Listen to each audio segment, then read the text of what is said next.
The first day I crossed over, there wasn't a single grain of rice at home. As expected, being a simp only leads to a miserable end. But you?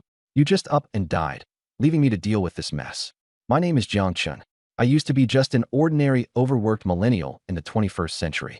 One day, on my way home from work, I jumped into a river to save a drowning mother and her child. I got them out of the water safely, and then my lights went out. When I opened my eyes again, I found myself in Dezhou, in the village of 3 mountains. I'd become a boy with the same name as me. At first, I was excited about getting another chance at life. But after going through the memories of this body's previous owner, let's just say that excitement didn't last long. This kid was 18 years old. His mother had died young, and he lived with his old father, older brother, sister-in-law, and 2 nieces and nephews. His father spoiled him after his mother passed away. While other kids in the village were helping out in the fields by the time they were 13 or 14, this kid, he was still lazing around at 18, stealing chickens and causing trouble. The villagers summed him up in one phrase: a no-good scoundrel. This year's harvest was poor, and the family didn't have much saved up. To make things worse, the father had injured his leg while hunting in the mountains. Treating his injuries had cost a chunk of the family's savings, and now he had to rely on a crutch just to get around. Times were tough. But then, because of a mere hint from his crush Chinhua and a little egging on from his so-called buddies, this guy stole the family's winter food supply to trade for a silver hairpin he planned to gift her as a token of love. Whatever was left after buying the pin, he blew on food and drinks with his good-for-nothing friend, Zhang Sampo. On the way home, he got so drunk he passed out in the snow just outside the village. A passerby found him yesterday morning, and his older brother Jiang Tian carried him back home. He's been unconscious ever since. When he woke up today, it wasn't him anymore, it was me. As for that silver hairpin he traded the family's precious food for, long gone. Maybe someone swiped it, or maybe it got lost along the way. But honestly, the hairpin doesn't matter anymore. Even if we found it and pawned it, it wouldn't buy back enough food for 6 people to make it through the winter. It's a bad year. No food. I didn't know what to do at first. Maybe I could try making salt like the main characters in novels? But selling illegal salt is against the law. Brewing alcohol? I'd need grain for that, and I was already starving. As all kinds of wild thoughts ran through my head, I suddenly felt a warmth in my chest. A simple piece of tortoiseshell appeared out of nowhere, floating right in front of me. I froze. Back when I drowned, I vaguely remembered grabbing onto something. It had felt just like this tortoiseshell. Could it be that this thing was what caused me to cross over? I leaned in closer to inspect it. The tortoiseshell was covered in glowing patterns, and a dim, flickering star hovered above it. At the boundary where the light and darkness met, 2 characters were etched into it. Uncertain, not yet divined. Not yet divined, but foreseen? My breathing quickened. Could this thing actually predict the future, helping me avoid danger and seize opportunities? I pushed down my excitement and reached out to touch the tortoiseshell. It let out a soft hum. Uncertain, not yet divined, suddenly shifted into profit, foreseen. The tortoiseshell trembled and spat out 3 thin bamboo sticks. 3 lines of small text glowed on each stick. Today's fortune, average, minor blessing, south slope of Black Mountain. A lost rabbit has crashed into the snow. Go before noon, and there could be something to gain. Moderate blessing, south peak of Black Mountain. Several deer have been spotted. Bring a bow, and you might have a reward. Major misfortune, an aging wolf king, defeated by a new rival leader, has been exiled to the north base of Black Mountain. Obtain its pelt, and you could earn a handsome fortune, but beware the wolf king's attacks. As I stared at those 3 lines, my hands trembled. It does have the power to predict and calculate. Immediately, my mind whirred with possibilities. With this ability, I wouldn't have to worry about starving. A fortune a day could bring endless opportunities. I calmed myself down and examined the choices carefully. The rabbit? That's free meat right there. Just the thought of it brought a smile to my face. If it's true, I could finally have a proper meal today. The deer? Plenty of meat for a long time, and the hide could be sold for money. But there's a catch. I don't know how to shoot a bow. It's not an option for now. The wolf king? Its fur could be sold for a fortune, but let's not kid ourselves. A wolf king is still a wolf king. I'd have to be crazy to go after that. That's not called hunting. That's called asking to die. I didn't hesitate and chose the rabbit stick. The bamboo stick turned into a stream of light and entered my body, while the other 2 faded away. The tortoiseshell dimmed, too. Looks like I can only consult it once a day. Suddenly, an image popped into my mind. A snow hare frozen stiff in front of a withered tree. From the looks of it, it had knocked itself out and been left outside all night. Most likely, it was already dead. Better hurry. The stick specified, before noon. If someone else found it first, I'd be at a huge loss. I tucked the tortoiseshell away and got up to leave. Just as I opened the door, a small boy was about to knock. Startled, he jumped back and stammered, "Second uncle, you're awake." It was my 6-year-old nephew, Jiang. His hair was yellowish and thin, and he looked scrawny, like many rural kids who were always a little malnourished. My heart ached a bit, and I reached out to ruffle his hair. But as soon as my hand moved closer, he ducked out of reach and ran off a few steps. Grandpa said to tell you to come eat in the main hall. I awkwardly pulled my hand back. Seems like even the little guy didn't think much of me in this family. I followed him to the main hall. Around the low square table sat 4 people. At the head of the table was my father, Jiang Yulin. His hair was streaked with white, and his face was pale and sunken. There was a crutch propped beside him, and he looked like he was still recovering from a serious injury. But his gaze still held a trace of fierceness. They said he used to be a soldier before becoming a hunter after the war. Most of what little the family owned now came from his hard-earned labor. He'd hurt his leg over the summer, and it still hadn't healed. My older brother, Jiang Tian, sat on the left. He had a broad face and slightly hunched shoulders. Next to him was my sister-in-law, Chun Xiaozue, who had red, swollen eyes like she'd just finished crying. At the other end of the table was a little girl, my 12-year-old niece, Jiang Xiaoyan. I lowered my head and muttered, "Dad, big brother, sister-in-law." I was fully prepared to get scolded. It's only fair. It's the least I can do to pay the price of taking over this body and cleaning up its mess. But the moment my father saw me step inside, his expression softened. "It's freezing out there, and you spent the whole night passed out in the snow. Are you all right? Should we call a doctor?" My brother also glanced at me, concerned. "Don't come home so late next time. Yesterday, Dad almost went out looking for you." I froze, completely taken aback. This guy stole the family's winter supplies to trade for a hairpin, and this is how they reacted? No wonder he turned out the way he did. But their kindness only made the guilt in my chest swell even bigger.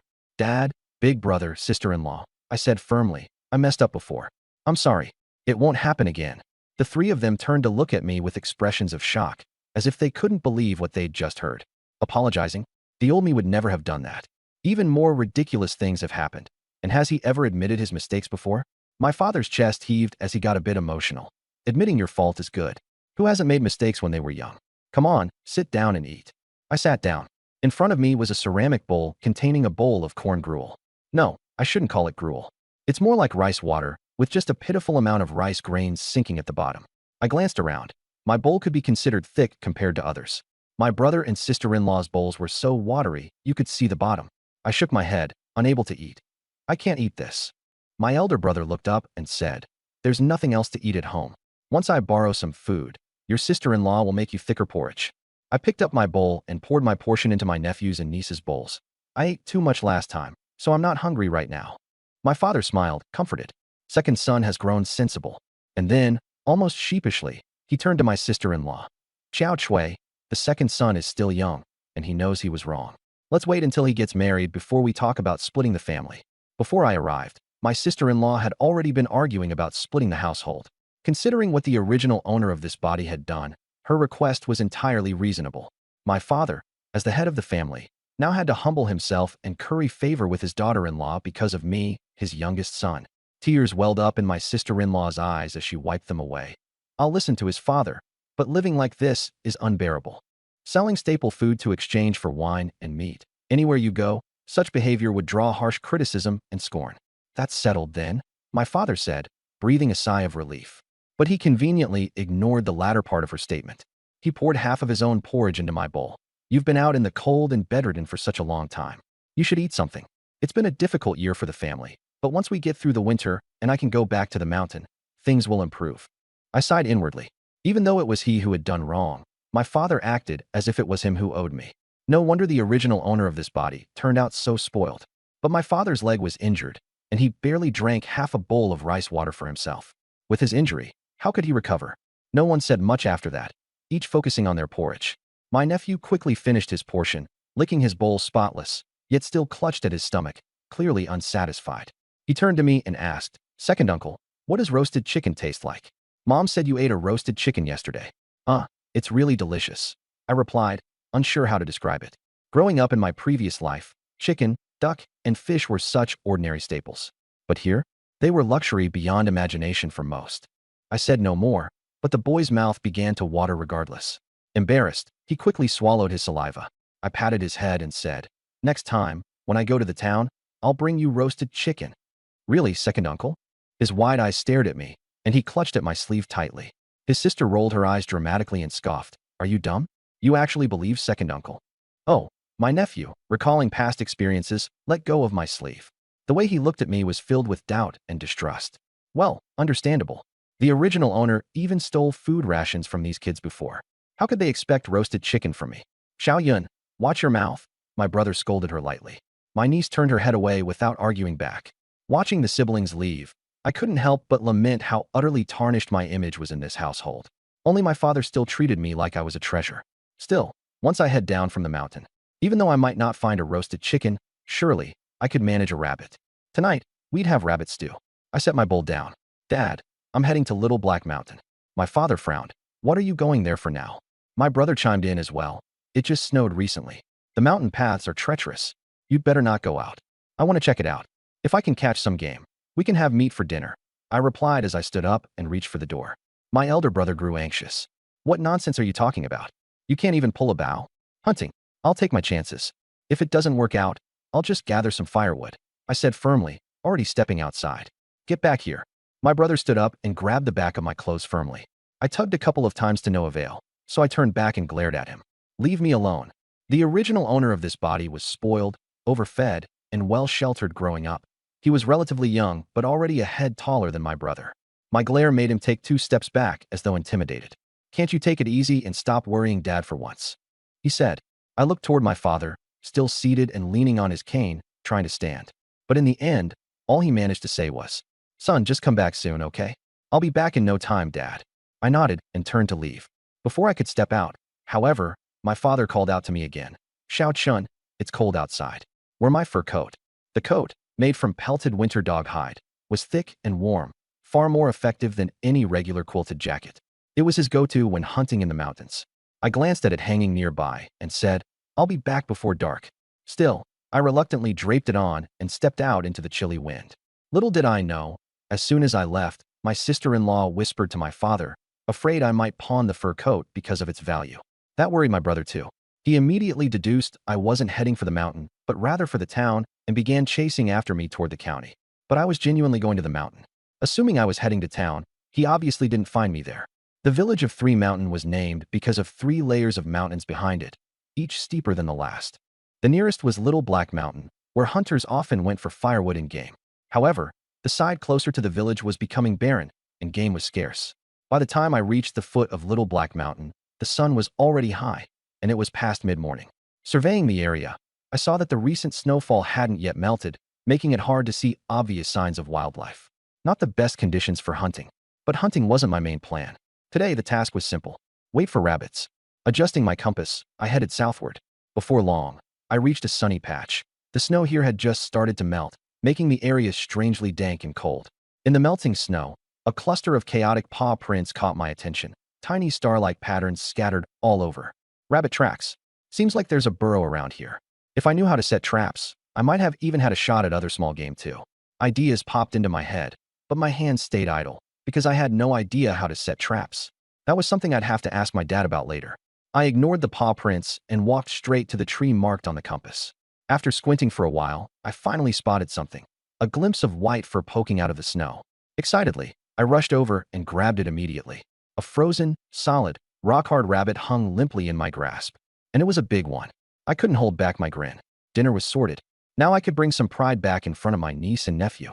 I tied the rabbit to my belt without hurry and turned my attention back to the tracks. This early snowfall turned out to be a blessing for spotting prints too clear as anything.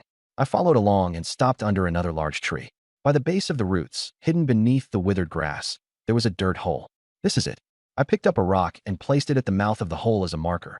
Tomorrow, I'll come back and set a trap. Looking up, I saw that the day was still young. So, I started gathering firewood. Mountains folk like us can only take branches, dry wood, and fallen leaves. Cutting down live trees without government orders was punishable. That's why, even though Little Black Mountain had plenty of trees, the ones at lower altitudes were bare. If you wanted more wood, you had to climb for it. Gathering firewood was hard labor. Being a novice, I spent the entire morning and managed only a small bundle. I tore a strip of cloth from my waist to tie it all together, ready to carry it down the mountain. Behind me, a voice called out, Jiang Chun. I turned around.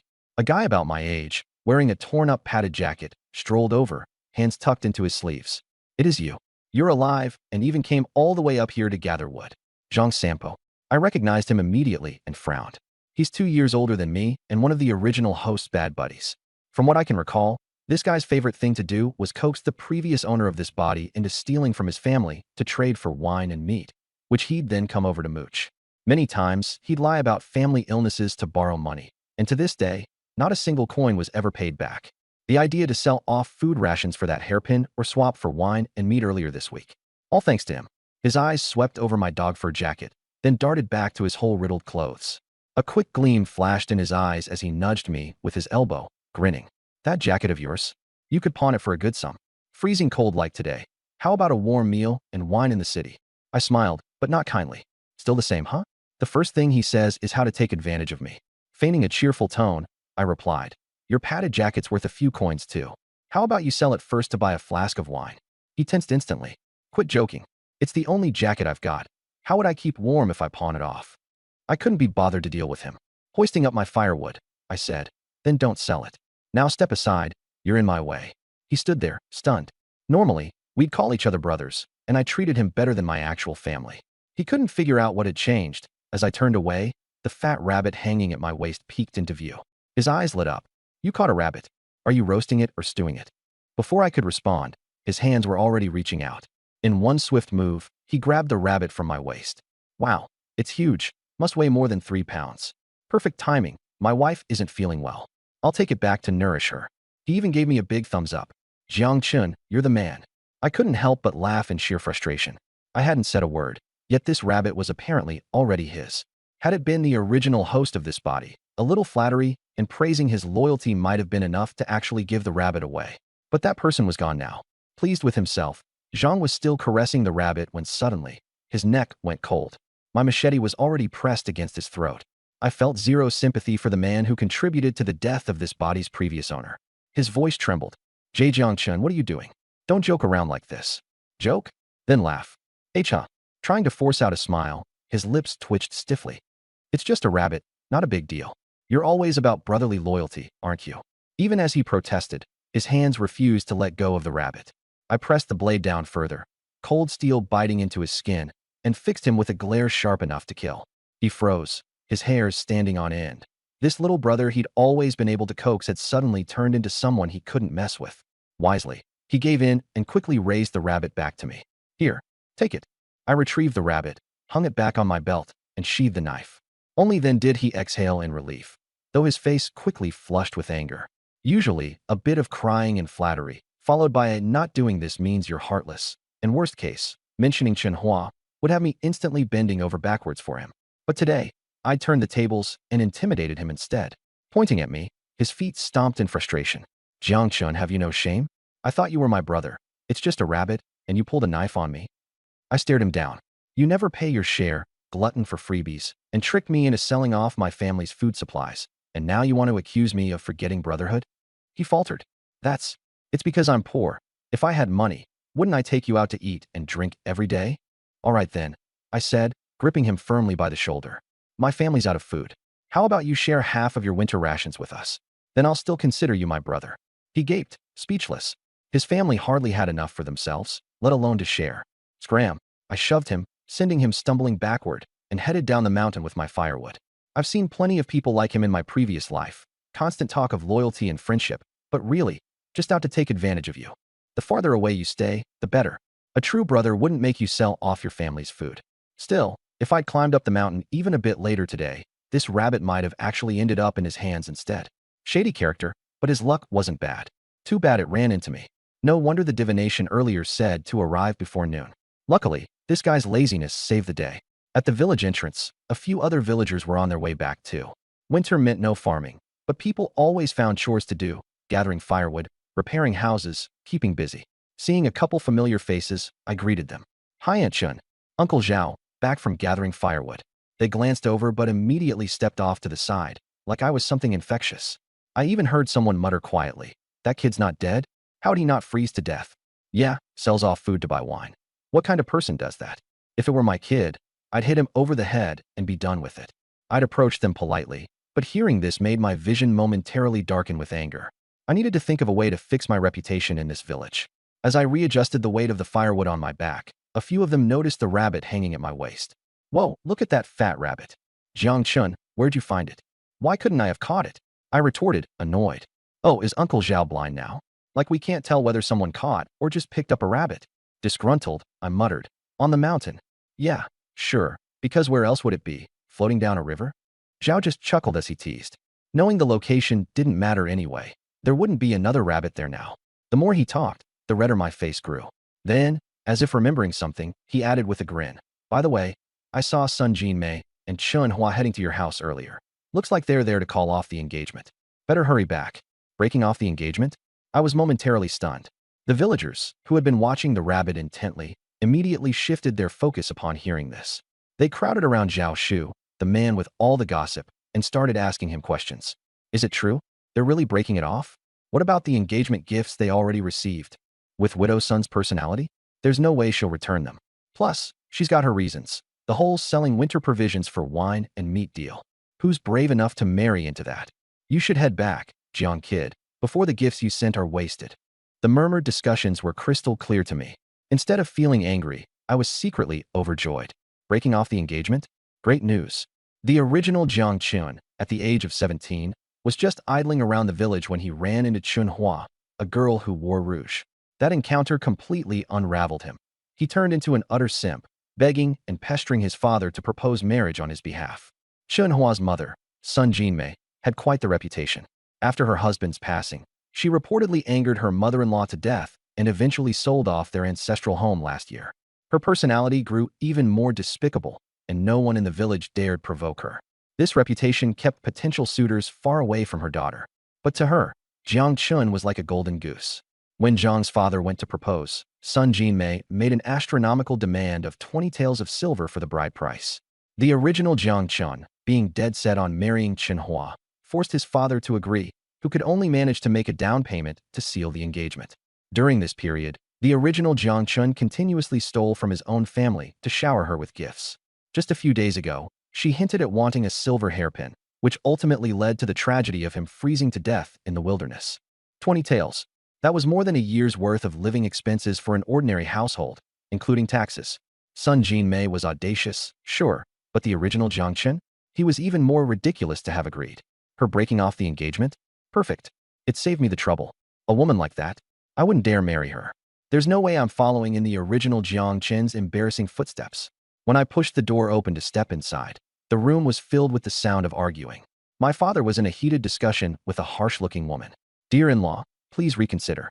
Xiao Chun has truly changed. He went hunting in the mountains first thing this morning. Hunting? Sun Jinmei scoffed coldly. More like he stole something again and traded it for wine and meat? No? My father's expression darkened. He wasn't actually sure if I had gone hunting or sold the dog fur coat. He wanted to defend me, but couldn't find a rebuttal. There's no need to say more. This engagement ends here and now. But we had an agreement back then, and you also accepted the engagement gift money.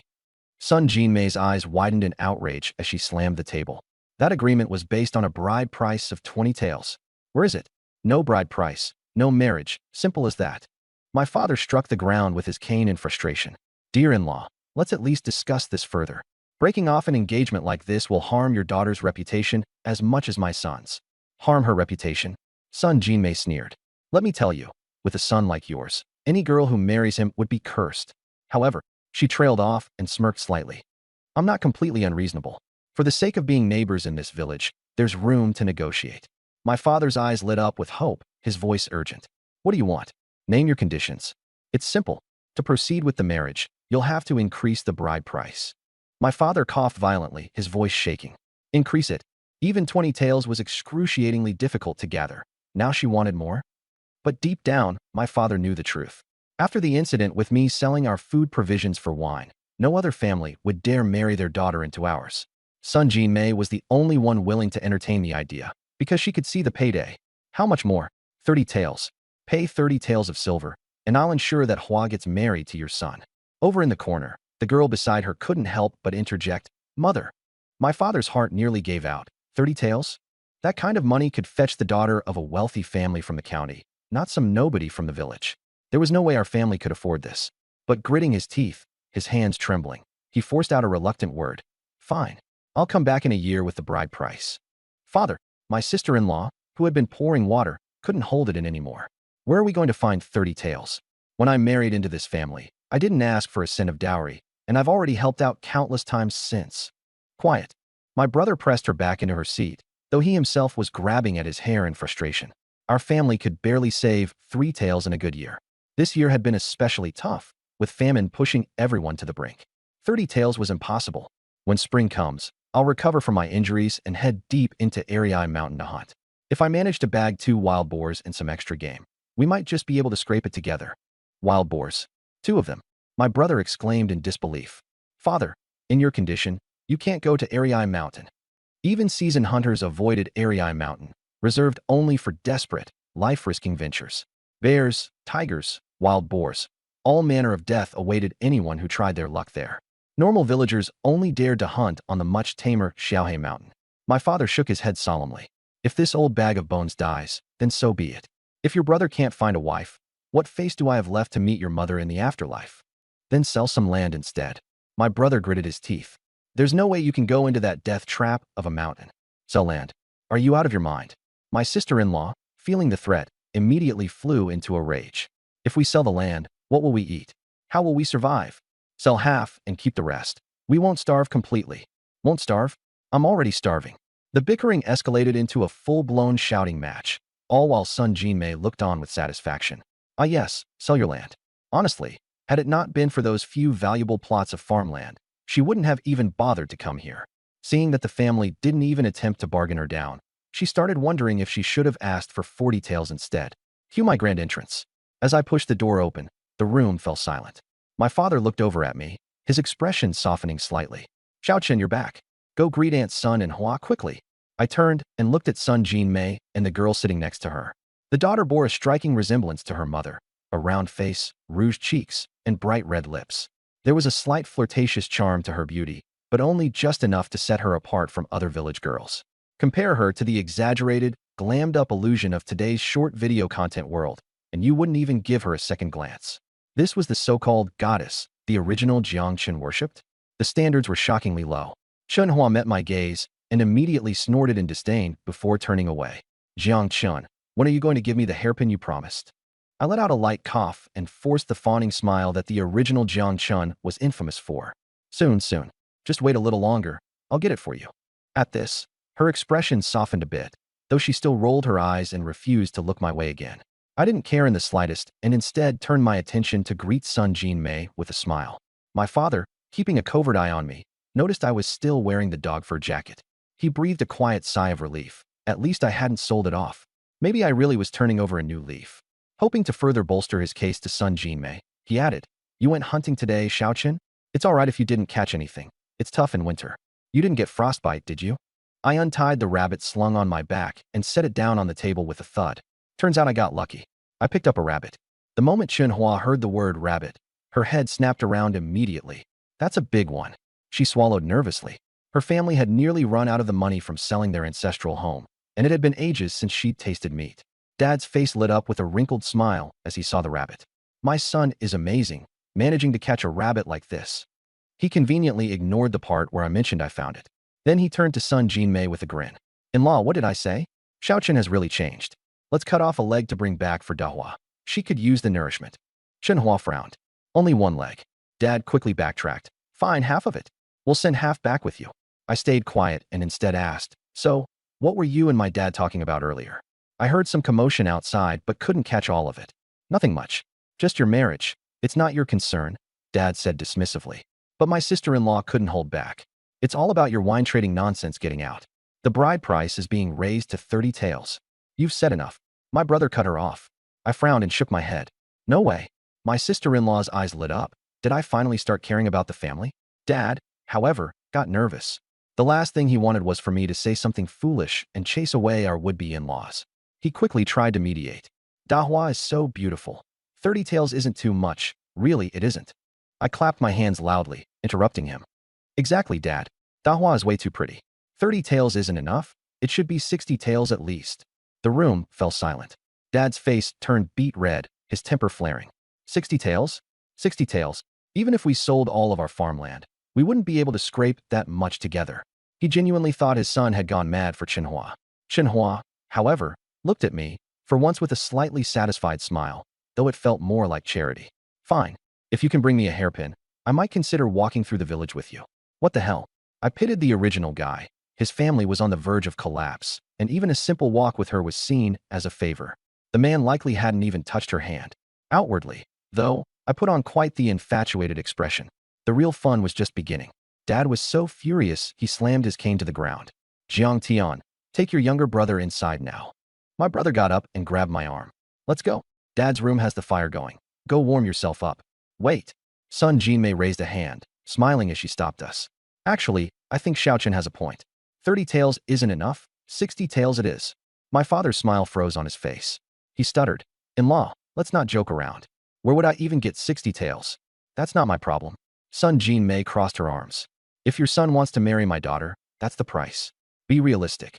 Who else in this village would agree to take your useless son as a husband?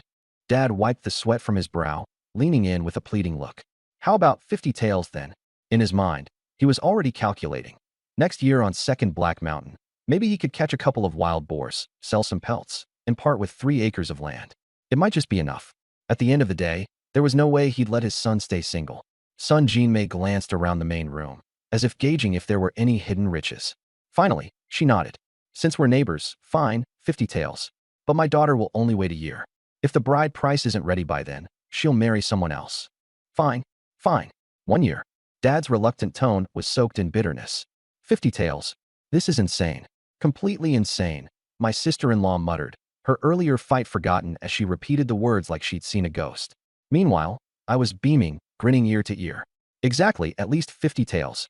Anything less wouldn't do Dahua any justice. Oh, and about this rabbit. It's too much trouble to split up. Auntie, why don't you just take the whole thing home? Son Jinmei was secretly thrilled. It looks like Jiang Chun knows he's in the wrong and is going out of his way to win me over. With this kind of attitude toward my daughter, won't we have complete control over him in the future? Outwardly, she maintained a stern face, holding her chin high. At least you're being sensible. But you remember this. No matter how much you pay in bride price, you're still getting the better deal. Who else in this village would want to marry the likes of you? She reached out to grab the rabbit, but as she pulled, it wouldn't budge. She looked up and found me staring back coldly, my once amicable expression replaced with an alarming, murderous glance. A chill ran down her spine. Instinctively, her hand recoiled as she stammered. What do you think you're doing? My voice dropped, sharp and icy, like I was a different person. What did you just say? She puffed herself up slightly, but still looked uneasy. What? I said marrying Dahua is a bargain for you. What's wrong with that? You called me a scoundrel, didn't you? I didn't break eye contact, my anger intensifying. Annie, son, you might not know this, but the thing I hate most is being called a scoundrel. Since you've insulted me so this marriage, forget it. What? She stood there, dumbfounded. Hadn't we just agreed on 50 taels? Next year's wedding plans? This brat had been so enthusiastic earlier, even suggesting 60 taels, and was totally wrapped around Dahua's finger. How did it escalate to the marriage being called off? All over one word. Dad didn't know where this sudden outburst came from either. He rushed to smooth things over. Xiao Chun, calm down. Don't speak to your in-law like that. Son Jinmei, initially stunned, regained her nerve upon realizing Dad was siding with her. What's wrong with calling you a scoundrel? Everyone in the village knows you are one. And now you're. Before she could finish, I slammed a cleaver onto the table with a deafening thunk. She flinched, her words catching in her throat. Fine, I warred. Keep calling me that. I'll chop you up today. Seeing the cleaver, Son Jinmei turned pale as a sheet. She muttered, crazy, crazy. While dragging Dahua out the door, she shouted over her shoulder, forget it. Don't even think about my daughter now. By the time they stumbled out, she called back again from a distance. You just wait. When you come begging me, 50 taels won't be enough. Feigning pursuit for a couple of steps, I stopped when they scrambled away, turned back inside, and dropped all pretense. My face showed no trace of anger, only amusement. You were faking earlier? My brother stared, dumbstruck. I set the cleaver down and chuckled. Of course I was.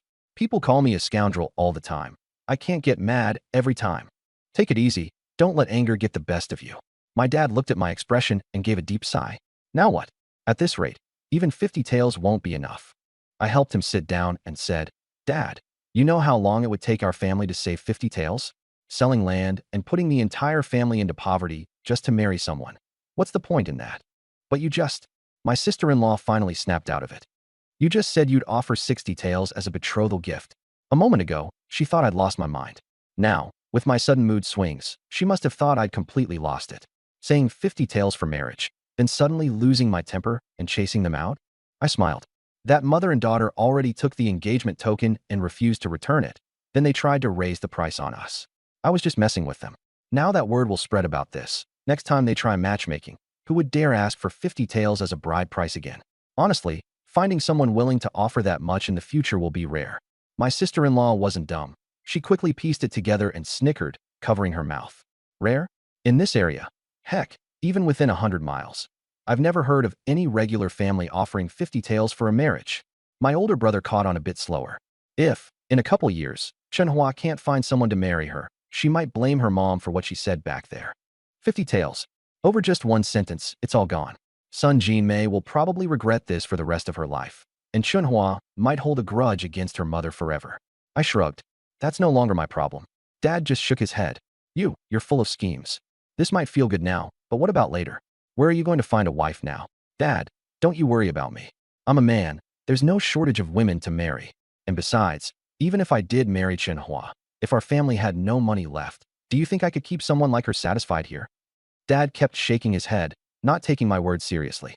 In his mind, he was thinking, with your reputation now, being able to marry anyone at all would already be a blessing. Who are you to even think about being picky? At that moment, two kids came barging in excitedly, shouting, Dad, Mom, I heard that Uncle caught a rabbit. Sister-in-law pointed to the table. It's right there. My nephew immediately pounced on the rabbit, holding onto it like treasure. Wow, it's huge. We're having meat tonight. Meat, my foot. This is going to be sold for grain, sister-in-law quickly corrected. Even though Dad was a hunter, most of what he caught had to be traded for food. The family only ate scraps or the undesirable bits that couldn't be sold. I cut in. Nah, we should eat it ourselves. Let's do it to help Dad recover his strength, and the kids are still growing. Next time I catch something, I'll use that to trade for grain. Honestly, I didn't want to drink another sip of plain millet porridge. It fills you with water but leaves your stomach empty. Sister-in-law hesitated, looking to Dad. After all, we hadn't split households. Dad was still in charge. Dad waved it off. Little Dust caught it, so let him decide. After the earlier mess, he didn't really care about a rabbit anymore. All right then. Sister-in-law nodded enthusiastically, even cracking a smile. The two kids hadn't tasted meat in ages, even if most went to me. Letting them have a little meat would be a treat. She carried the rabbit out to skin it in the courtyard, and the two children eagerly followed to watch. Later, I heard that those two frightened women didn't stop running until my house was completely out of sight. Chenhua, still in a daze, kept muttering, Mom, the rabbit, the rabbit. Jiang Chun said he'd give us the rabbit, and you forgot to take it. What fantasy are you living in? He's lost his temper, like he'd still give you the rabbit? Get back home and drink your porridge. I won't. I want meat. It's all your fault. Why did you have to say that stuff? Chenhua swatted her mom's hand away and plopped down on the ground, flailing angrily. Sun Jinmei placed her hands on her hips, showing no hint of remorse. What's so wrong about calling him a scoundrel? He is a scoundrel. 50 taels. 50 taels. Chenhua's face twisted with frustration, holding out 5 short stubby fingers. I've never seen that much silver in my life. Sun Jinmei pushed her daughter's hand down. What are you so worked up about? Don't underestimate him. He'll panic when he realizes he can't find another wife. Tomorrow morning, I'll have a matchmaker come over. The moment she sets foot inside their home, he'll probably drop to his knees and beg for forgiveness. Really? Of course. And this time, forget 50 taels, 60 taels. Whatever else you want, we'll ask for it. Just like before, you keep stringing him along. Chenhua's eyes lit up, a satisfied smirk emerging on her face as if she was already picturing this happening. She patted the dust off her clothes and stood up. So, what's for dinner tonight? There's still some lard left in the jar. I'll make you some lard rice. Only then did Chenhua reluctantly trudge home, drained of energy. In her head, though, she was still imagining how I'd deal with that rabbit, thinking perhaps I might save it to bring to her tomorrow as an apology. Part 3. The land deed, rope, and the pheasant nest. Hearing she wouldn't need to scrape together 50 taels for me to marry, sister-in-law finally let out a big sigh of relief and even started treating me better. She worked quickly, getting the rabbit stew ready, and brought it out to the table. It's ready. Come, time to eat. Smells amazing. My nephew had been loitering near the table, took a deep breath, and reached out greedily, only to get his hand smacked by my brother with chopsticks. He looked at us pitifully. Grandpa has to eat first. Dad chuckled, filling a bowl with soup. I got up and put 2 chunks of rabbit meat into his bowl. Dad, you're still recovering. Eat more. Then I ladled some soup and meat for both my brother and sister-in-law. Brother, sister-in-law, you two work the hardest. No need, no need. Just soup is fine for me, sister-in-law said, trying to spoon it back into the pot. Come on, eat up. There's always tomorrow. I replied, clamping a rabbit leg and holding it up for the kids. Which one of you wants this? Me.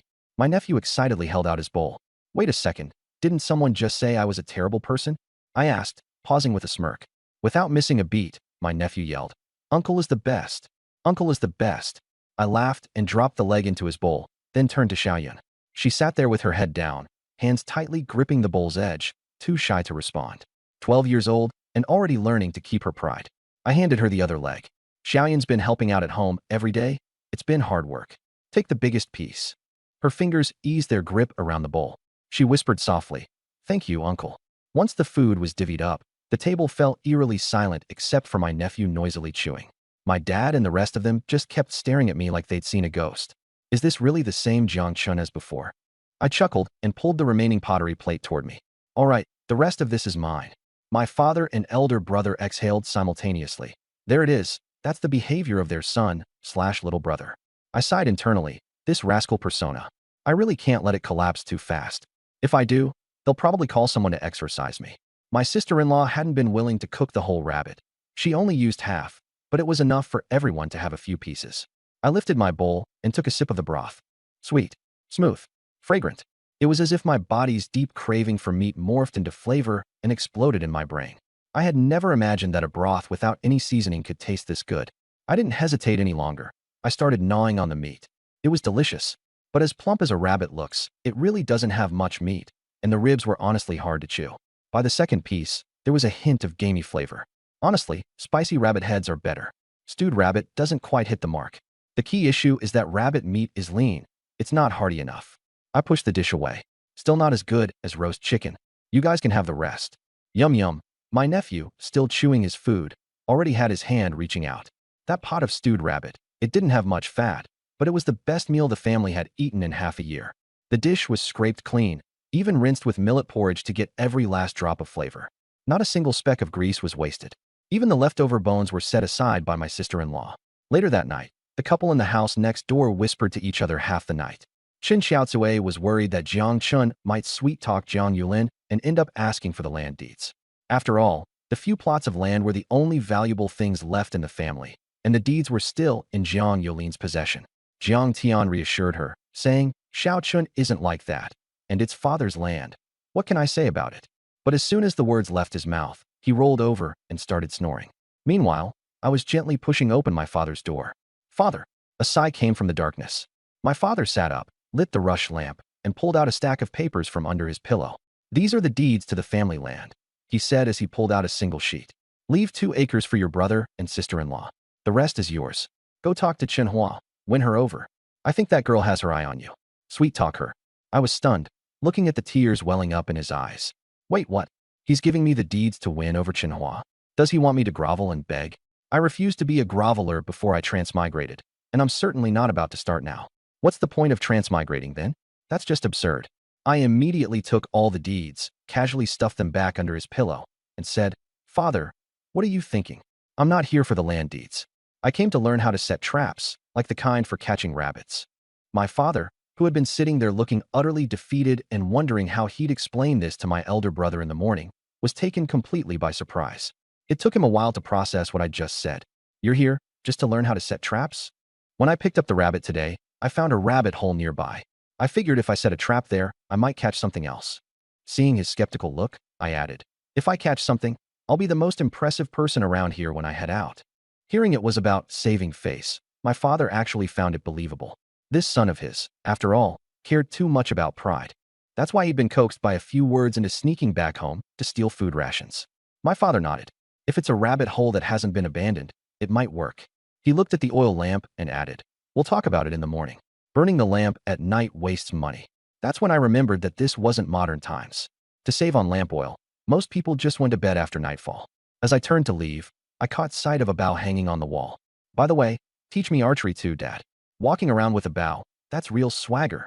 That bow was his prized possession, his livelihood. He'd never let me touch it before, no matter how much he pampered me. But this time, he immediately agreed. Sure.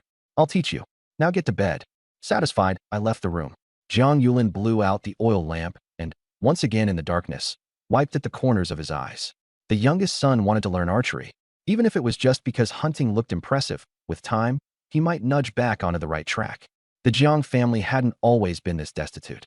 In the early years, they'd lived comfortably in Sanshan village. They had built a 3-room house, lived well even after dividing the family assets. My father had fought on the battlefield, earned reward money, and made it back alive. Hunting in the mountains provided extra income. That's how they'd scraped together some wealth. Otherwise, they never would have agreed to a 20-tael dowry. But the original owner of this body had squandered things away, and then my father got injured. From then on, the family had gone downhill. They couldn't even afford to eat. Good thing I'm here now, I muttered under my breath. If the original owner had stayed, the family assets would have been completely gone in less than 2 years. Next door, Jiang Tian snored loudly, but his eyes were actually wide open, staring at the moonlight outside and running mental calculations. Asterisk, did father give the deeds to the second brother? How much did he give? If father handed all of it over, come spring, I'll hire myself out as a farmhand. I can start earning something, and I won't starve. Asterisk. It was broad daylight before I woke up the next day. I glanced at the tortoise shell. The glow had fully recharged, ready for divination. I was about to activate it, but paused. Better to learn how to set traps first. If the shell gave me some kind of time-sensitive prediction, I might not make it back in time, and that would be a waste. Out in the courtyard, I washed up. My sister-in-law had already prepared breakfast. To my surprise, the bones I thought I'd stripped clean from last night's meal had been used to make soup again, now paired with a wild vegetable porridge. Not a single thing wasted. But I couldn't deny, I felt a little grossed out. A bowl of vegetable porridge with an oily sheen. I just couldn't bring myself to eat it. I grabbed the millet porridge instead and took a big gulp, only to nearly gag. It scratched all the way down my throat. I could barely swallow it. When I have money, I swear to get some proper refined grains. My sister-in-law nudged my brother with her foot, but he didn't even look up. Frustrated, she directly asked my father, "What did Lang want when he came to your room last night?" He even lit a lamp. My father took his time, sipping the porridge. He said he found a rabbit hole while picking up the rabbit and wanted me to teach him how to set traps. That's it. My sister-in-law glanced at me, still skeptical. What else? My father replied blandly, picking up some wild vegetables. He might have been surprised last night, but he wasn't going to let that stop him from acting calm in front of his daughter-in-law now. My big brother's face finally relaxed after being tense all morning. My nephew, meanwhile, heard the word rabbit and immediately perked up. "Second uncle, are you going to catch more rabbits?" "I'm going to set traps. No guarantee I'll catch anything." My brother finally looked up from his porridge. "How about I go with you? I'll chop some firewood while we're at it. Don't follow me. I'm just walking around." I responded impatiently, trying to stay in character. My sister-in-law finally seemed relieved, her eyes curving into a smile. "All right, catching rabbits is good. I'll take half of the rabbit and its pelt to trade for some grain, enough to last us 2 more days. Hold off on borrowing grain for now, husband." Borrowing grain required offering land as collateral, a debt no one would willingly take on unless absolutely necessary. After dinner, Dad waved me over. "Come here, I'll teach you how to make a snare." Whether it was the meat he ate yesterday or just a good mood, his face looked much better. With great enthusiasm, he explained, "Snaring rabbits and small critters doesn't have to be too complicated." By the time I had learned well enough, it was already midday. I helped Dad back to the house and then went to my room, summoning the tortoise shell and pointing at it with my finger. Whoosh! 3 divination sticks shot out. Small fortune. At the foot of Little Black Mountain, several pheasants often gather in the bushes to keep warm. Try approaching near dusk. There may be some to catch. Moderate fortune. A roe deer is wandering about the southern side of Little Black Mountain. Bring a hunting bow. You might be able to harvest it. Great misfortune. The former wolf king has been forced to the northern foothills of Little Black Mountain. Acquiring its pelt will bring you a fortune, but beware its attacks. 2 fortunes didn't change. Both the roe deer and the wolf king were still there. Just wait. Once I've learned archery, neither of you will escape me. That wolf pelt? Worth dozens of silver taels, easily. The roe deer? Another 1 or 2 taels. Unfortunately, I wasn't strong enough to handle the moderate fortune yet, so I put those tempting thoughts aside. I grabbed the stick marked small fortune, the pheasant. Right now, something that doesn't depend on much skill suits me best. During winter, wild pheasants huddle together for warmth, often 3 or 4 in one spot. If I can catch all of them, it'd be enough to feed the whole family a hearty meal. But pheasants scatter into the air at the slightest alarm, flying off like sparks. However many I can catch, I will. Should I bring my big brother along? No, that would make it hard to explain how I discovered the nest. Better to skip the complications. Firstly, I don't want to ruin my persona too fast and risk being seen as possessed, and secondly, I truly wouldn't know how to make up a good excuse. I can always divine again tomorrow. The divination stick's glow melted into my body, and now I had a location carved into my mind. I searched the yard and collected some sturdy bamboo sticks and pre-made grass ropes. Dad had taught me the simplest bamboo snare. You loop a grass rope into a noose, brace 2 bamboo sticks to hold it, and as soon as an animal runs through, the sticks spring up, suspending it in midair. Works great for rabbits. Just as I was about to leave, my nephew popped out of nowhere and wrapped himself around my leg like a little monkey. Uncle, are you going to catch rabbits? Take me with you. I can help. One solid meal of meat yesterday, and this kid's already bold enough to pester me. I turned around and sure enough, Xiaoyun was hiding in the corner, peeking at me with big, expectant eyes. The pheasant nest wasn't far from the foot of the mountain. With these 2 kids tagging along, there might be a chance to grab an extra bird before they scatter. I nodded. All right, I'll take you too, but you must follow orders. If not, I'll bring you back immediately. Got it, got it. We'll listen for sure. What about you, Xiaoyan? Want to come? She jumped out at once. I'll help watch him. My nephew glared at her. I'm already 6. I don't need you to watch me. Ah, sis, why'd you pinch me? I smiled slightly but quickly straightened my face. Quiet. Okay.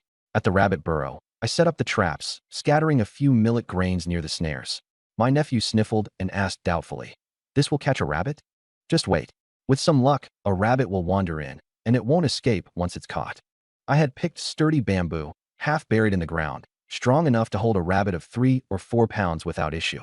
I set up 3 snares in areas with rabbit tracks before standing upright again. Let's gather some firewood and head down the mountain once we're done. Huh.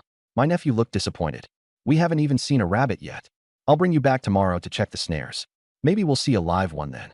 The 2 kids were coaxed and went off to gather sticks nearby. After trudging around all afternoon, they looked pretty worn out. Heading back down the mountain, I was walking ahead and froze in my tracks. Oh, pheasant tracks. Where? Where? My nephew darted over eagerly. Sure enough, a pair of chicken-like claw prints appeared near my feet. Xiaoyan leaned down to get a closer look, but I blocked it with my foot. They went this way. Follow me. I led them toward the mountain's base, and the kids hurriedly followed, not wanting to miss out. Soon enough, we reached a concealed hollow. Stepping inside, the north wind immediately stopped. No wonder the pheasants were sheltering here. We moved through a few dry thickets, and then I spotted the bushes mentioned in the divination. No surprise, the pheasants were nestled under there, huddling together for warmth. Shoo, there's a feather. Xiaoyun whispered excitedly, covering her mouth while pointing at a feather on the ground. My nephew quickly covered his mouth too. Pheasants. There must be pheasants here. Keeping low, I pretended to observe and then pointed ahead. Pheasants hate the cold. They have to be hiding under that bush. Xiaoyan, go left. 1-1, go right. When I push aside the bush, you 2 jump in and grab them. The 2 kids nodded vigorously, their hands still clamped over their mouths. I crouched down, crept forward, and then suddenly yanked aside the bush with both hands. Without hesitation, I lunged forward and threw myself on top. Chirp. Caught off guard, the pheasants shrieked and flapped wildly. Something was trapped under me, but the rest took off like mini explosions, scattering in all directions. Xiaoyan moved quickly enough to pin one, dropping flat onto the ground with it. My nephew squealed as he grabbed at another, but only managed to yank out a tail. The pheasant jerked free, leaving its plume behind, fluttered a few more yards, and then bolted into a mad dash on foot. He chased after it, but tripped over his feet, falling flat. By the time he got up, there was only a tuft of down feathers left behind. It got away. It got away. He wailed, tears streaming down his face. I stood up with 1 pheasant in each hand, another one still pinned beneath my chest. 3 in total. Xiaoyan stood up as well, proudly holding up her catch. It was still squirming, unsuccessfully trying to escape her iron grip on its neck and wings. By now, it had pecked her hand so many times there were several red marks. She bit her lip, and with a quick twist, wrung its neck. I hadn't expected my little niece to be so ruthless. I gave her a thumbs up. You've got guts, Xiaoyan. Then I pulled my nephew off the ground. Let's go, we've got chicken soup tonight. I waved the birds in my hands for emphasis. At this point, I didn't even bother maintaining my persona around the kids. My nephew hiccuped, but managed to stop crying as he looked at the birds. Still, he pouted. But some still got away. This nest had 7 birds, all huddled together.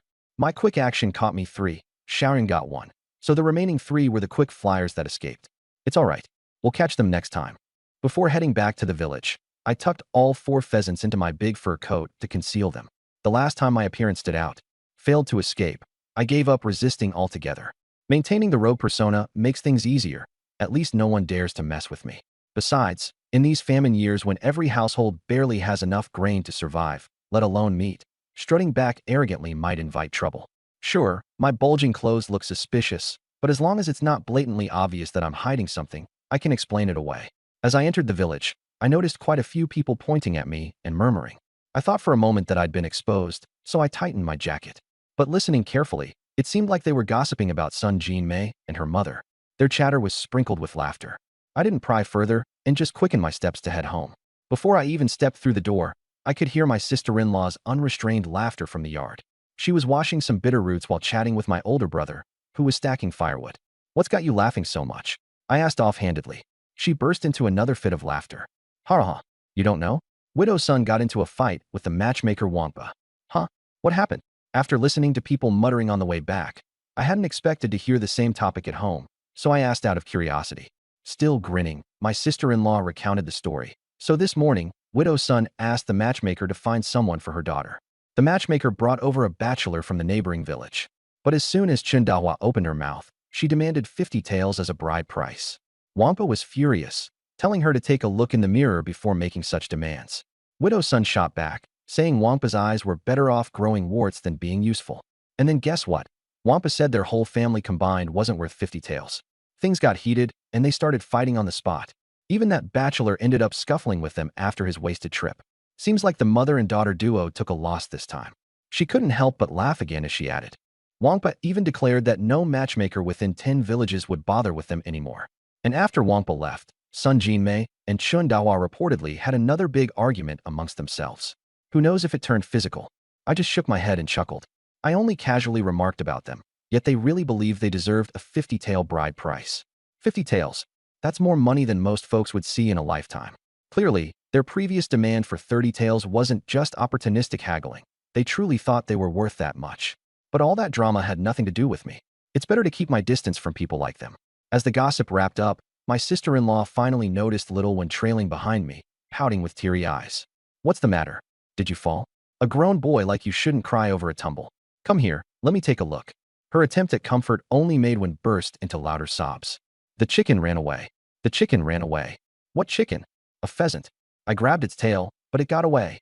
He opened his hand to reveal a small clump of feathers he had been clutching onto, refusing to let go. My sister-in-law instantly understood what happened and sighed with pity. "Why didn't you ask your second uncle to help catch it? A pheasant's worth nearly 101. That's enough to get over 10 pounds of millet." Xiaoyun butted in quickly. "Second uncle did catch it. I helped too. It was just him who let it escape." At this moment, I was already pulling a pheasant out of my fur-lined jacket. The smell hit me the moment I unwrapped the garment, a pungent combination of feathers and chicken musk that almost made me tear up. "A chicken?" My sister-in-law perked up and hurried over, rubbing her hands excitedly. Xiaoyun added proudly, "We caught 4. 4. My elder brother came over too, craning his neck to see as I pulled pheasant after pheasant out. They were all lifeless now, necks crooked and eyes rolled back. "There really are 4. My sister-in-law wiped her hands on her apron, almost disbelieving. "How on earth did you catch them?" "Pheasants can fly and outrun anyone. It's usually impossible unless you're a skilled hunter with a bow." Before I could say anything, Xiaoyun started waving her arms animatedly. "Second uncle is amazing." On the way down the mountain, he spotted pheasant tracks, followed them into a small hollow, and there was a whole group of them hiding there. We charged in and grabbed them. Second uncle caught 3 all by himself, I caught 1, and little brother, well, he didn't catch any and let 3 escape. One's crying grew louder at the accusation. "You found a pheasant nest? You've got some luck there," my older brother said, clearly impressed. "It wasn't luck, it was second uncle's skill." Xiaoyun, that little traitor, already considered herself part of my team. My sister-in-law rolled her eyes but still smiled as she said cheerfully, "Erlang, what do you plan to do with those pheasants?" "Pheasants might not be as big as rabbits, but they're much more valuable. Selling one to a tavern in the county town could fetch roughly 15 pounds of millet. Even with the current inflated prices during the famine, you'd still get at least 12. 4 pheasants could provide enough grains for the family to get by for a while. Eat them, of course. What else would we do?" I said, pretending to be clueless. "Tonight we'll stew one and have soup, and tomorrow we'll stir-fry another for the meat." My sister-in-law furrowed her brows. Who would dare indulge in such extravagance during these lean times? But knowing my personality, she could only turn to my older brother for help. My brother hesitantly reasoned. "Second brother, the family is out of grain." Feigning realization, I said, "Oh, in that case, you can handle the other 2 however you see fit. But since we 3 were the ones who caught them, we're keeping 2 to eat ourselves." Xiaoyun and Wen edged closer to my side instinctively, aligning themselves with me. I could tell they felt guilty about the family's food shortage, but at the same time, we also deserved a little indulgence. Tonight, at least, we get to enjoy some proper meat. All right then, my sister-in-law exclaimed, lighting up immediately at the compromise. 2 pheasants could still be traded for a good 25 pounds of millet, not to mention the fact that tonight's stew would let everyone enjoy a rare bit of luxury. Perfect timing. I dug up some bitter roots earlier. We can add them to the soup. My elder brother added. I'll head into town tomorrow to trade the other 2 for millet and sell the firewood as well. What about Dad? I asked. He's at the village outskirts practicing archery. Says he needs to stretch his muscles a bit. Probably preparing to coach me in archery, I figured. Out in this freezing weather. I muttered worriedly, especially since I'd borrowed his fur coat for my mountain trip. What's wrong with a little cold? My body can handle it just fine. Came my father's voice as he strode into the yard, carrying a horned bow slung across his back. But his limp said otherwise. His injured leg still required a walking stick for support. According to him, he'd once been chased by a bear, tumbling down a mountainside and injuring his leg. But not before shooting the bear in the eye. Most villagers suspected the bear part was exaggerated. Even my brother and I weren't entirely convinced. Grandpa, look. Second uncle caught pheasants. Xiaoyan chimed in enthusiastically. Impressive, my father nodded, but his brow furrowed ever so slightly, looking like he had more on his mind. Father gave a slight nod. Hunting isn't about luck. Don't get too full of yourself. Got it, I replied, my eyes fixed on the buffalo horn bow behind him. Sister-in-law, pick the plumpest chicken and stew it for father to build up his strength. Father's serious expression faltered instantly as the corners of his mouth tried to curl up into a smile again and again, only for him to quickly suppress it. Ridiculous, he muttered, leaning on his cane as he made his way to the main room. But with his back turned to me, his smile finally broke free. He knew I was buttering him up for that bow, but it didn't stop him from being pleased. My sister-in-law picked the plumpest chicken, plucked its feathers, and prepped it for cooking. For the other 3 chickens, my older brother shoveled some snow over them to keep them fresh. One was saved for us to eat later, and the other 2 were meant to be sold. Dinner was millet porridge again, complemented by a pot of simmering mountain chicken stew with wild bitter greens, a rare winter find. As the stew was served, the rich and savory aroma filled the room, far more enticing than yesterday's hare.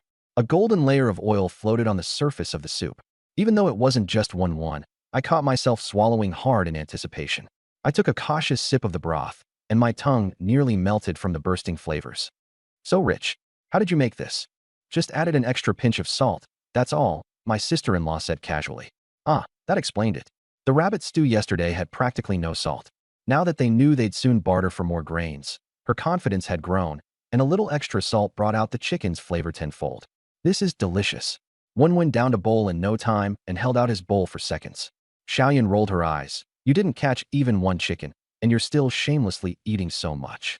Wen pouted, on the verge of tears. I handed him a drumstick as I said, if you don't eat it, I will. My sister-in-law shot a glare at Xiaoyan. You're always running your mouth. I did catch 1. Even uncle praised me. Xiaoyan puffed up her chest, proud. Fine. You get a drumstick too, said sister-in-law.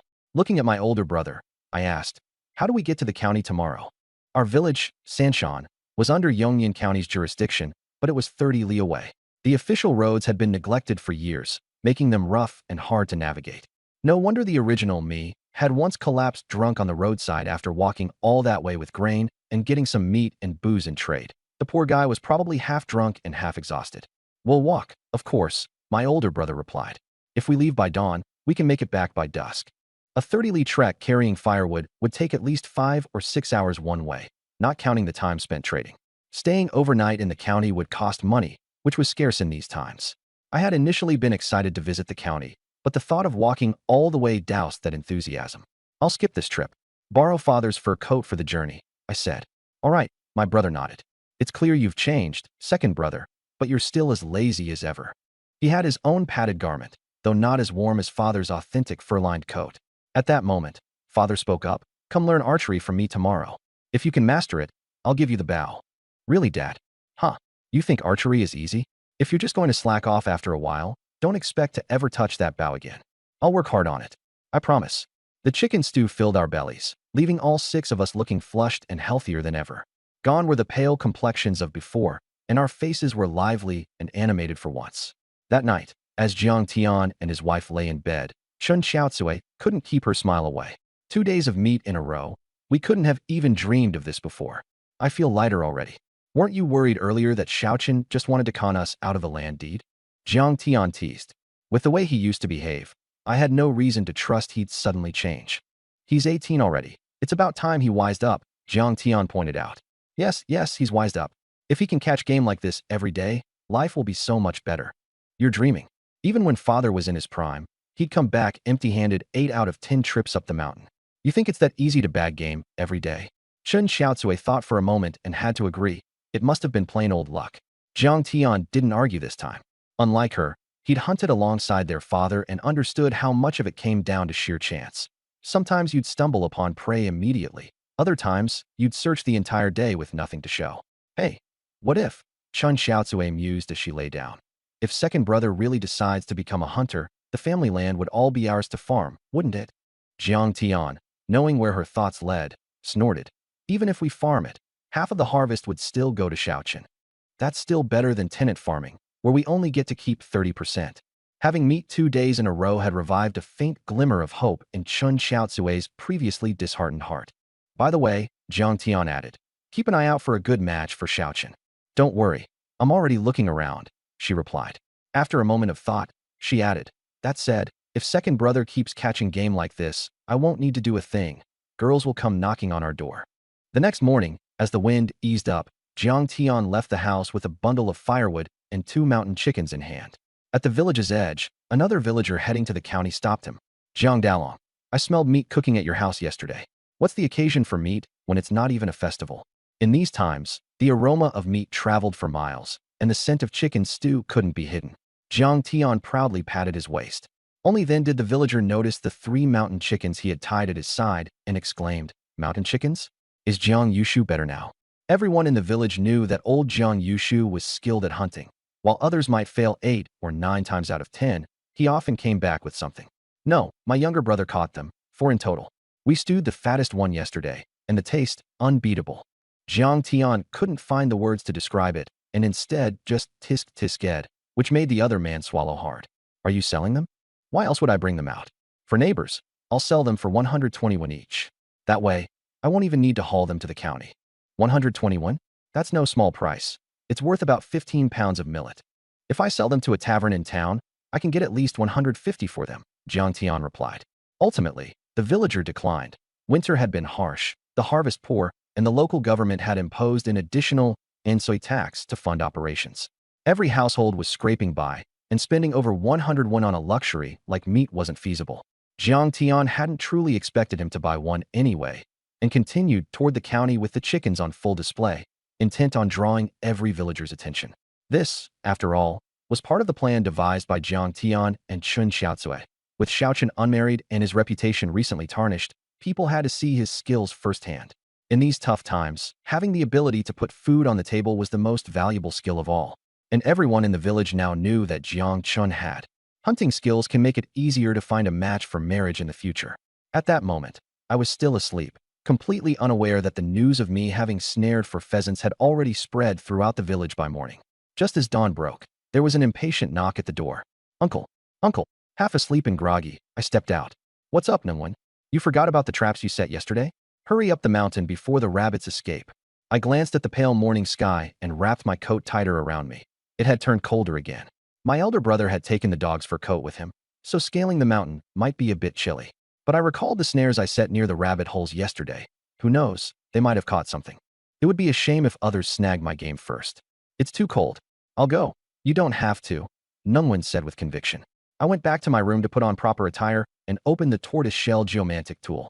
As a soft glow emerged, I tapped lightly, causing the light to disperse and 3 bamboo lots to launch outward. Slight luck. 2 5-year-old Gastrodia alata plants have matured at the summit of Little Black Mountain. A visit might yield some rewards. Moderate luck. A roe deer is wandering on the south side of Little Black Mountain. Bring a hunting bow. Success is possible. Great misfortune. A lone and starving alpha wolf, expelled from its pack, roams the northern foothills of Little Black Mountain. Acquiring its pelt could be profitable, but extreme caution is required. It's dangerous in its current state and might attack. The roe deer was an appealing choice, but I lacked the ability to handle it right now. As for that alpha wolf, the situation had escalated to starving now. A hungry wolf is even more dangerous. I wasn't inclined to meddle with this predicament. However, what if it dies of starvation? This great misfortune could turn into great fortune. If the wolf couldn't find enough food on Little Black Mountain, it might just starve to death. In such a case, I'd have a shot at scavenging its pelt. But the uncertainty was too high. I would leave that for another day. Finally, my eyes settled on the gastrodia lot. It seemed like a valuable medicinal herb. From what I recalled in the host body's memories, pharmacies might buy it, though I had no clue how much it would fetch. Unfortunately, being on the summit, it would certainly be much colder there. I hesitated about whether to make the trip today, but decided to take out the lot concerning the gastrodia immediately to free up tomorrow's slot. When I opened the door, Nungwen was still crouched nearby. Feeling a bit soft-hearted, I said, "The wind is strong today. You won't handle the chill well on the mountain." "I can handle it." He sprang up, defiantly patting the thick cotton jacket he was wearing, which had been generously padded by his dad and mom to keep him warm. He wasn't quite as thin-skinned as I'd thought. Considering how it would only get colder in the coming days, I feared I'd soon have to stop bringing him up the mountain at all. So I nodded. "All right, come along." I turned to ask Xiaoyan, "Are you coming with us?" Xiaoyan fretted for a moment before biting her lip. "Mom's gone out too, so I'll stay home and take care of Grandpa." "Good," I said reassuringly. 12-year-old rural kids already matured quickly around here. "Dad, I'm heading up the mountain," I hollered. My father emerged from the back room. "It's so cold. What are you climbing up there for?" "Checking the snares I set yesterday," I replied, detouring into the kitchen to grab a handful of millet before stuffing it into my pocket. Without the fur coat, the cold bit into me more sharply as soon as I stepped out. But at least winter was still in its early days and tolerable for now. If it got any colder, we'd need to keep a constant fire at home, at which point any firewood we collected couldn't be sold. It would have to go towards surviving the winter instead. There's an old saying, "In spring you plow, in summer you sow, in autumn you harvest, but in winter you idle." Winter might seem leisurely, but for families in lean years, it was the hardest time of all, when grain stores dried up, wild greens became scarce, and the cold demanded constant firewood. It wasn't uncommon for people in the villages to survive only to be felled by hunger or frostbite. Lost in these thoughts, I reached yesterday's trapping area with Nungwen. We checked 3 snares one by one, completely empty. The melting snow had erased even the faintest traces of rabbit tracks. "Ah, nothing at all," Nungwen cried, dejected. "Successful hunts are rare." I consoled him. "It's the reality of hunting. Empty snares are a much more common sight than full ones." I didn't move the traps, but scattered a few grains of millet near every well-worn path I could find. I had also lugged along a shovel, tentatively planning to dig up the gastrodia plants if the weather looked agreeable. But halfway up the mountain, my legs began trembling from the exertion, and Nungwen's nose had begun to drip. The gales cut through us mercilessly, and just one cotton layer between me and the wind wasn't enough. With conditions against me, I gave up with a sigh. The mountain summit was desolate in this dead of winter, so my guess was no one else would bother digging up the herbs just yet. "Nungwen, how about we check the pheasant nests?" he suggested. "Sure." I agreed without much optimism, treating it as just an excuse to walk. When we reached the hollow in the foothills, all we found were a few scattered chicken feathers, no birds in sight. Nungwen pouted, thoroughly disappointed. "Hey, not every trip up the mountain's going to score big," I reminded him.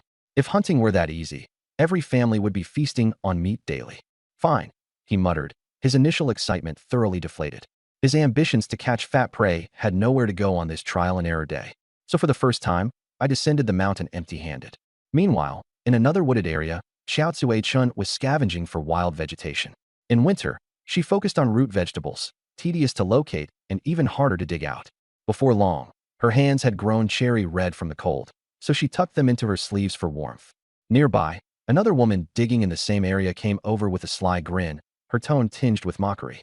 "I hear your second son sold off your food rations. How are you okay with that?" Leaning back against a tree, Xiao Tsue allowed a small but proud smile to slip. After all, she had deliberately come out to dig greens today to invite such gossip. She feigned indifference. "Oh, it's just millet. And yesterday, Erlang caught 4 pheasants on the mountain. Those will fetch us plenty of grain in town." The other woman froze, eyes wide with shock. 4 pheasants. It was your family cooking chicken yesterday? I was wondering where that meaty smell was coming from. I thought I'd started hallucinating from hunger. Then she shook her head with regret. "What a waste. Do you know how much grain each one of those birds could have traded for? At least 10 jin of millet apiece." Looking pained, Xiao Tsue sighed dramatically. "I said the same thing about trading them. But Erlang insisted that with Dad and the kids recovering, we couldn't skimp on nourishment. We set aside 2 for trading today, braised 1 yesterday, and saved another to fry this morning. Oh, and the day before, he snagged a rabbit too. But if you ask me, chicken tastes better." The woman sucked in a breath, brimming with jealousy. "That it does. Pheasants fatten up for wintertime. so their meat just melts in your mouth. Looking at Xiaotsue, she added slyly, "No wonder you're looking much rosier these days. Been eating well, haven't you?" "It's all thanks to Erlang's skills," Xiaotsue replied modestly, her satisfaction barely hidden. "Impressive indeed. Who would have thought that rascal?" The woman cut herself off, catching her tongue right before uttering something impolite. After all, everyone had heard the story, how Jiang Chun had once promised 50 silver for a marital dowry to secure a bride, only for the engagement to be called off when Sun Jinmei declared him unworthy. Well, as long as he's inherited the elder's craft, is our family ever going to run out of meat to eat again? Most of the villagers believed Jiang Yolin's tale of blinding the black bear was exaggerated, but everyone acknowledged that he was the best hunter for miles around. If Jiang Chun could learn even a fraction of his skills, he'd surely become a renowned hunter as well. Of course, our second son has got talent, no doubt about it. Jiang Chen's parents, Chun Xiaotsue and Jiang Tian, had come up with a plan: build up Jiang Chen's reputation and then find him a wife. What Jiang Chen didn't know was that his image in the village was quietly shifting from troublemaker to a skilled man with real ability. After dinner, my father led me to the clearing behind the village. I stood under a large tree, holding the horn bow that he'd used for over 10 years. He squatted on a stone step, applying rosin to the arrows, with 20 or so wooden arrows neatly arranged inside a bamboo basket. The iron arrowheads gleamed from being carefully sharpened, and the tail ends were tied with dried goose feathers. The first time I held this bow, I was eager to pull it back to see how it felt. "Don't rush to draw it just yet." My father tossed an arrow to me. "Catch it. Feel its weight. Get familiar with its balance." The mulberry wood shaft felt heavy and solid in my palm. An arrow is lifeless, but a person isn't. You have to understand its balance. Know where it's heavier, where it's stable. Only then can you shoot straight without it wobbling mid-flight. He stood up, took the bow, tucked his crutch under his arm, and pressed the bowstring down against the ground while pulling the bow's ends. The horned bow creaked softly, its sound reminiscent of old bones stretching. "This is a two-stone bow. If you can hold it steady for half an hour, we'll try shooting." Mimicking his stance, I placed my left hand in front and my right hand on the string. Just as I was about to pull, he pressed down on my shoulder. "Don't tense up your arms. Use your back muscles. Relax your shoulders, drop your elbows, and anchor your stance with your waist. Your lower back needs to feel like a willow branch in early spring, soft to the eye, but full of resilience." It took me several attempts to find that sense of resilience. Opening the bow wasn't about straining my arm muscles.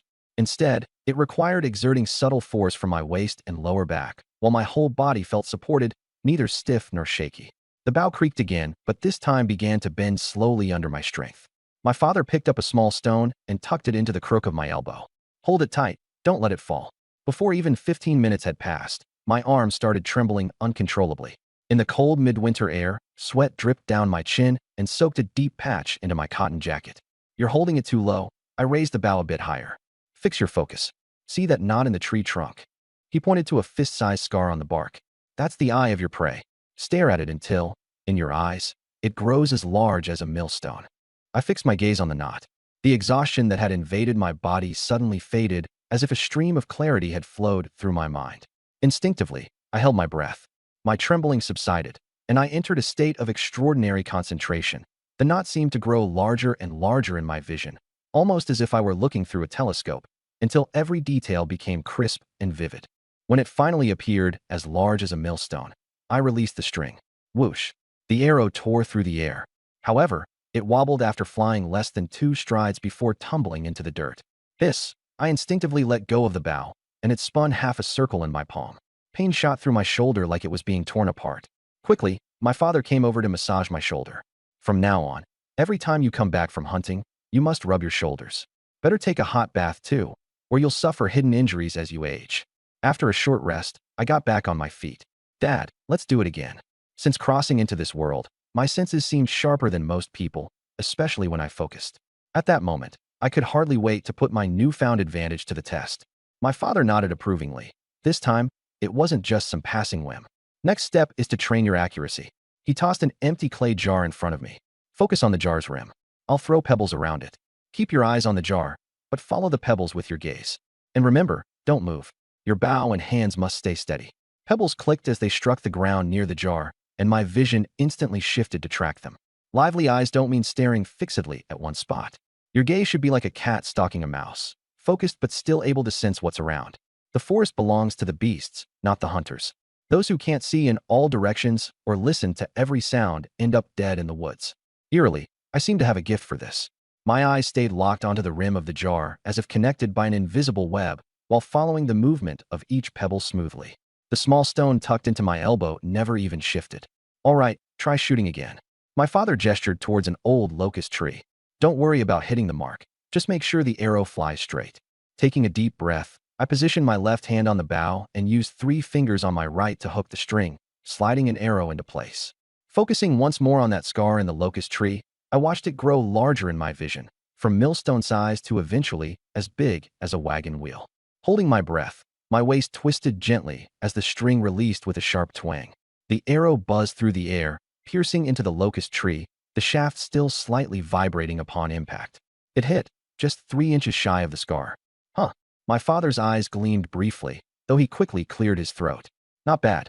Practice more, and you'll gain a semblance of my skill. By then, you can strut your stuff around town. Turning away to retrieve the arrow, I caught the brief grin he tried hard to suppress once his back faced me. The arrowhead wasn't deeply embedded. With a casual tug, he pulled it out. The strength still wasn't there yet. Rubbing my chin, I thought to myself, I'm 18 years old, the prime age for sharp vision and quick reflexes. On top of that, my senses had been enhanced since crossing over, significantly boosting my potential in archery. The issue was purely strength. If I had more power earlier, I would have nailed that scar dead on. I need to keep training. Thankfully, my technique and shot focus were far superior to the average person. All I had to do was build up my strength, and the path to mastery would be wide open. The thought filled me with excitement. My father resumed applying rosin to the arrows. Every arrow you recover needs care. Apply rosin to the heads, smooth out the tail feathers, and you'll be able to use them longer. He handed me another arrow. You've grasped the technique well enough. From here on, it's all about practice. When I served in the army, they handed us 1 horn bow, a quiver of arrows, and left the rest to battle after battle. Locking onto the tree scar again, I repeated the steps, relax shoulders, drop elbows, engage the waist. With each shot, he corrected my form again and again, tirelessly. By the time the sun dipped below the horizon, my arms could barely lift anymore, and we headed home. I tried placing the bow back in his room, but he stopped me. It's yours now. Treat it well, and remember to tend to it daily with rosin. Initially, he probably wanted to test me for a few more days, but seeing my natural talent, he was happy to pass the bow on early. Thanks, Dad. With this bow in hand, I felt ready to take on anything this new world might throw my way. Now that I have the horn bow, I can truly call myself a hunter. Pa, Erlang, come back quickly for dinner. It was already late, and dinner time had to be postponed.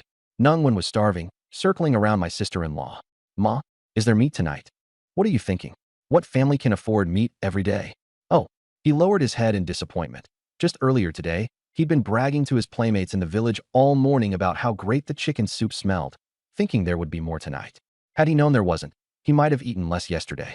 But today I stir-fried some chicken offal with veggie roots and a bit of lard. My sister-in-law turned to glance at me. Erlang, shall we save the other chicken for tomorrow? Eating too much in one go is hard to digest. Then be sure to make it tomorrow, I said. Sister-in-law, you know me. If I go without tasty food for too long, who knows what I might end up doing? Her face darkened immediately. My father's satisfaction in his son's abilities from earlier turned into annoyance again as he hobbled his way into the house with his cane. I want to eat. I want to eat, yelled Nungwon, his mind still fixated on the chicken offal, bouncing around eagerly. He didn't expect my sister-in-law's mood to sour so quickly. She whacked him on the head. What's the rush? Wait for your father to come back. No sooner had she said this than my eldest brother entered the house, carrying a sack over his back. Nengwon, clutching his head, ran to greet him. Pa, hurry up and eat. Hold on, take the grain back first. My elder brother went into the kitchen to put down the millet, only then sitting down.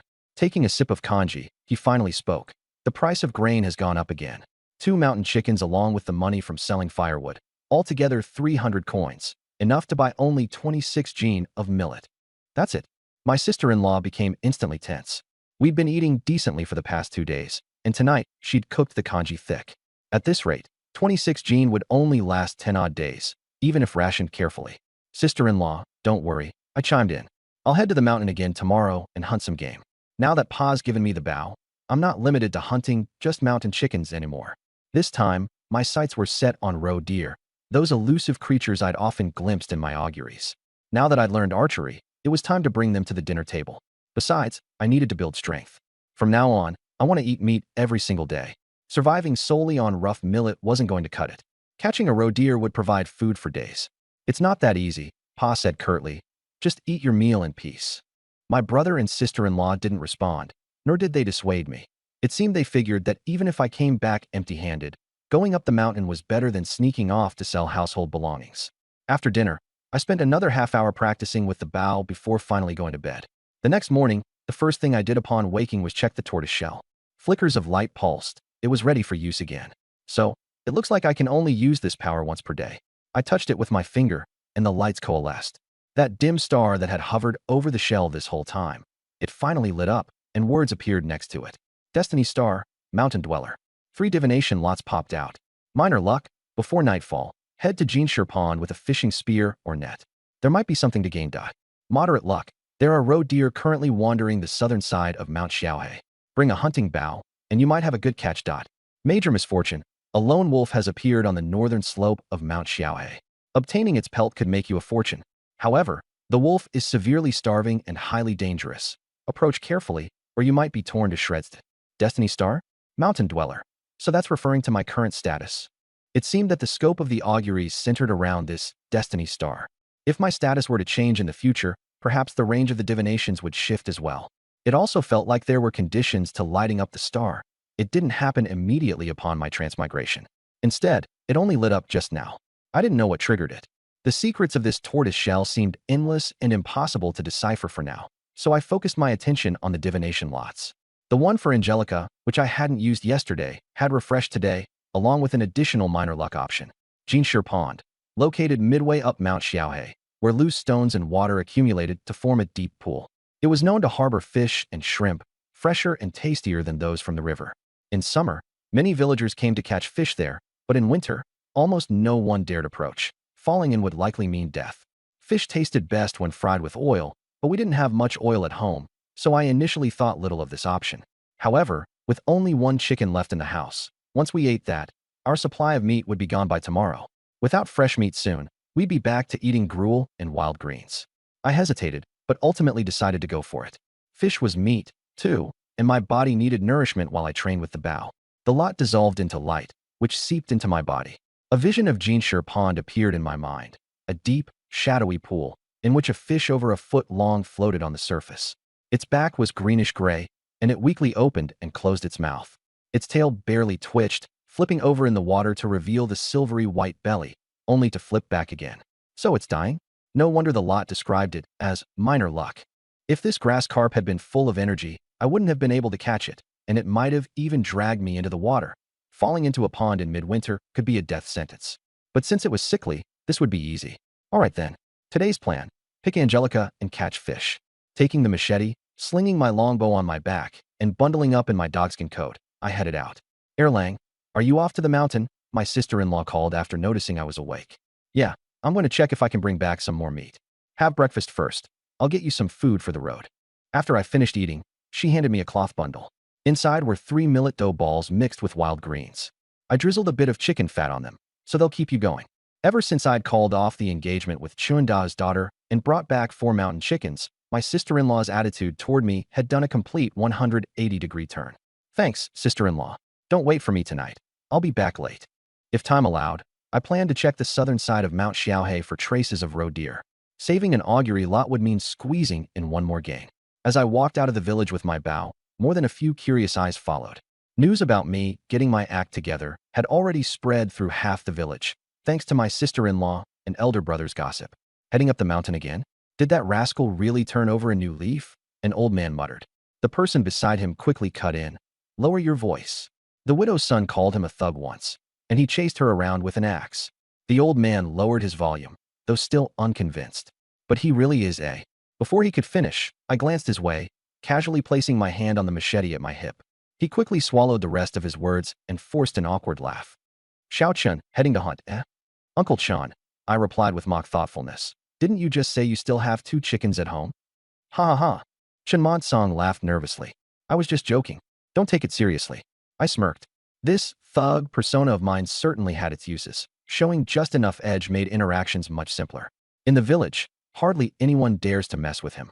After Jiang Chun walked away, Chun Song relaxed his expression and muttered, This isn't change, is it? Those birds he caught? I'm afraid they're not wild pheasants, but probably raised by some family. No way. I saw Jiang Dalong sell them in the county myself. Those were definitely wild pheasants. So you're saying he really knows how to hunt? Dragons give birth to dragons, phoenixes to phoenixes, and a rat's offspring knows how to dig. Jiang Lao's son having hunting skills. What's so unusual about that? That's nonsense. You all might not know, but I do. A figure popped out from the roadside, Zhang Sampo. That rabbit he had the other day? It wasn't hunted. It was roadkill, and he picked it up. Zhang knew. He had seen that rabbit and clearly knew how it died. And as for those so-called pheasants, they were just sitting in their nests, easy enough for a child to grab. And he calls that hunting. Ever since Jiang Chun threatened him last time, Zhang Sampo couldn't let it go. The more he thought about it, the angrier he got. If he had gone up the mountain earlier, he could have claimed that rabbit. In his mind, Jiang Chun had stolen his rabbit and then had the audacity to threaten him with a knife. As his grievances festered, Zhang became more resentful. And now, Jiang Chun wanted him to pay the money back? Not a chance. Chen Monsong chuckled. Zhang Sampo, wasn't he your little brother? How come you hid behind a tree just now and didn't go exchange greetings? Who's his brother? We cut ties ages ago, Zhang Sampo said indignantly, hands tucked into his sleeves. Truthfully, Jiang Chen's fierce demeanor had shaken him, and earlier, he simply didn't dare show himself. Oh, I see. Then it looks like Jiang Chun really has changed. Not hanging out with you anymore. That's probably for the best. Chen Monsong, what are you implying? Zhang Sampo shouted. But before he could say more, Chen Monsong had already slung his firewood bundle onto his back and left. My first stop up the mountain was at the snares I had set earlier. The first? Empty. The second? Still nothing. The third? Completely bare. This is tough. I felt pretty down about it. Hunting is tough. The tracks of rabbits were clearly visible, and I had placed snares directly along their routes, even camouflaging them. But after 2 days, I had still caught nothing.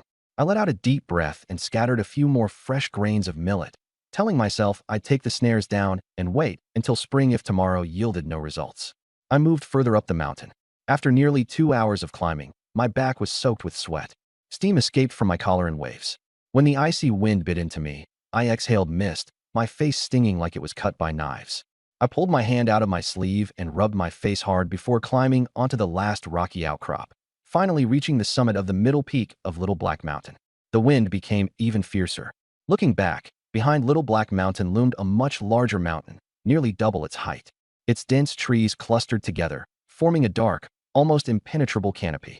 Even during the day, it seemed dim and forbidding. No telling how many venomous creatures and deadly predators lay hidden there. That was Big Black Mountain. Just gazing at it from afar was intimidating. But danger often comes hand in hand with opportunity. Larger prey would mostly be found in Big Black Mountain. Medium-sized game like roe deer had already become increasingly rare in Little Black Mountain. One day, I'll need to head over there, I resolved as I set my sights on the distant mountain. After catching my breath, I began searching for the 2 Chinese wild yams, Gastrodia alata, I had seen in the divination. Following the signs on the talisman, I took about 100 steps down to a wind-sheltered slope. Closer to the summit, the trees were dense, and rotting leaves had piled up to create a layer almost 6 inches thick. It felt like wading through a bed of cotton. I gripped my spade and gently brushed aside some of the wilted ferns. The talisman's glowing guide flickered faintly before me, yet I still hadn't spotted the yams. Could they be hidden under a rock? I wasn't trained in medicinal herbs, and my knowledge of the Gastrodia alata plant came entirely from the talisman's guidance. I didn't know its biological habits. At the glowing indicator, I found a loose greenish stone and pried it up. Beneath it was a ring of shallow, light brown fungal roots, resembling the base of a wizened vine.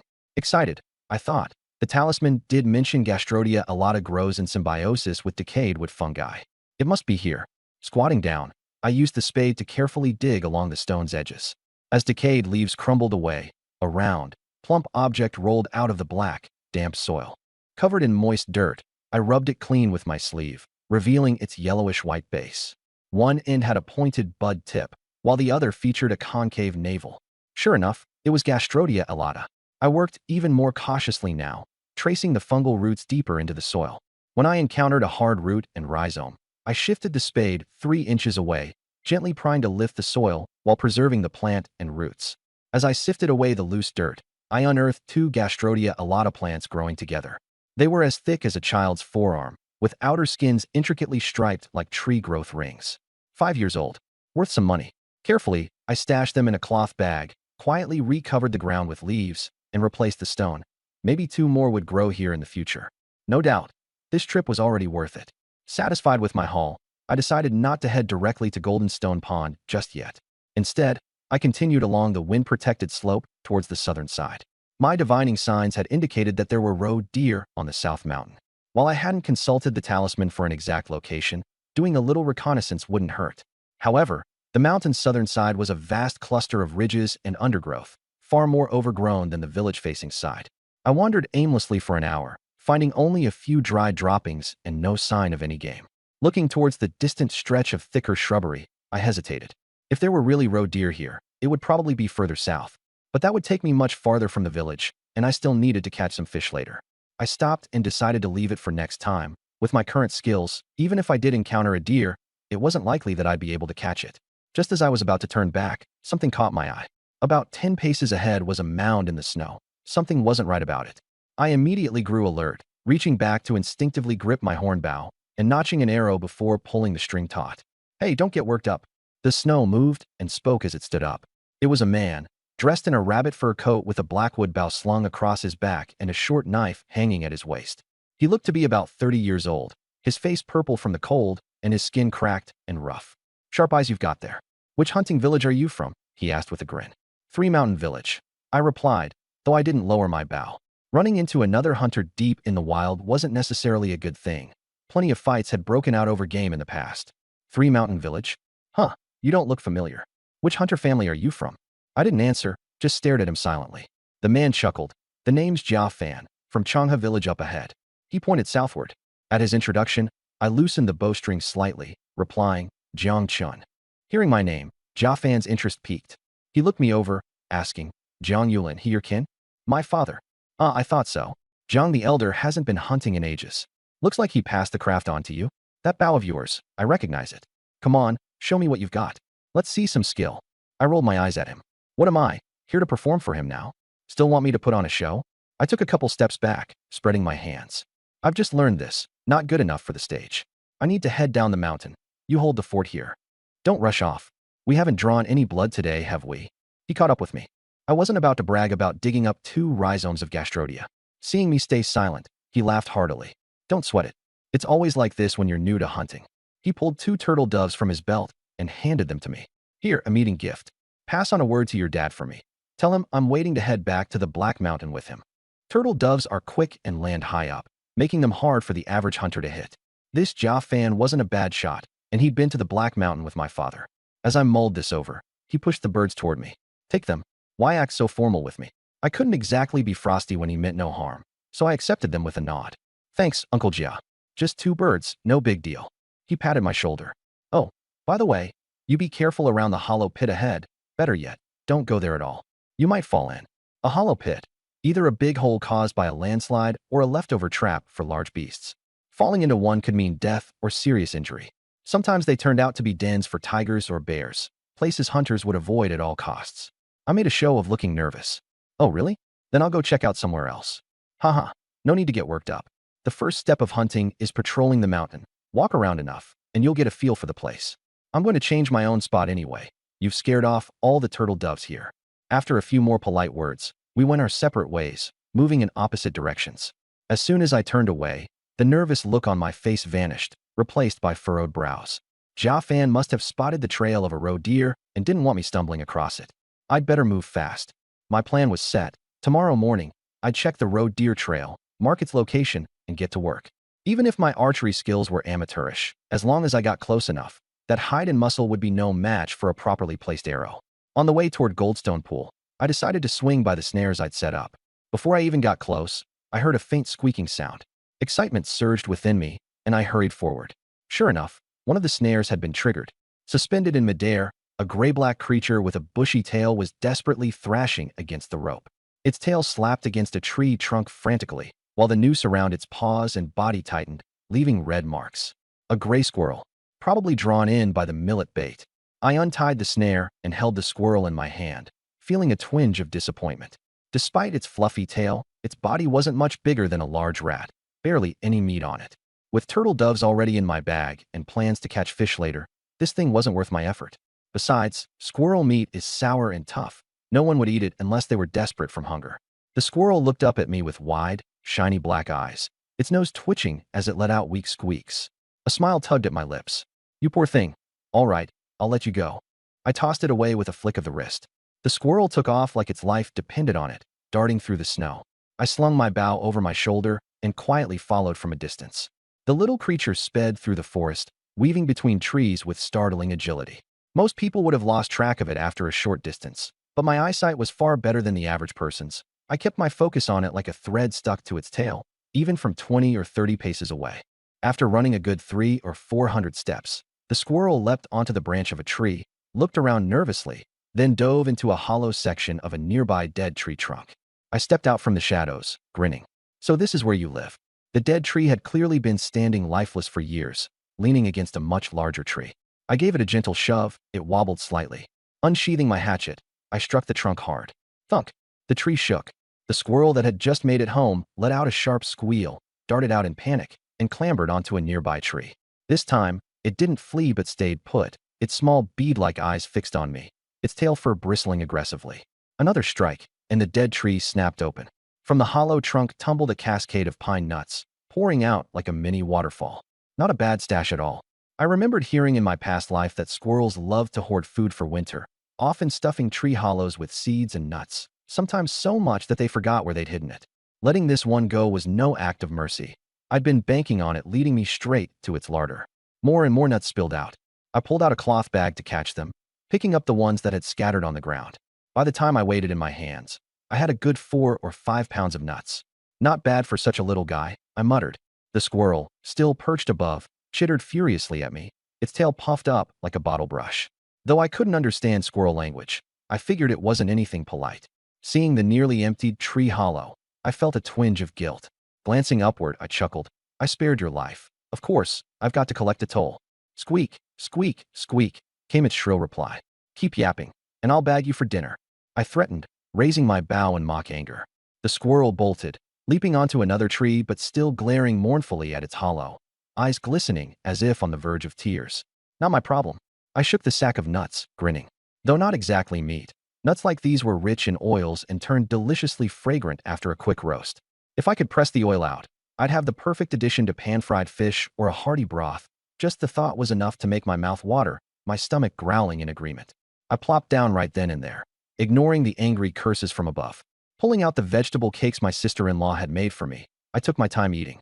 Crafted from millet and wild greens, they were a chore to chew through, though the drizzle of chicken fat helped them go down. One after another, 3 cakes later, my belly finally felt less empty. Taking a swig of water, I glanced up at the squirrel. It startled at my gaze, clearly sensing my lingering bloodlust, and hurriedly bounded further away. To catch fish, I need a proper fish spear.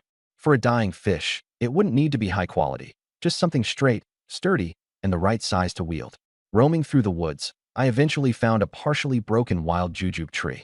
Its trunk, as thick as a bowl, had a natural 3-pronged split at the tip, perfect as makeshift tines. 3 quick strikes dropped the tree, and I trimmed off the excess branches. Sharpening the forked ends into pointed spurs, I carved 2 shallow grooves into the handle for grip and swung it experimentally. Not bad. Spear in hand, I made my way toward Goldstone Pool. Goldstone Pool was larger than I'd imagined, sprawling a good acre. No wonder it bred such big fish. The water, a deep murky green, reflected the sky like glass, with scattered dead leaves floating on its surface. A gentle wind passed over, and the ripples revealed faint movements beneath the water. I picked up a loose stone and hurled it toward the cluster of leaves. Plunk! A large grayish-green fish flicked its tail, splashing up water before vanishing into the depths. But I wasn't worried. Its pale belly, struggling upright, showed its swim bladder was shot. It wasn't going to stay down for long. Just as expected, minutes later, it surfaced again, pale belly up, struggling feebly near the water's edge, just out of reach of my spear. I grabbed another stone, aiming for head to the shore.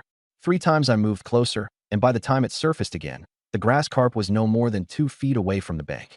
I edged towards the pond, took a slow breath, and carefully lowered the harpoon into the water. The tip of the harpoon pierced the surface, and the grass carp flicked its tail, but couldn't swim far. With a firm motion of my wrist, I angled the harpoon downward, striking the fish squarely in the belly. Splash! Water sprayed against the back of my hand. In that fleeting moment between life and death, the weakened grass carp suddenly convulsed and struggled violently. Its tail fin struck the water with loud, resounding slaps. but the harpoon tip held it firmly in place. Despite nearing death, the strength of the fish underwater matched that of a 12 or 13-year-old child. My arm muscles bulged with all my restraint, and I dared not loosen my grip. It wasn't until the fish's energy waned that I gave a strong lift, hauling the fish out of the water with the harpoon. Its silvery belly glinted in the sunlight, while crimson beads of blood dripped onto the frozen pebbles below. It was even bigger than I'd estimated. Out of the water, I could see that it was almost 2 feet long, likely weighing around 14 or 15 pounds. Just as I was about to carry the fish home, a sharp chill made me wince. Ah, darn. I looked down and realized, in my excitement, I had stepped into the muddy bank of the pond and soaked both my boots. The bone-chilling cold seeped in through the leather. This wasn't good. I needed to hurry back.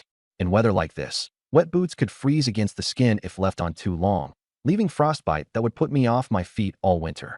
Finding a sturdy branch, I threaded it through the gills of the fish, slung it over my back, and made for the mountain path with all the speed I could muster. By the time I reached the village entrance, the sky had taken on a dim, dusky hue. People scavenging wild herbs and firewood were also returning home, visibly weary. The harvest had been poor this year, and no one's granaries were particularly well stocked. Everyone was trying to gather as much winter food and fuel as they still could. Soon, the cold would force them to hunker down for the season.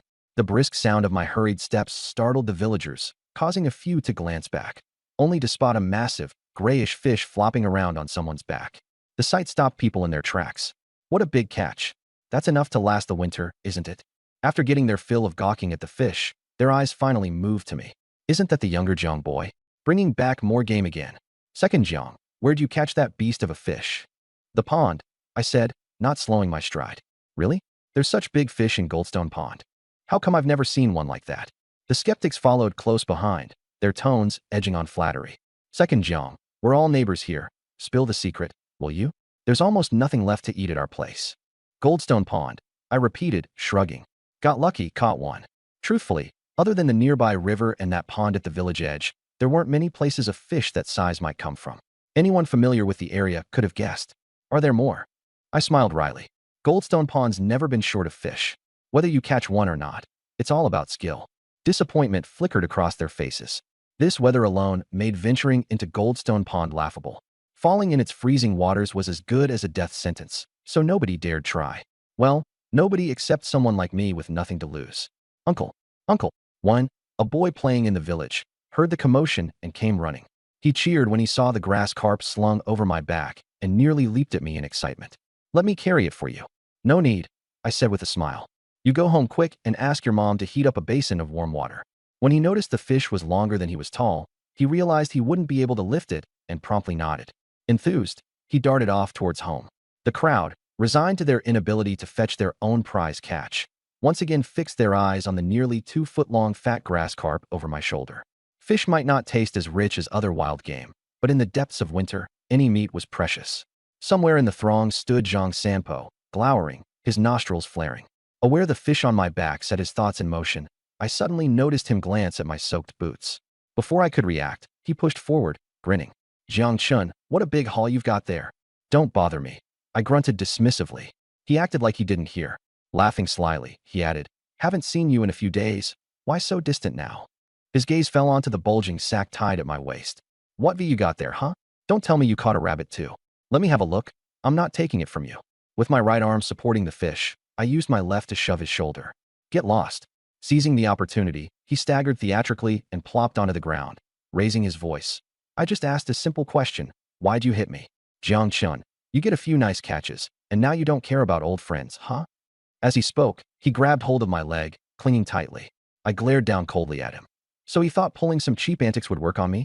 Around us, the onlookers instinctively backed up a couple of steps, assuming a spectator's stance. Some muttered, weren't these two friends before? How'd it come to this? Jiang Chin's probably outgrown dealing with riffraff like him. Second Jiang's boots are soaked through. If he doesn't get home to warm up soon, he might end up frostbitten. I entertained the idea of kicking Zhang Sampo squarely under the chin, but my arm was weighed down with the fish, and now my leg was locked by his grip. A single wrong move might have thrown me off balance. If I really ended up wrestling on the ground with him, he'd have won this little scheme outright. As I was deliberating, a voice rang out from the edge of the crowd. Hey Zhang, what? Picking on an outsider because you think nobody speaks for us? I looked up. It was my father and elder brother. My father leaned on his cane, trudging step by step towards us. He used the term outsider because, in our village, the Chun family was the majority, the Zhang family second most established, while my family, the Jiangs, was a household of one. In rural villages, outsiders often faced bullying. That said, no one in Three Mountain Village had dared outright target my family. My father's reputation as a hardened ex-soldier, with rumors of men he'd killed, combined with his skills as a hunter, made him a figure no one wanted to cross. Who's bullying who? It's your son who hit me. Zhang Sampo's tone clearly faltered, but he lifted his chin obstinately. Save that petty crap for someone who buys it. My father continued forward at an even pace. His weather-worn face hardened, and with a sharp motion, he swung the cane upward. Gripping it firmly by its thinner end, he declared, I raised hells you'd never dream about. His words weren't fully out of his mouth before the cane came crashing down toward Zhang Sampo's head, whistling audibly with the force of its swing. There wasn't a shred of hesitation in that strike. Wait, Dad, I shouted hastily. The thick end of the cane was heavy. It would have left Zhang severely injured if it landed. For all his scheming, I hadn't intended to escalate things into manslaughter now that we had an audience watching. If the man died, dealing with the local authorities would quickly become a mountain of problems we didn't need. Wham! The cane slammed into the ground, dirt scattering on impact. My father hadn't held back one bit. Thankfully, much like the grass carp earlier, Zhang Sampo mustered all his strength at the critical moment and rolled out of the way. Lying a few feet off to the side, his chest heaved as he caught his breath, his gaze filled with unadulterated fear toward my father. My father scoffed, readjusted his grasp on his cane, and jabbed it firmly into the ground, continuing, Boy, do not make me remind you. More chickens than the ones you've killed, and you still want to mess around with me? Get lost. Zhang Sampo didn't bother with a reply, clutching his pants as he scrambled to his feet and ran off. The crowd was momentarily stunned but burst into laughter as soon as they saw him fleeing. Did he wet himself? A grown man wetting his pants, huh? Old Jiang is savage. Wasn't he about to beat someone to death just now? So what if he kills someone? It's not like it's the first time he'd done it. Big brother came over and took the grass carp I was carrying on my shoulder. Come on, let's head home. Feeling relieved of the weight, I quickly trailed behind him. As soon as we got home, my sister-in-law came out with a large wooden basin of steaming water. Hurry inside. Soak your feet. Stepping into the main room, I carefully pulled off my leather boots, completely soaked through and ice cold. My feet were so numb, I could barely feel them. Dad was already seated in front of me, his rough, calloused hands reaching out to rub warmth back into my frozen feet. Feet like this can't go straight into the hot water. You'll feel worse if you do. Let me get them warmed up first. Instinctively, I tried to pull my feet away, but he held them down firmly. What? You embarrassed now that your old man is rubbing your feet? Fish soup, pine nuts for oil, and the young girl shenyank you. My eyes started to burn as warmth filled my chest. In my previous life, my parents divorced when I was very young, and they each moved on with new families. I'd barely experienced what having a home felt like. But in this life, with this father, this big brother of mine whom I met after crossing over, I was finally getting a taste of what it truly meant to have a family. Awkwardly, I let out 2 hollow laughs. Dad, aren't you worried we'll get struck by lightning if you act like this? Huh. If lightning had an issue with you, you'd have been fried ages ago. Once my dad deemed my feet were warm enough, he guided them into the basin of hot water. The intense warmth stung at first, but slowly, the numbness faded, and sensation began to return. Phew. I leaned back, swirling my feet in the basin, and looked at my sister-in-law. How'd you have hot water ready so quickly? I was just finishing up cooking, and the stove already had warm water going. When mentioned needing hot water, I threw in some extra firewood to heat it up, she replied. Firewood these days was precious, so people often added water to the pot after cooking to warm it with the stove's residual heat, making it just right for washing later. Big brother followed us inside, tossing the massive fish off his shoulder onto the floor with a solid thud. Wow, that's huge, Xiao Yun exclaimed from the courtyard. I told you, it's even bigger than me, exclaimed one, bursting with excitement. He couldn't wait to have meat to eat and brag about the taste of fish to his friends the next day. My sister-in-law inspected the frozen grass carp with a delighted glow. Erlang, you caught it? Yup.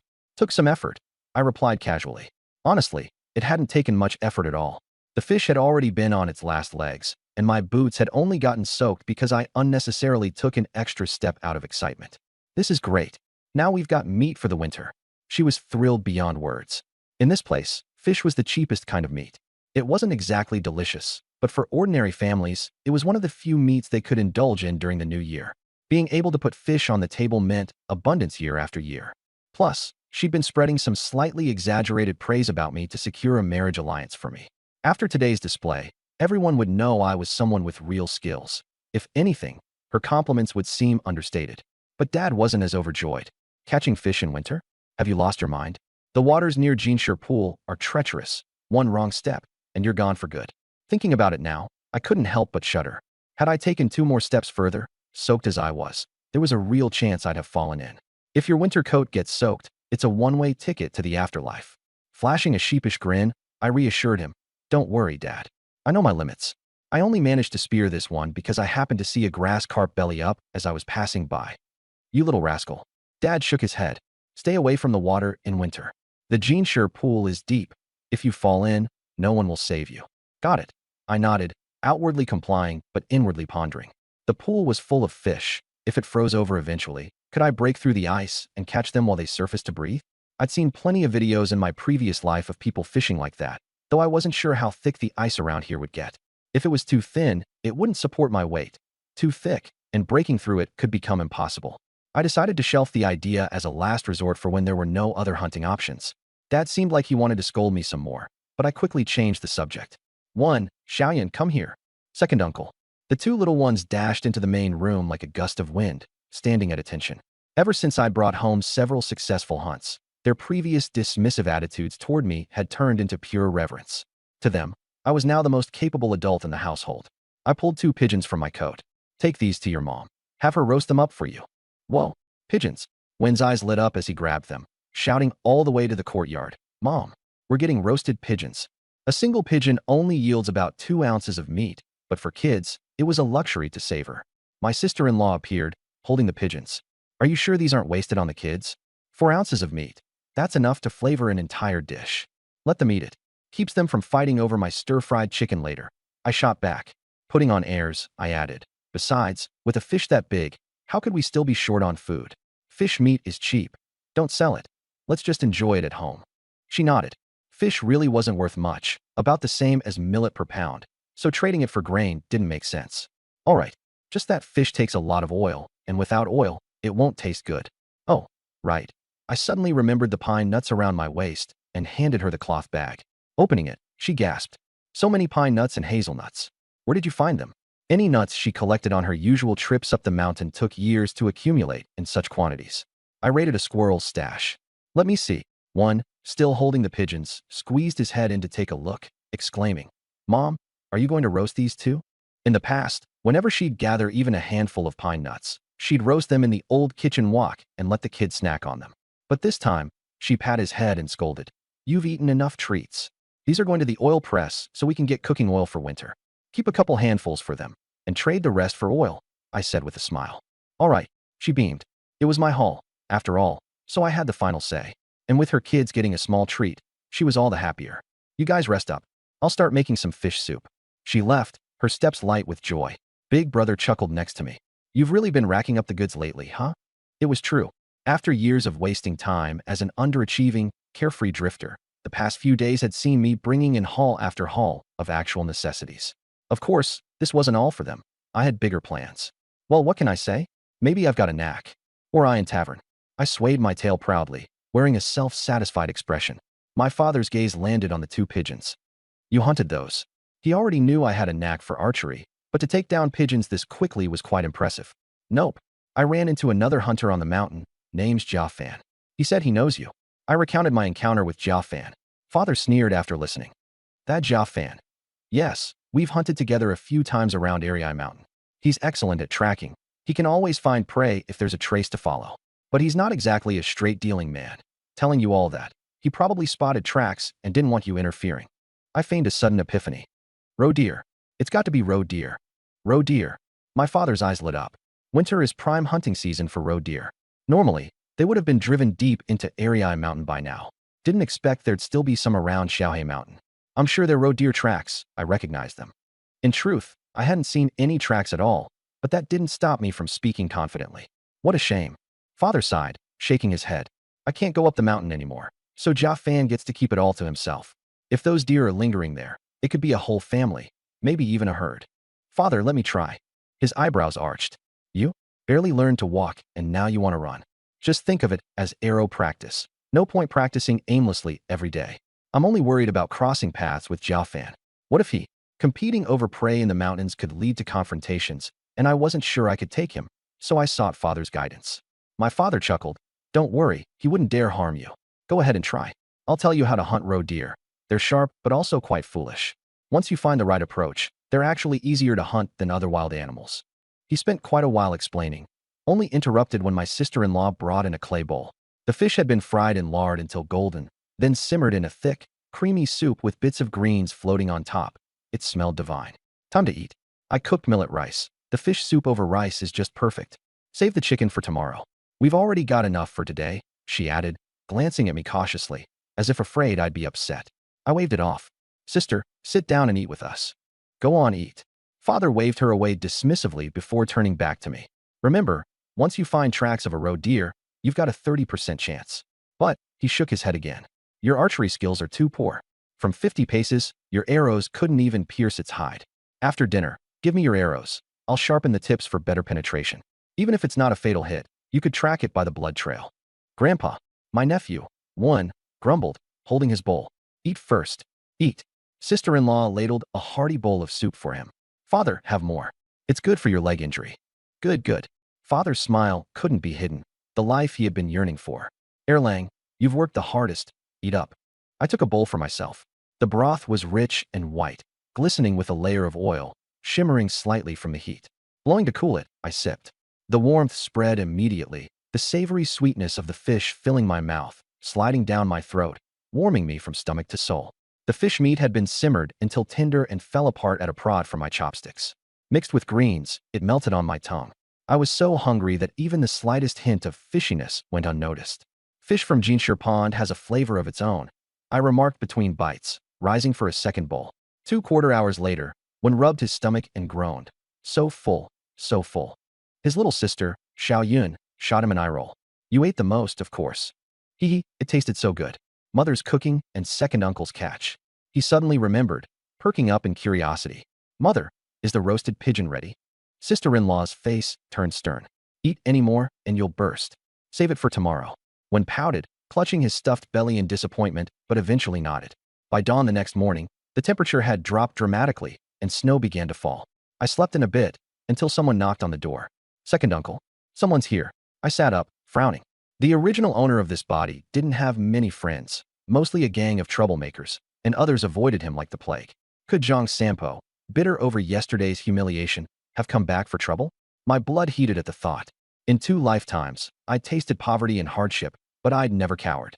If someone dared come stir up trouble again, did they think I was easy prey?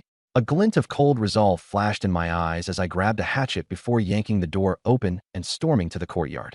My sister-in-law, seeing me heading out armed, sensed something was wrong and followed worriedly. As I stepped outside, my piercing gaze swept the yard, but I didn't find the scene I expected. Instead, standing timidly by the gate was a young girl.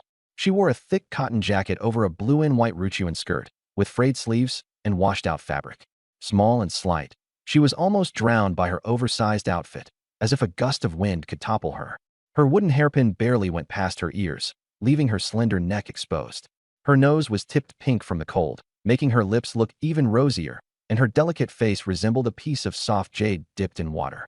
She huddled against the door to shield herself from the wind, clutching a fabric bundle tightly to her chest, toes scuffing at the thin layer of snow underfoot, darkening it.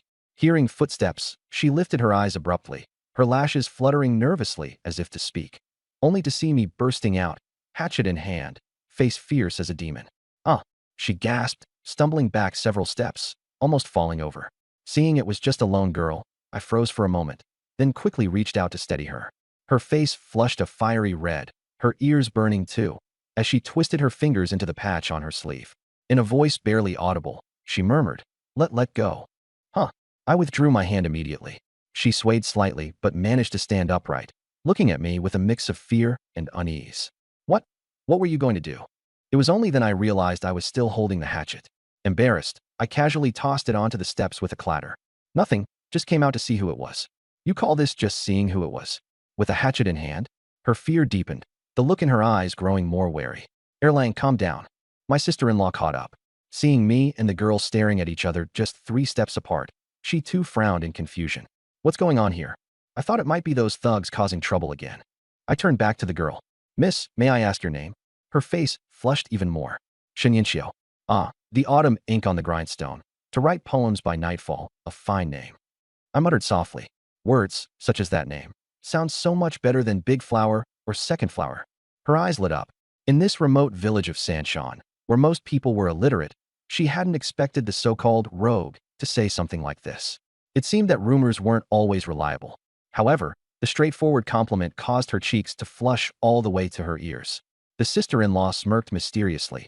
Erlang, have you been to the city too much? You're starting to sound like you're on stage in a play. It was then I snapped back to reality. This wasn't some costume drama, nor was I a white-robed scholar.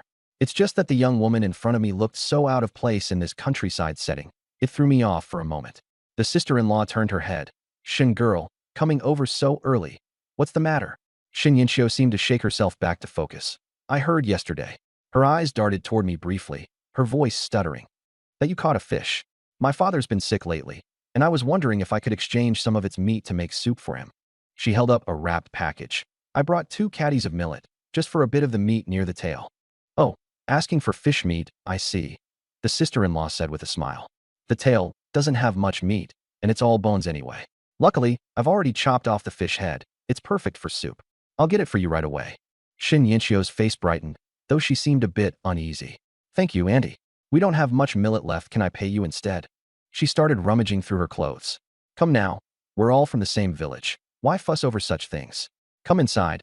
I'll get it for you. Shun Yinshio hesitated, her steps slow and wide as she made a large arc around me, following the sister-in-law into the yard from a careful distance.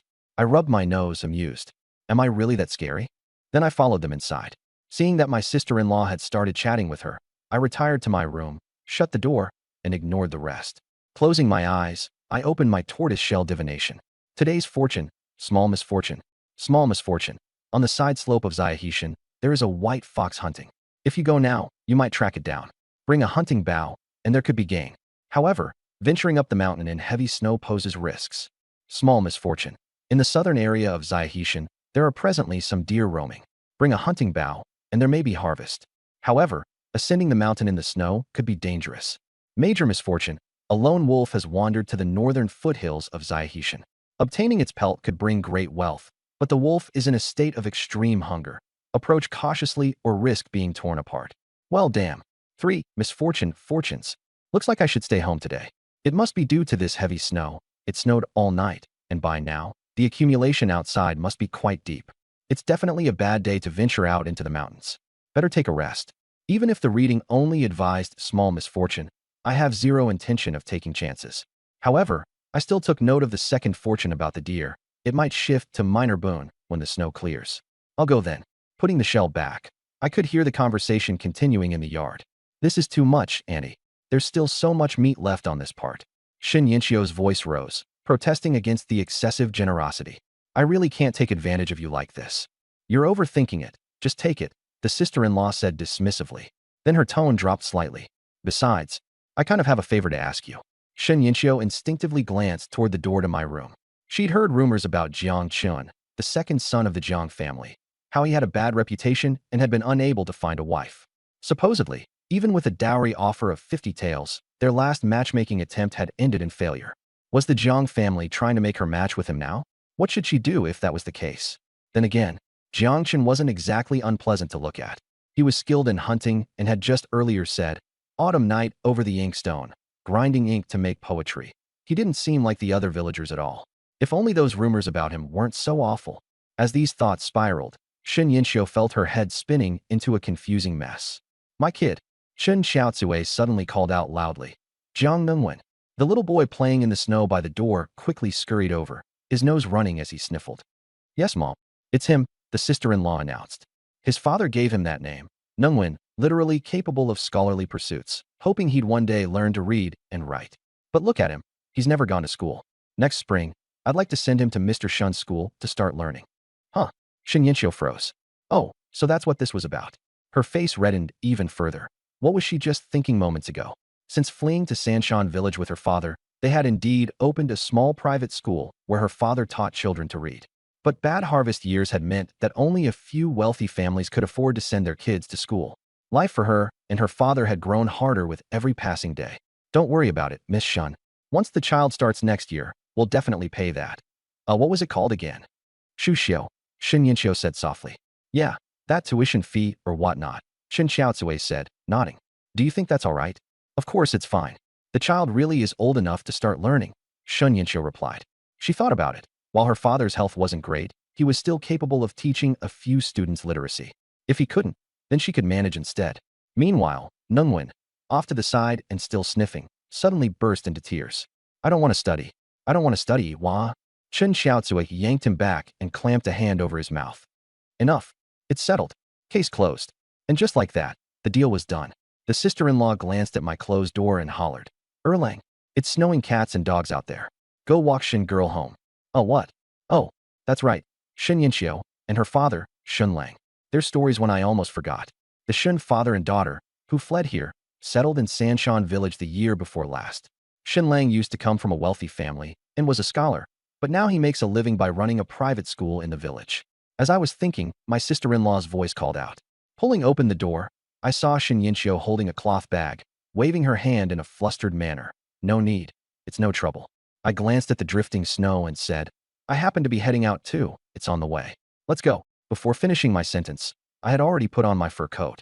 She initially wanted to refuse, but perhaps recalling the time I rushed out with a hatchet, she didn't dare to say a word and silently followed. Once outside, I said, let me carry it for you. Chen Xiaozue was truly generous. Shin Yinxiu had given her 2 pounds of millet, and in return, she gave back over 4 pounds of fish heads and tails. Fish meat itself isn't worth much, and fish heads and tails are even cheaper, but on a snowy day like this, it was considered a rare act of generosity. Shin Yinxiu wanted to decline, but seeing my hand already extended, she had no choice but to hand over the cloth bag. Are you afraid of me? I asked with a smile. She seemed startled, quickly denying, no, I'm not. I chuckled twice and didn't tease her further. Taking the cloth bag, I deliberately stepped back 2 paces. The village was full of prying eyes, and with everyone idle in the winter, walking too close would surely spark gossip by tomorrow. Seeing me create some distance, she finally said softly, it's just that you seem different from the rumors. What do the rumors say about me? A ruffian, a scoundrel. Halfway through, she seemed to realize it might offend me and quickly added, that's what they say, not me. And in reality, a bit fierce, but polite, and you can hunt. You're a capable person. I smiled. In this village, being able to hunt was indeed considered a skill. Have you studied before? She asked. I've studied a little. When I was young, Jiang Yulin did send me to a private school, but I was inconsistent, learning only a few characters. I think you're quite suited for studying. The way you speak. She blushed as she trailed off. Picked it up from the opera stage. I replied casually. Being able to remember it is already impressive. At that moment, a small courtyard with green stone walls appeared before us. It was even larger than the Jiang family's, though several tiles were missing from the roof, giving it a neglected appearance. It turned out to be the ancestral home of Chun Dahua's family, which the Shun father and daughter had bought. Well, such rural ancestral homes aren't like farmland. There aren't many buyers. I'm here, she said, turning back.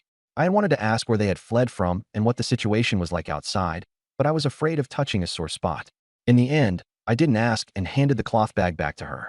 She took it, said goodbye, and entered the courtyard.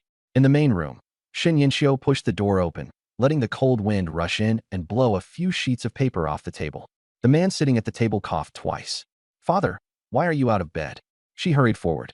Shin Lang curled his lips slightly. Caught a cold, that's all. It's not like I'm dying. I can't just lie around all day. He put down his pen and brushed the snow off her shoulder. It's snowing. What were you doing out so early? She lifted the bag. I heard someone in the village caught a big fish. I traded some millet for the fish head and tail to make soup for you to nourish your health. My health is perfectly fine. He refuted her with words, but then asked, we don't have much millet left at home, do we? It's fine. If we ration it, it'll last through the winter. Shen Lang sighed. Joer, you've had it tough. Back when they first arrived in Sanshan village, he had boldly bought a house and served fine rice at every meal. But running a private school didn't earn much, and as their savings dwindled, life became harder. Being with you isn't tough, she said with a smile. When this cold clears up, I'll make a trip to the city. There are still some personal items I can sell. Yes, and we need to get more medicine. If it snows a couple more times, we might not be able to get to the county. Shin Lang nodded, unwilling to dwell on the topic. He glanced at the cloth-wrapped package and exclaimed, what a big fish head. It's not easy to catch fish in winter. A hunter in the village named Jiang Chen caught it at Jinshi Pond. Jiang Chen. Shin Lang thought for a moment. Isn't he the rascal who sold off all his winter provisions? He usually didn't pay much attention to village affairs, but this incident had stuck in his mind. Father, don't you always say that rumors can be misleading? I think he's different from what people say. Perhaps my attitude earlier was decent, so she defended me with a remark. Shenlang shuddered. Chioer, don't be fooled by his sweet talk. People like him, who are idle and unskilled, are the best at deceiving others. Father, what are you thinking? She shook her head, carrying the cloth bundle toward the kitchen. I'll go make the soup. You should rest. Don't meet him again in the future. Shenlang reminded her from behind. She pretended not to hear, but inwardly she muttered, Father isn't wrong. He really is quite good at sweet talking. I saw her enter the house from outside the door and turn to go back home. The snow was getting heavier, and I completely gave up the idea of going up the mountain. As soon as I got home, I heard Jiang Ningwen wailing, No, I won't go to school. Then came Chun Xiaozui's stern voice. You'll go in the spring. Otherwise, I'll break your legs. If you keep being stubborn, don't even think about eating meat at home anymore. Just as I entered the door, Jiang Ningwen looked at me with tearful eyes. Second uncle. I looked helpless. Where's your dad? In the room. In Jiang Yolin's room, there was a small brazier the size of a rice bowl. It had no open flames, just leftover charcoal mixed with ash, emitting a faint warmth. On the table were 5 arrows, their arrowheads gleaming coldly, clearly freshly sharpened. Come here, he beckoned. I've sharpened all 5 of these. Even if your strength is a bit lacking, within 50 paces, they can pierce through meat and break the skin. He added, but they won't last long. At most, 2 uses before they're done. Use them sparingly. Looking at the cold, gleaming arrows, I realized how far I still had to go in mastering the craft of hunting. After carefully putting the arrows away, I said, It's a pity it's snowing today. I can't go up the mountain. This is a good thing, he said, gazing at the snow outside the window. If you can't go, neither can Jia Fan. The heavy snow will cover all tracks. Once the snow stops, he'll have to start tracking the roe deer all over again. This is your chance. If you find it first, you can hunt it first. If you win this round, you'll officially become a hunter. I thought about it and realized he was right. The key was that while Jia Fan might lose the roe deer's trail, I wouldn't. I had already kept that divination stick safe and could track it at any time. As soon as the snow stopped, it would be the perfect time to hunt the roe deer. All right, I'll go practice archery in the yard. The only thing I could do now was seize every moment to ensure that when I found the roe deer, I could take it down with one shot, leaving no chance for Jia Fan. As I was heading out, Chun Xiaozui looked up and asked, Erling, what do you think of that Shin family girl? What about her? She smiled, still shy with your sister-in-law? Then she shook her head. But that girl is pretty, just a bit too thin. I'm afraid she might not be good for childbearing. If you do marry her, you'd better fatten her up before having kids. My brow twitched. People in this village really had straightforward thoughts. I quickly interrupted, Sister-in-law, let's put that aside for now. I'm off to practice archery. Unable to go up the mountain, I didn't idle around and practiced archery in the courtyard. Jiang Yulin sat in front of the veranda, occasionally offering a few pointers. After practicing for a while, he stopped commenting altogether. He himself had learned through unconventional means, picking up archery skills through real-life combat. But it seemed I had an innate sense for arrows, a natural talent that allowed me to improve rapidly, so rapidly that he feared teaching me too much might stifle this natural instinct. The most challenging part, however, was mastering the use of force. My build was much sturdier than Jiang Yolin's, but channeling all my strength into the bow was an art that required years of practice. In the end, he could only say, practice diligently and take it slow. I nodded. I understood the principle. Applying force relied on technique, not brute strength, and it required gradual training. Of course, no matter how good the technique, a weak foundation wouldn't suffice, so I needed to eat more meat to build up my strength. Hungry. Let's eat, I said, waving my hand to stop. All right, we'll have meat for lunch. Jiang Yulin agreed without pushing me further, afraid I'd lose interest and revert to my old, unruly ways. After lunch, I lay down for a while before resuming practice. There wasn't much else to do in these times. Staring at the ceiling wasn't an option. Snow fell continuously for 2 days. For both days, the divinations predicted minor misfortune. On the first day, I drew a lot about a fox. A fox in Xiaohe Mountain was foraging for food. Its tracks were clear in the snow, so going up the mountain might yield results, but the heavy snow posed risks. On the second day, the lots refreshed. Minor misfortune, a rabbit is trapped on the southern side of Xiaohe Mountain. Minor misfortune, a roe deer is spotted on the southern peak of Xiaohe Mountain. Bringing a hunting bow might yield results. Moderate misfortune, the wolf king hasn't eaten for days. Obtaining its pelt could bring great profit. I paused for a moment. First, I considered the rabbit, another trapped rabbit. In this weather, it's probably frozen stiff. Not surprising.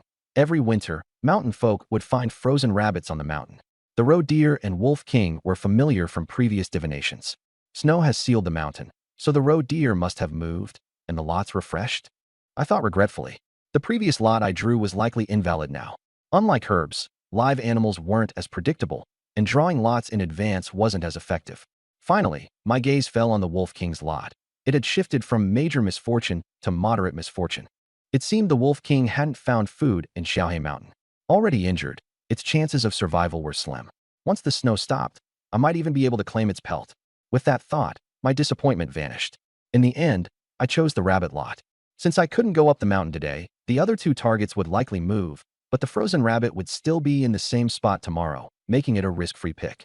However, as the lot dissolved into light and entered my mind, I cursed under my breath. Damn it. It wasn't trapped, it was caught in one of my snares. I hadn't had any luck with them before, but the heavy snow had worked in my favor. This lot had played me. Forget it. Wasting one chance isn't a big deal. I can't go up the mountain today anyway. I consoled myself. On the third day, the snow began to let up. The snow was about 3 inches thick, and the temperature had dropped further. Early in the morning, I drew lots again. Today's fortune, neutral, minor blessing. Jinshi Pond has frozen over. Breaking the ice might yield extra rewards. Minor blessing. A roe deer is spotted on the southern side of Xiaohe Mountain. Bringing a hunting bow might yield results, but the snow makes travel difficult. Moderate misfortune. The wolf king hasn't eaten for days. Obtaining its pelt could bring great profit, but beware of its desperate counterattack. Jinshi Pond again, breaking the ice to fish. I dismissed the first lot after a glance. Although it was labeled minor blessing, it wasn't without risks. Last time I caught grass carp, I nearly got frostbite on my feet. After this heavy snow, I understood even more clearly that fortunes could change at any moment, and one must always be prepared. A single misstep could spell disaster. With Jinshi Pond ruled out, there weren't many options left. I began gearing up: a dogskin coat, oxhorn bow, hatchet, snares, cloth bag, water pouch. Everything was ready. Today was the day to hunt the roe deer. As I was leaving, Jiang Yulin called out, "Don't rush. Spend the first day tracking. Don't expect to succeed in one shot. Jia Fan will have to start tracking again too." Without looking back, I replied, "Got it. Don't wait for me for dinner." The snow on the mountain reached up to my calves, making the path much harder to traverse than usual. By the time I reached the southern peak of Little Black Mountain, an hour and a half had passed. The world was a vast expanse of white, dazzlingly clean. The previous footprints had been completely buried, while the new ones stood out starkly, impossible to hide. Only then did I summon the tortoiseshell and take out the divination stick for the roe deer. The stick transformed into light and surged into my body, conjuring a snowy scene. A horned male roe deer appeared, quite large, likely weighing 50 kilograms. Beside it was a female roe deer, and between them was a half-meter-tall fawn, its fur a soft light brown, fluffy and adorable. 3 of them. I held my breath. No need to be greedy, just catching the male would be enough. Roe deer antlers are worth a lot. In the vision, the 3 roe deer walked through the snow, nibbling on dry branches and digging through the snow for food. Scattered on the snow were a few cracked hazelnut shells, their edges still bearing fresh tooth marks. I need to head further south. I wonder if I'll run into Jia Fan. If he had his sights set on this group too, he'd definitely be on the mountain today. Longhe village is closer to this area, so he might have arrived even earlier than me. I quickened my pace, following the guidance. Another hour passed, and finally, a trail of plum-shaped hoof prints appeared in the snow, larger than those of a wild rabbit, with forked tips. Found them. I took a deep breath, wiped away the clearest print, and crouched to follow the trail. The wind whistled through the forest, carrying pine needles that brushed past my ears. I circled halfway around, positioning myself downwind to avoid exposing my scent. I kept my body pressed low. The back of my dogskin coat was deliberately chosen to be white-gray fur, blending almost seamlessly with the snow. After crawling about 300 steps, I finally spotted the 3 roe deer. One of them had 2 short horns standing upright on the back of its neck, its fur gleaming a tea-brown under the sunlight. The very male roe deer from the divination stick. I was still 100 steps away, not yet within my confident shooting range. Holding my breath, I inched forward bit by bit. Crack! A tree branch snapped underfoot, making a sharp sound.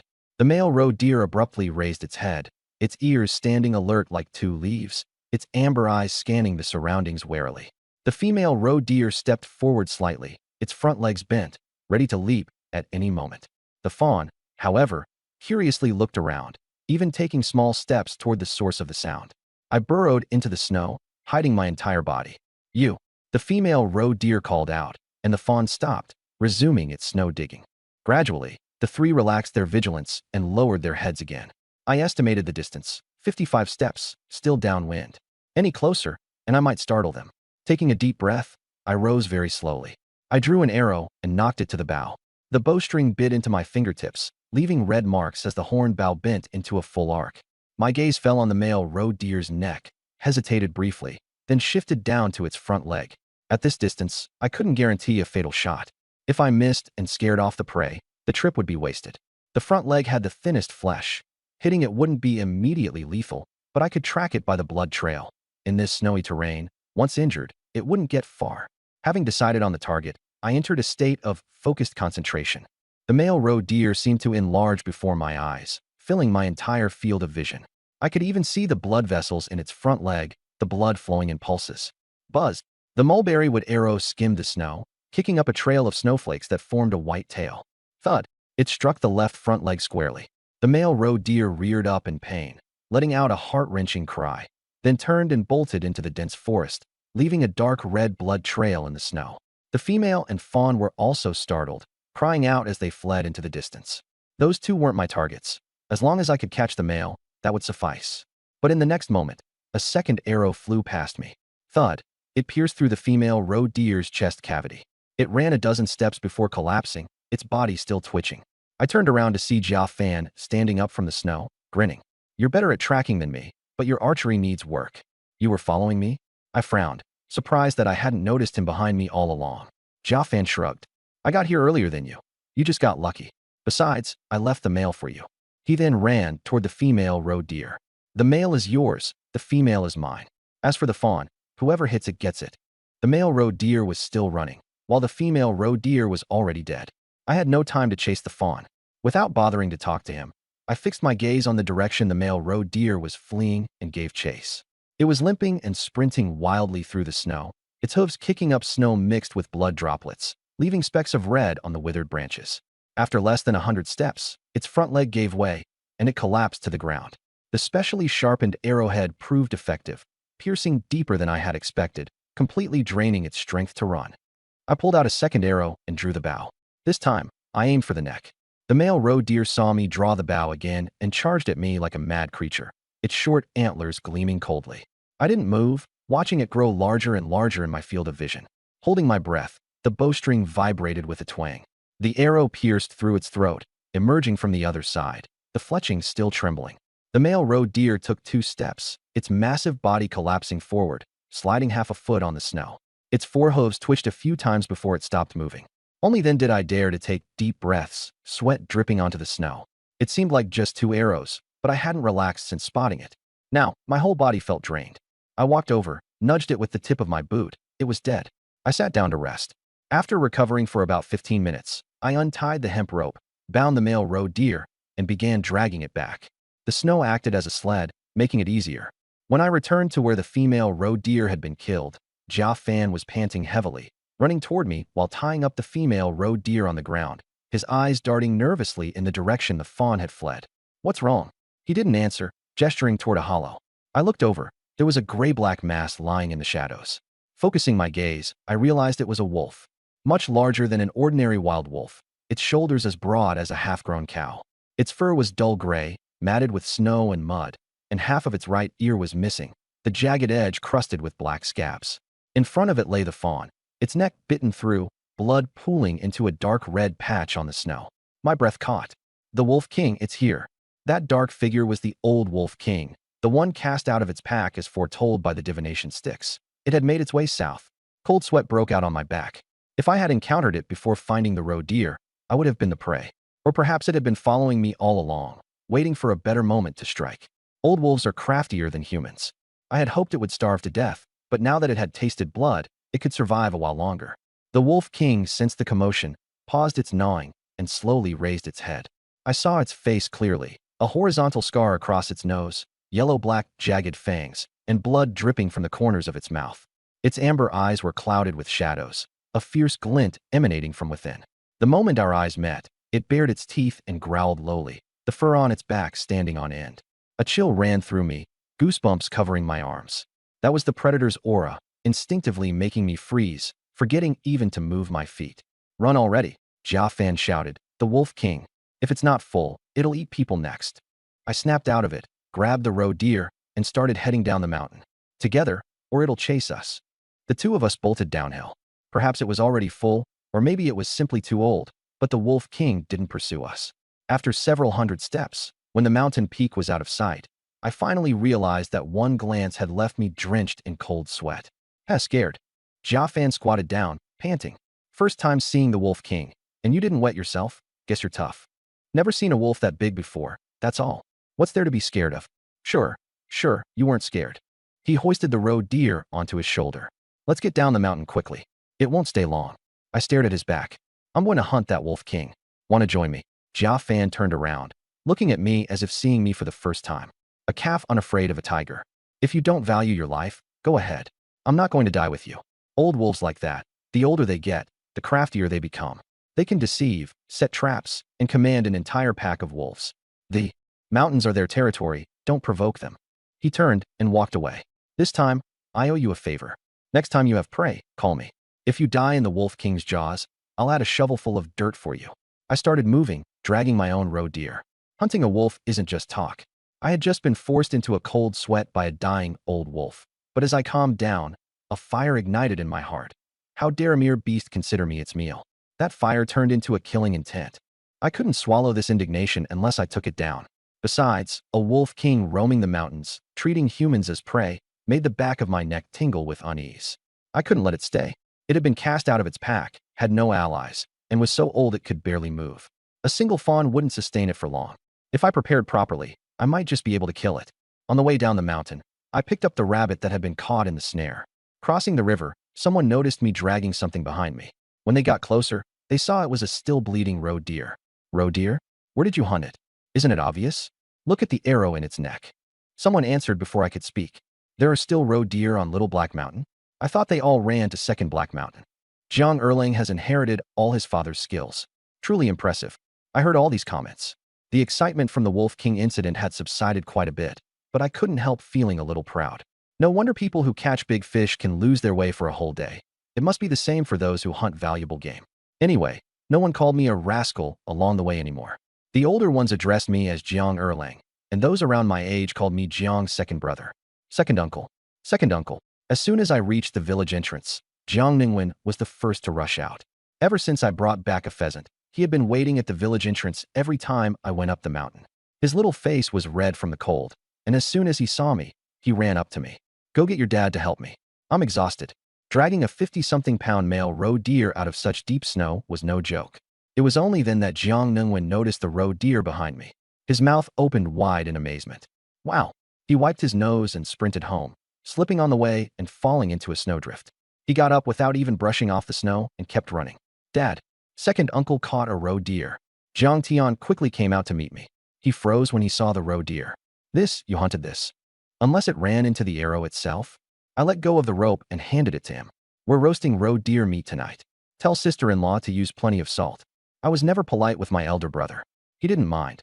After all, I used to treat him much worse, even stealing from the family to exchange for money.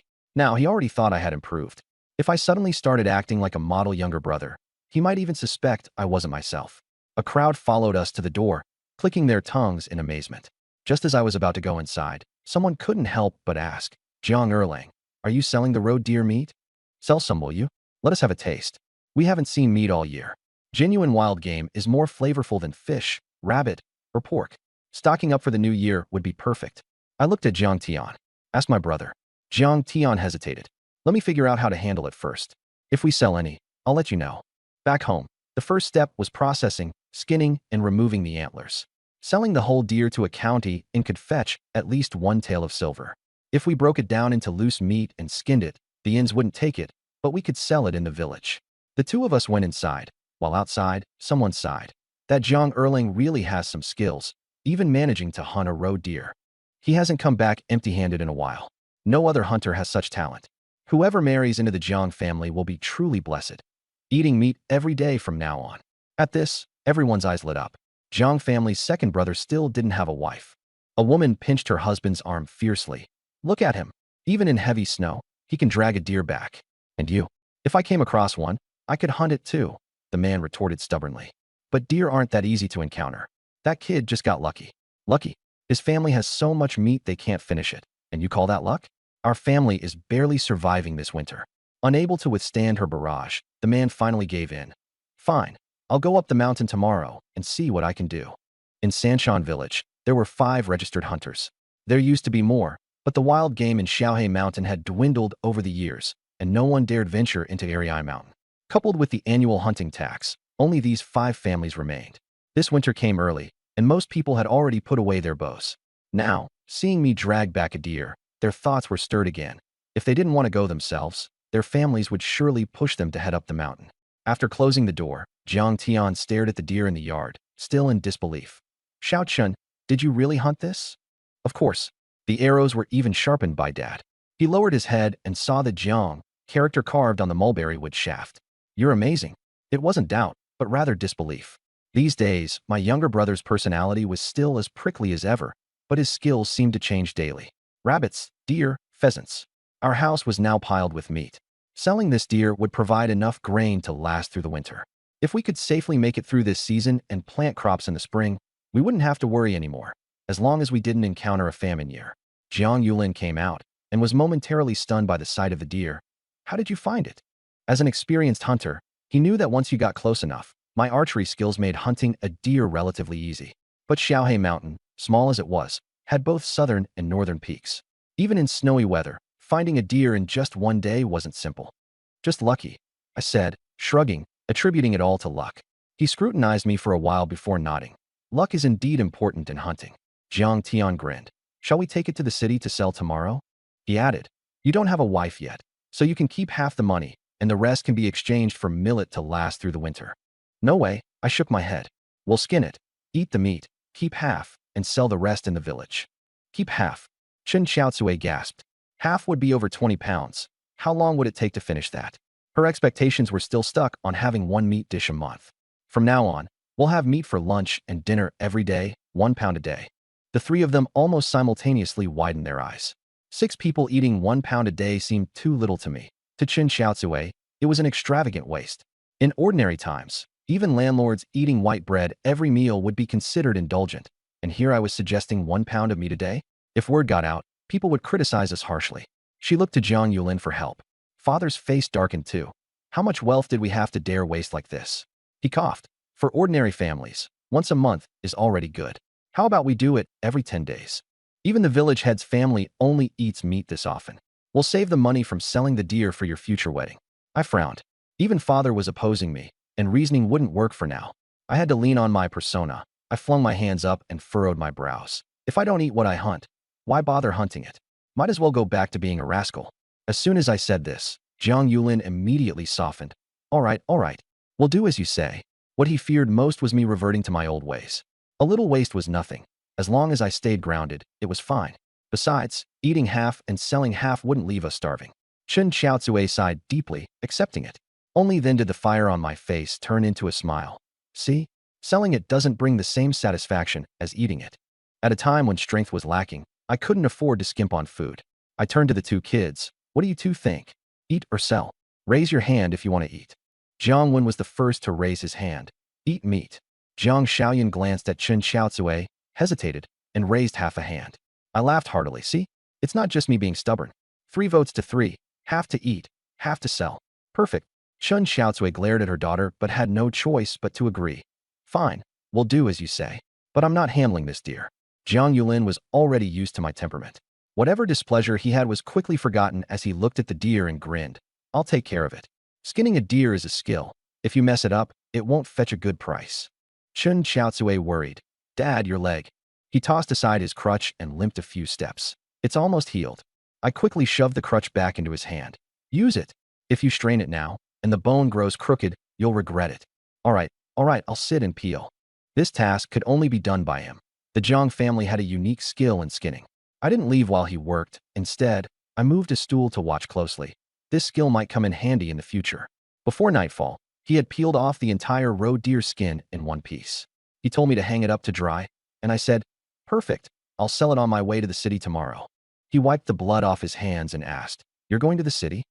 Before the heavy snow completely blocks the road, I need to make a trip to the county. I have a twin-stemmed gastrodia hidden in my coat, which I didn't dare mention to my family. Going to town is the perfect opportunity to sell it. I'll also bring back some refined rice and flour. Eating millet every day is truly unbearable. There's something even more important. I want to test whether my divinations still work or change once I leave Sanshan village. Here, all the divinations point to hunting. Will they reveal something different in another place? Jiang Yulin was worried. You're going alone? The last time I went to town, I sold all our winter provisions. If I get dazzled by the city's glitz and revert to my old ways, what then? I'm selling deer hides and rabbits, and I'll exchange millet while I'm at it. He thought for a moment and didn't stop me. He knew he couldn't, and he could only hope I was truly going to trade for food. Go ahead. Take the hides to the East Market leather shop and mention the Jiang family name. They'll give you a fair price. Got it. I nodded. Where can I borrow a cart? He frowned. It's so close. Why do you need a cart? I was speechless. The county is nearly 30 miles away, yet in his words, it's so close. Walking there empty-handed is one thing, but how am I supposed to carry back rice and flour? I need to carry millet too. He glanced at me, knowing my pampered habits wouldn't change overnight. He finally said, then go to the village head's house and ask. They have a donkey cart. Bring 2 pounds of venison, and they should lend it to you. 2 pounds of venison is worth about 60 coins, enough to exchange for 5 pounds of millet, not a small price. But borrowing a cart is still better than walking on 2 legs. Do you know how to drive a cart? No. Take your elder brother and Xiaotsue with you. You might as well stock up on winter supplies. After a couple more snowfalls, the mountain will be completely sealed off. I nodded. That works too. Splitting up the tasks would save time. That evening, after a meal of roasted venison, I felt my life was complete. Everyone else got a big piece each, eating so much that oil dripped from their mouths. Even Chun Xiaotsue said it felt like a dream. The next day, Jiang Tian hung up half a deer in the village, weighing 26 pounds, priced at 30 coins per pound, and also available for millet exchange. Before long, a crowd gathered at the door. Seeing only half a deer, someone asked, why just half? Where's the rest? Chun Xiaotsue quickly replied. Erlang said to keep half for the family to eat. Wow, someone clicked their tongue. Your family eats meat every day? Who dares to live so extravagantly? Erlang hunted it himself. We couldn't stop him. Truly a spendthrift. At this rate, the family fortune will be gone sooner or later. Someone retorted. If being a spendthrift means having skills like that, do you have those skills? They stepped forward. Brother Jiang, cut me 3 ounces, make it fatty. Jiang Tian grinned and picked a good piece with his knife.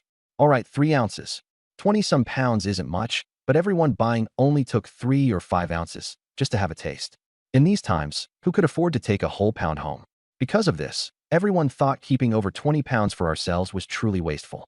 Say what you will about being wasteful, but whoever marries him might really get to eat meat every day. For a moment, the villagers' minds were abuzz, thinking about matchmaking for me. But no matter how they craned their necks, they couldn't find me. At that time, I wasn't home. I was at the Chun family's house in the village center. Chun Fengtan was the head of Sanshan village, the wealthiest man here, a small landlord, with 2 mules, a donkey, nearly 100 acres of land, and the title of village head. He held the most power in this small village. The Chun family's house looked imposing even from afar, with stone walls and 3 steps leading up to the front door. I knocked. Uncle Chun, are you home? The door was opened by a young man, shorter than me, dressed in coarse cloth. His gaze at me was sharp. Jiang Chun, what are you doing here?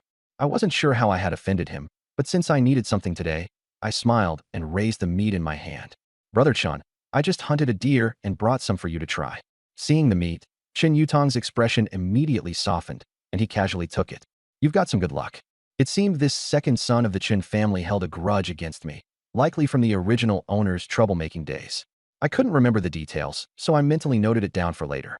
A voice came from the main hall. Second son of the Jiang family, come in and sit. I entered and glanced around. Aside from being spacious, it wasn't much different from my own home. Chen Fengtian was in his early 60s, with dark skin and deep, knife-like wrinkles on his forehead.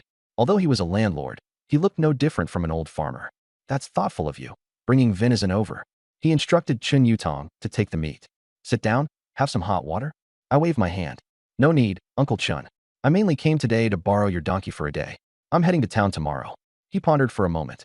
All right, do you need the cart? Yes, I'll bring back some things. All right, I'll have Yutong hitch the cart. Come by tomorrow morning to take it. I expressed my gratitude. Thank you, Uncle Chun. I'll head back now. Chen Yutong stared at my departing figure, unable to hold back. Dad, why are you lending him the cart? The roads are tough in winter. What if the donkey gets hurt? Chen Fengtian shot him a glare. We already took the meat. How could I not lend it? Chen Yutong clutched the meat in his hands, swallowing hard. The family might appear wealthy, but his father was extremely tight-fisted. They only ate meat 3 times a month, and his mouth had long been craving it. How could he resist meat delivered to their door? He muttered. If he hadn't suddenly wised up, those few paddy fields of the Jiang family would be ours next year. Chen Fengtian squinted his eyes. What's the rush? I don't believe his luck will last forever. With the way he's squandering, no matter how deep his family fortune is, it won't hold up. Just wait and see. All landlords, regardless of their size, loved nothing more than buying land.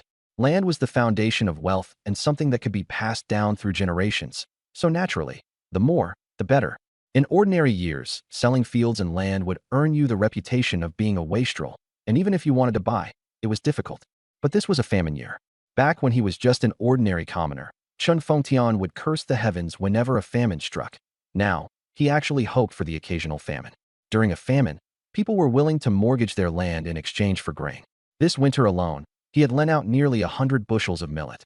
Come spring, those people would still need to borrow seeds for planting.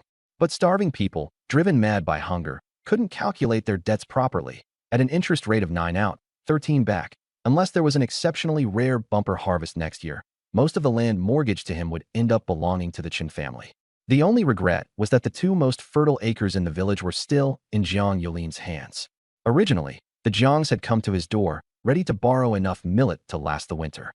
Who would have thought that in just half a month, Jiang Chun would turn the tables, going from a scoundrel who had sold off all his food to becoming the capable man of the village. Even Chen Fengtian was a bit taken aback by the change. Chen Yutong was about to leave, but stopped. Dad, Zhang Sampo is here again, saying he has no grain to get through the winter and wants to borrow some money. Chen Fengtian frowned. Give him 2 pounds of millet to send him off, and don't let him come back. He didn't get the job done and still has the nerve to act like a scoundrel. Does he really think we're easy to bully? At the Chun family's back door, Chen Yutong threw out a black cloth bag impatiently. This is a reward for my father's kindness. Don't come back again. Our family owes you nothing. Zhang Sampo, who was hunched over outside the door, was just about to speak when the door slammed shut with a bang. The ingratiating smile on his face froze instantly. Clutching the door, he shouted, Second brother Chun, you promised me. I helped persuade Jiang Chun to sell his food, and you said you'd give me 1 tael of silver. 1 tael, as promised. Chen Yutong sneered. Keep dreaming. We didn't get the land, so where's your silver? Look at the Jiang family now, feasting on fish and meat every day. Do they look like they're about to sell their land? Zhang Sampo hesitated. But that's not my fault. I did everything I could. Behind the door. Get lost. My father and I are still speaking to you politely, but if you keep pestering us, wait until my big brother comes back, and it won't be like this anymore. The sound of footsteps faded into the distance. Zhang Sampo shuddered. Chen Yutong's elder brother, Chen Yukuan, managed a brothel in the county town and had 7 or 8 strong men under him. If he really angered him, Zhang Sampo might end up missing an arm or a leg, or worse, dead in some gutter where no one would ever find him. Hearing the footsteps recede, he slumped down in despair and picked up the bag of millet. When the bag hit the ground, a lot of it spilled out. Not only was the weight insufficient, but it was also mixed with a good portion of bean husks and fodder meant for livestock. Clutching the millet, Zhang Sampo's eyes filled with venomous hatred. Jiang Chun, why won't you just die? Why didn't you freeze to death on the road? It's all your fault I've ended up like this. Ever since he wet himself in fear last time, he hadn't dared to show his face outside. Even his wife despised him for being a disgrace and ignored him all day. Now, after suffering such humiliation again, he was starting to lose his grip. But he didn't dare vent his anger on the Qin family. They had power. He could only hate Jiang Chun. Why hadn't he frozen to death that night? He had even gone out of his way to undo Jiang Chen's buttons before leaving. Gritting his teeth, Zhang Sampo shuffled away step by step. Thinking about the sarcastic remarks he'd face from his wife when he got home, his legs lost their strength, and he simply slid down against a tree, sitting in the snow with his head buried in his knees. Jiang Chun had just left the Chun family's house when he caught a glimpse of a familiar figure out of the corner of his eye. Zhang Sampo. What's he doing here, borrowing grain? He knew the Qin family was the biggest creditor in Sanshan village, and many families with poor harvests had come to borrow from them, at an interest rate of 9 out, 13 back, with land as collateral. The Jiang family had almost gone to borrow as well. The IOU had even been written, but Jiang Qin's arrival had stopped it. Even today, seeing Chen Fengtian made him feel a bit uneasy. Big brother is too honest, Jiang Qin thought to himself. Landlords like this are just waiting for famine years to gobble up land. This year, the Chen family is probably going to make a fortune. But he didn't have the energy to care. This was how things had been for centuries, and he couldn't change it alone. He just needed to take care of his own small plot of land and make sure it didn't get swallowed up. As we approached the house, it was already close to noon. The half-deer hanging outside had been reduced to a cleanly stripped skeleton. These days, no one cared for bones, so we kept them for ourselves to make soup, eating every bit of remaining meat and marrow. Just as I was about to enter the house, I caught a familiar figure out of the corner of my eye. Shin Yinxiu? She was still wearing the same cotton jacket over her ruchuan, but the wooden hairpin on her head had been replaced with a silver hair ornament shaped like a sparrow's tail, adding a touch of elegance. She seemed to have rushed over, her breath visible in the cold air. Brother Jiang, is there any deer meat left? Jiang Tian pointed to the nearby bones. Only these are left. You probably don't want them, right? She looked at the skeleton, disappointment flashing in her eyes. She had indeed come too late. Chen Xiaozue quickly pulled her husband back. There is. We saved half for ourselves, but we can spare you some. Shin Yinxiu immediately said, I'll take a pound, pulling out 30 copper coins from her sleeve. As Chen Xiaozue was cutting the meat, she noticed me returning and called out, Erlang, how did it go? It's settled. We'll pick up the cart and head to town tomorrow at dawn. Great. She handed the meat to Shin Yinxiu. Miss Shen, do you want Erlang to escort you back? No. Shin Yinxiu waved her hands repeatedly. She knew her sister-in-law was trying to play matchmaker, but her father wouldn't agree. Suddenly, she remembered something. You're going to town tomorrow? Can I come along? I'll pay for the ride. I asked, your father's illness hasn't improved? She nodded. The snow made it worse, and we're almost out of medicine. All right, you can come along, I replied casually, figuring it wouldn't hurt to bring one more person. I'll come early tomorrow, she said, bowing slightly. Thank you, Brother Chun. With that, she quickly headed home. When she returned, she only told Shen Lang that someone in the village had borrowed a donkey cart to go to town and that she had paid for a ride. This was common in the village, so Shen Lang didn't suspect anything. He was deeply reluctant for his daughter to go out in public, but with the worsening cold and dwindling food supplies, he could only sigh and repeatedly remind her to be extremely cautious. The next day, before dawn, Jiang Tian and I went to the Chun family to pick up the donkey cart. It was an old donkey pulling a rickety wooden cart, but in Sanshan village, only 3 or 4 families owned livestock. When we arrived at the house, Shin Yinxiu was already waiting, dressed in an even thicker cotton jacket, making her look even more petite. Chen Xiaozue took her hand. Yinxiu, sit here. Auntie brought a cotton cushion for you to lean on. She helped her onto the cart. The cart had no seats, so she could only sit hugging her knees. The cotton cushion made it much more comfortable. Jiang Tian drove the cart from the front, while I sat on the edge, my legs dangling. It was my first time riding a donkey cart, and while it was novel at first, my backside soon started to ache from the bumps, so I jumped off to walk, hopping back on when I got tired. Chen Xiaozue was in high spirits. She usually had to walk to town, so being able to ride today was a delight. She chatted with Shin Yinxiu nonstop along the way, asking all sorts of questions. Shin Yinxiu answered awkwardly, eventually unable to keep up and looking to me for help. I chuckled. Sister-in-law, Miss Shin got up early. Let her rest for a bit. Chen Xiaozue slapped her mouth. Oh, right, my bad. Yinxiu, lean on me and take a nap. I won't talk anymore. No need. Shin Yinxiu waved her hand, casting me a grateful glance. I had thought the donkey cart would make the journey faster, but it still took 2 hours. By the time we reached the county town, it was nearly noon. Yongnian County was surrounded by a dirt wall less than a zhang high, with several collapsed sections, giving it a dilapidated appearance. Even though I had some memories of it, seeing it in person was still disappointing. This was supposed to be the largest county town nearby, yet it lacked any semblance of prosperity. Then again, considering the number of refugees in Sanshan village, this area was already a remote corner of the Zhou dynasty, so its desolation was understandable. Once inside the town, there was finally a bit of liveliness. On both sides of the street, vendors either sat or stood, most of them thin and gaunt, with stalls displaying cornbread, baked goods, needles and thread, cheap fabric, small bundles of firewood, as well as handmade bamboo items and goods from the mountains. The uneven road added to the bustling atmosphere. Jiang Tian pulled the donkey to a stop. I'll go with your aunt to sell the hide and antlers. You take Miss Shun to the pawn shop, then to the pharmacy, and handle your own errands. Meet at the city gate before the hour of Shun. On the way, Chen Xiaozue had already clarified Shin Yinxiu's plan. First pawn items to get money, then buy medicine. There was plenty to do, so splitting up would save time. All right, I nodded. I also needed to go to the pharmacy to sell that twin Tianma root, so it was convenient. Jiang Tian spent 2 coins to leave the donkey cart at the city gate, and took Qin Xiaozue to the East Market. I took Xin Yinxiu to the pawn shop in the West Market. Passing by a noodle stall, I said, "I'm hungry. Let's eat first." Xin Yinxiu raised her money pouch. "I'll pay." I laughed. "All right. Thank you, Miss Shun, for treating me to noodles. You really do go to listen to opera often." Having just helped her out of a predicament, the two of us had grown closer without realizing it. Being of similar age, and with the two elders having gone off, we both felt more at ease. I don't have money to listen to opera. I just hear others hum a few lines. Listening to opera requires going to a brothel, which I don't acknowledge. Sitting down, I called out, 2 bowls of noodle soup. Before long, 2 steaming bowls were served. The rising steam made Xin Yinxiu slightly turn her head away. I grabbed my chopsticks and started eating. After walking all morning, I was already starving. The noodles were chewy, coated in broth, and slid smoothly into my mouth. The freshness of the bone broth spread in my mouth, warming my stomach instantly. There was no meat, but the bone broth was genuine and tasted good.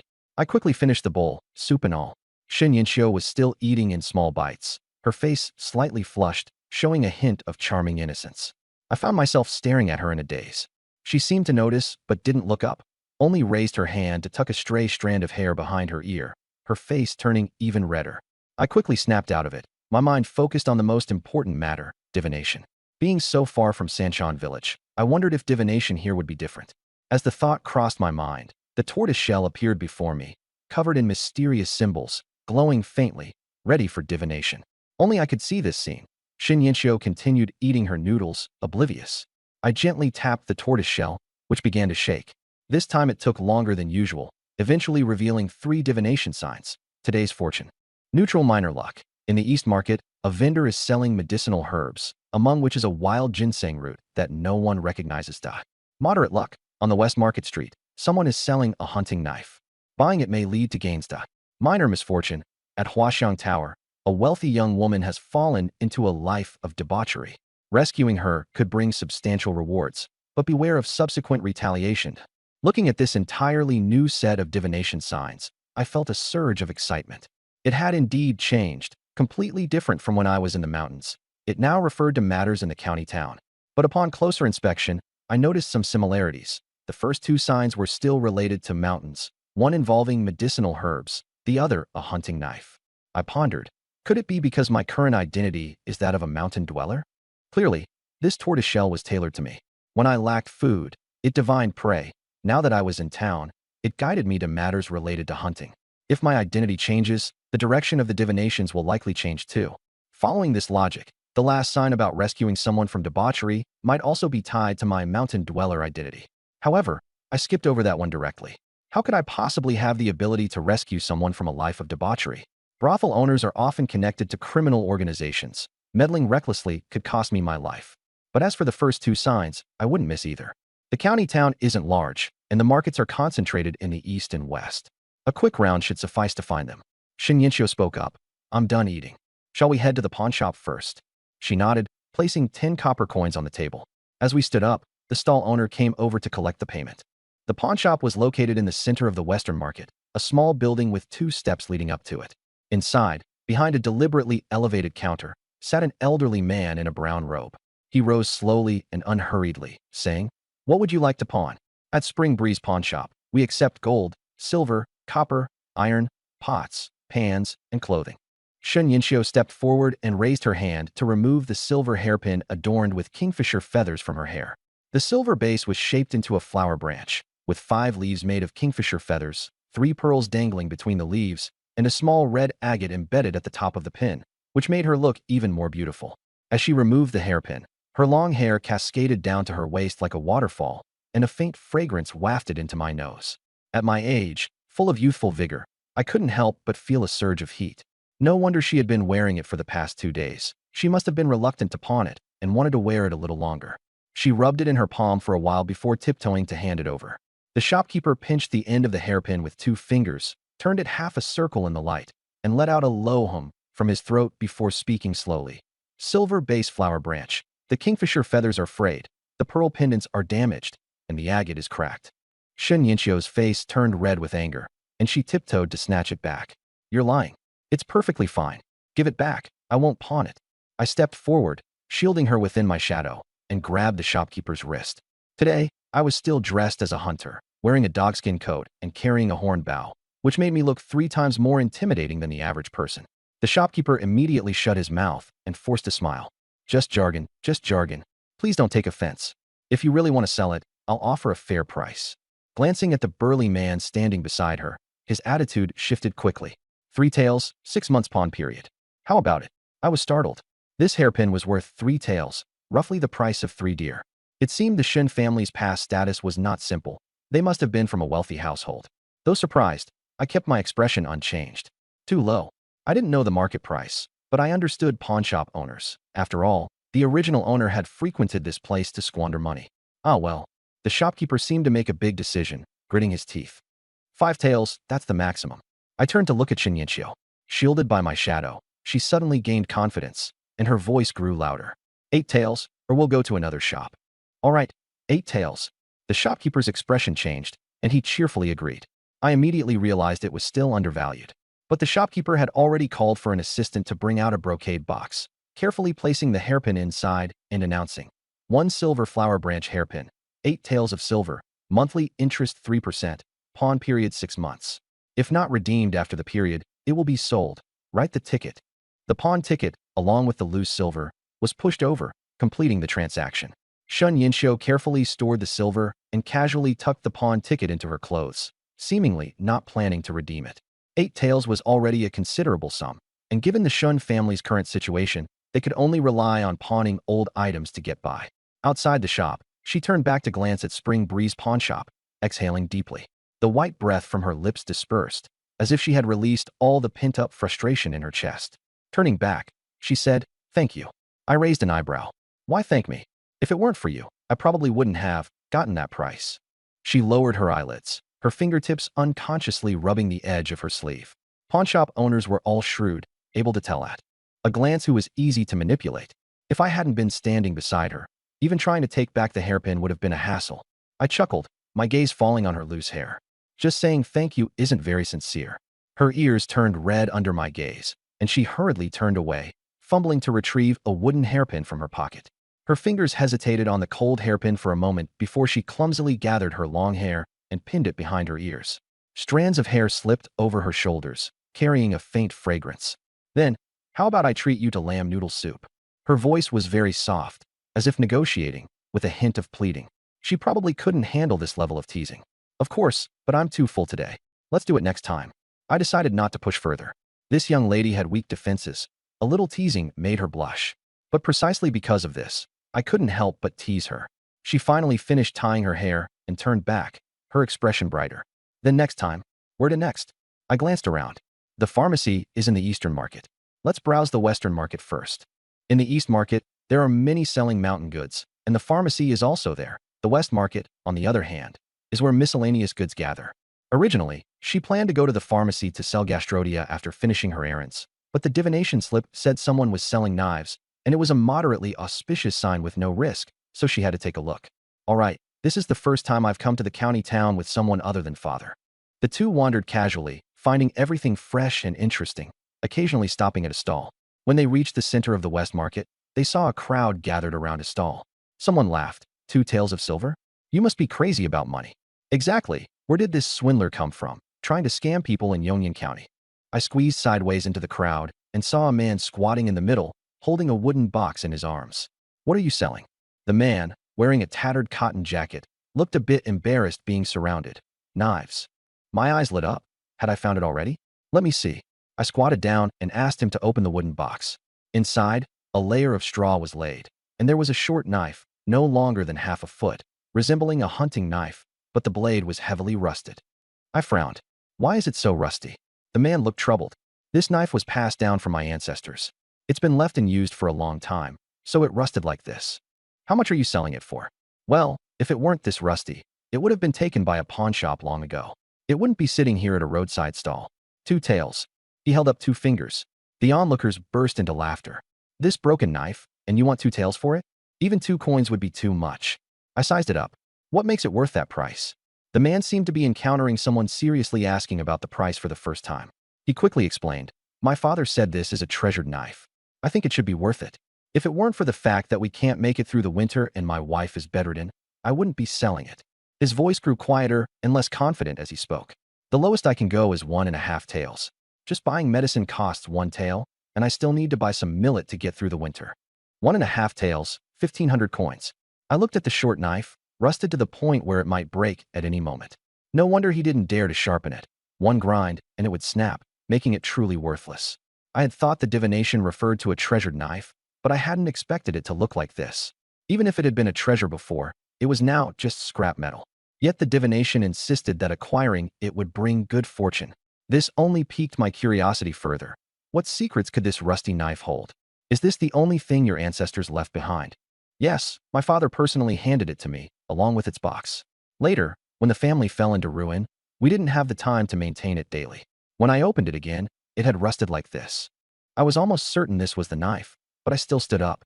I'll look around some more and come back before the hour of shun. I didn't rush to agree. What if there were other stalls selling knives at the market?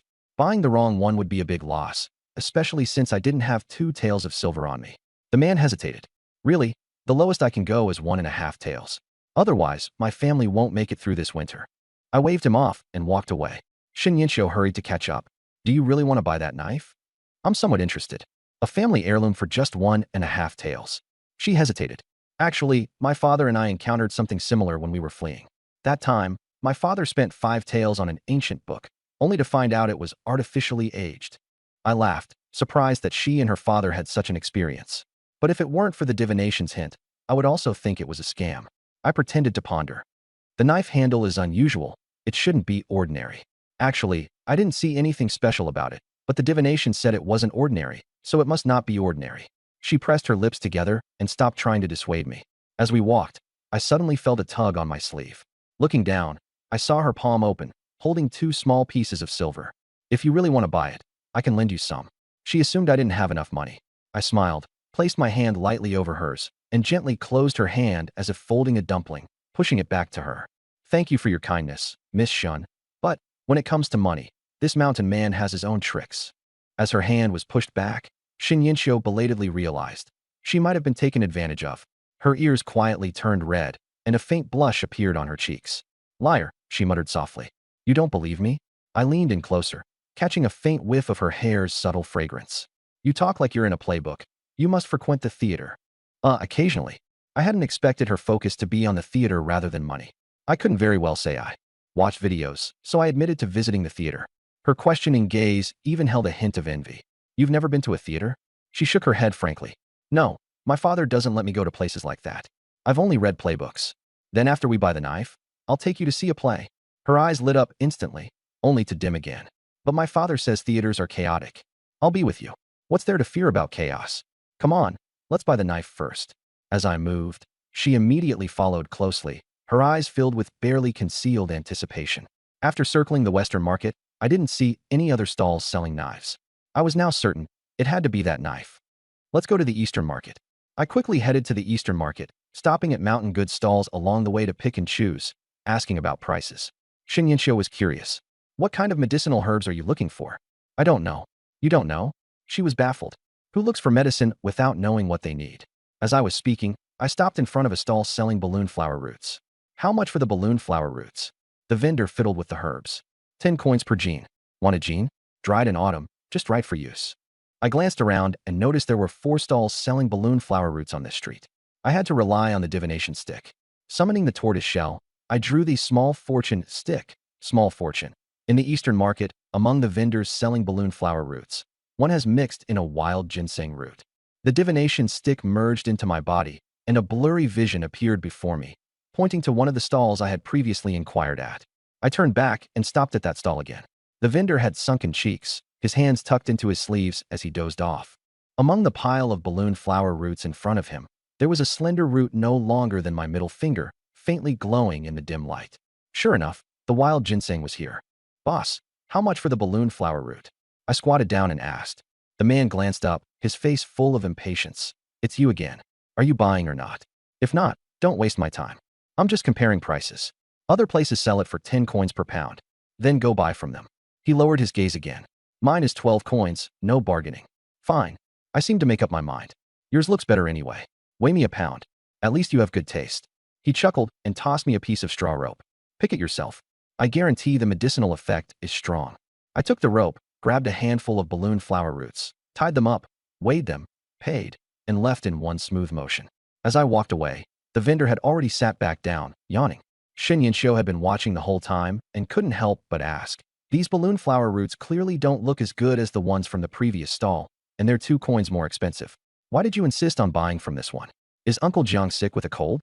Why are you buying balloon flower roots? She had wanted to ask earlier, but held back when she saw me pay so decisively. No one at home is sick. I held up the balloon flower roots triumphantly in front of her. Do you recognize medicinal herbs? She nodded. I've read some medical books. She started reciting. Balloon flower roots benefit the 5 organs and intestines, replenish blood and energy, and relieve cold, heat, and wind paralysis. If no one is sick at home, why buy them? Once we left that street, I found a secluded corner, untied the straw rope, and spread out the balloon flower roots. Look closely. Which one is different? Different? They're all balloon flower roots. She stopped mid-sentence, her voice suddenly lowering as her fingers touched the one in the center and picked it up. This particular root was nearly half the size of the others. Its surface wasn't the smooth yellow-brown typical of balloon flower roots, but had a slightly dull, earthy yellow hue. The root hairs were thick and straight on the others, but this one had fine, thread-like hairs curled together, with a few tiny purple-brown spots clinging to it. This is... Her hands instinctively became more careful. Wild ginseng. Balloon flower roots cost only a few coins per pound, but a 1-year-old wild ginseng seedling could fetch a tael of silver at a pharmacy. Each additional year would add another tael, and if it reached 10 years, it would be worth 20 taels. Pharmacies never haggled over the price. She looked at me in disbelief. How did you recognize it? It was just sitting there. I replied nonchalantly. If you can recognize it, why wouldn't I? I grew up in the mountains. She didn't doubt this. Mountain folk rely on the mountains for their livelihood, so recognizing medicinal herbs isn't unusual. But recognizing and spotting it at a glance are 2 different things. If I hadn't picked it out, she wouldn't have noticed it even now. To single out this root from so many balloon flower roots requires an extraordinary eye. So, do you believe now that I can earn enough money to buy a knife? I believe you. She nodded instinctively. Earlier, she had heard me say this but dismissed it as boasting. It seems the rumors about you being uneducated and idle are false. She had already concluded that the village gossip was either exaggerated or that people failed to recognize true talent. I almost cried. After all my efforts, I was finally shedding the scoundrel image of the original character. But the part about being a shameless flirt is probably true. She still remembered how I had taken the opportunity to hold her hand earlier. As her embarrassment faded, she couldn't resist teasing me. I must solemnly declare, that is the biggest misunderstanding of all. Yeah, she turned her head away, clearly uninterested in listening. All right, I knew that changing my reputation would be a long and arduous process, so I didn't push further. Instead, I said, shall we head to the pharmacy? Carefully storing the wild ginseng separately, the 2 of us headed straight to the pharmacy. Shin Yinxiu stepped forward first. Shopkeeper, I need some medicine. The pharmacy shopkeeper, with his white hair and beard, was sorting herbs. He turned around and asked, do you have a prescription? She took out a folded yellow paper from her pocket and handed it over. The shopkeeper unfolded it and examined it carefully. How many days worth? 10 days. She figured her father's illness should improve within 10 days. If not, she'd have to bring him to the city for treatment. The shopkeeper prepared the medicine and returned with it. 8 taels of silver, or 900 coins. 1 tael of silver was equivalent to 1 string of coins, or 1,000 coins. However, silver was more valuable than copper. 1 tael could fetch 1,100 coins on the market. Shin Yinxiu handed over 2 silver pieces, weighed them, collected the medicine, and turned to look at me. I stepped forward and took out an oil paper package from my pocket. Shopkeeper, do you buy medicinal herbs? She leaned over to look. It wasn't the freshly bought wild ginseng, which piqued her curiosity. The shopkeeper perked up. What kind of medicinal herbs? I opened the oiled paper package, and the shopkeeper immediately leaned over, recognizing it at a glance. Fresh wild gastrodia? And a twin-stemmed one at that. You're quite lucky. Twin-stem gastrodia is rare. Although its medicinal properties are no different from regular gastrodia, its unique appearance often fetches a higher price when sold to the wealthy. Moreover, in autumn and winter, gastrodia is usually hidden under fallen leaves, making it extremely hard to find. To dig up a wild twin-stemmed one is truly a stroke of luck. I didn't respond directly. Since the shopkeeper also finds it rare, give me a fair price, I said, keeping my hands tucked in my coat without taking the item out. The shopkeeper smirked inwardly, thinking, this kid must have other herbs hidden in his coat. If I don't offer a good price, he probably won't sell. Gastrodia, being a tonic, can easily be resold for double the price. This kind of low buy, high sell deal is not something he'd want to let another shop have. Thinking he had figured me out, the shopkeeper gave up on haggling and took another look at the gastrodia. 5 years old. A single stem would be worth 5 chien. Although twin-stemmed ones have no additional medicinal benefits, they are considered auspicious. I'll offer 1 tael and 5 chien. How about that? Earlier, when I visited other stalls, I had discreetly inquired about the market price. Regular 5-year-old gastrodia indeed ranged from 3 to 5 chien. 1 tael and 5 chien was a high price. It seemed my hidden hand tactic had saved me quite a bit of effort. I cupped my hands in thanks. The shopkeeper is generous. Now, let's see what else you're hiding in your coat, the old man said, stroking his beard. His eyes gleamed, as if he relished the feeling of seeing through everything. I chuckled. This old man was much easier to deal with than the bosses in my previous life. The shopkeeper has sharp eyes. Please take another look and name your price. With that, I took out a wild ginseng casually wrapped in cloth from my coat. The shopkeeper unwrapped it and frowned. What a pity, he said, shaking his head. It was harvested too early, less than 3 years old, and it wasn't dried properly, so most of the roots have fallen off. The appearance is too poor. The person who sold me the bellflower root was careless. Otherwise, he wouldn't have dried the ginseng along with the bellflower roots. Who would have thought there'd be a ginseng mixed in with the bellflower pile? Please name a price, shopkeeper. Keeping it with me would only waste it. The shopkeeper nodded slightly. He thought 2 taels was already a fair price, but he found me honest and likable, someone who could be a long-term business partner. After a moment of deliberation, he said, 2 taels and 5 chien. How about that? Before I could respond, he added, given its condition, this is already a top price. Consider it a goodwill gesture. If you find more herbs in the mountains in the future, bring them to me. I hadn't expected the damaged ginseng to fetch 2 taels and 5 chien. It seemed the saying, mutual flattery benefits both parties, held true. Very satisfied, I cupped my hands again. Since the shopkeeper says so, I won't haggle. Let's go with your price. What I didn't know was that wild ginseng is considered a life-saving treasure, capable of keeping a dying person alive, possibly even reviving them. Even if it couldn't save a life, it could sustain someone's last breath long enough for them to settle their affairs. Families with some means always kept a piece on hand, and even those less well-off would sell everything they owned to buy one in a life-or-death situation. Although the price I got wasn't low, the pharmacy would still make at least double the profit. After closing the 2 deals, the shopkeeper looked at me with increasing favor. That'll be 4 taels in total. He opened a drawer, weighed out some silver pieces, and pushed them toward me. My name is Wang Baoha. I'm Jiang Chun from Sanchon Village. Thank you, shopkeeper Wang. I accepted the silver and introduced myself. I'll remember that. In the future, if you have herbs to sell, come to me. I'll make sure the price satisfies you. I agreed verbally, but had other plans in mind. Wang Baoha seemed straightforward and offered fair prices, so selling him 1 or 2 herbs occasionally was fine. But if I frequently found rare medicinal herbs, I need to sell them to different buyers to avoid suspicion. Before pocketing the silver, I asked, shopkeeper, do you know where I can buy a book on identifying medicinal herbs? It would save me from not recognizing them when I go up the mountain.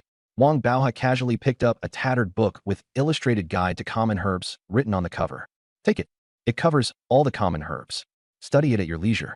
Thank you, shopkeeper. I thanked him again. Saving money was always a good thing.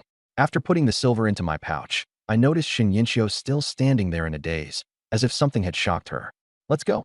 First, we'll buy the knife, then watch the opera. My treat. I waved the pouch in front of her, snapping her out of it. All right, let's watch the opera. Her gaze at me carried an indescribable brilliance. When I took out the gastrodia and wild ginseng, she was merely surprised, not shocked. Before her family fell into hard times, they often kept such precious medicinal herbs on hand.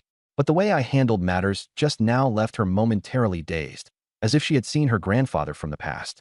That former master of the Shin family had relied on such skills to extend the life of the faltering Shin family for decades.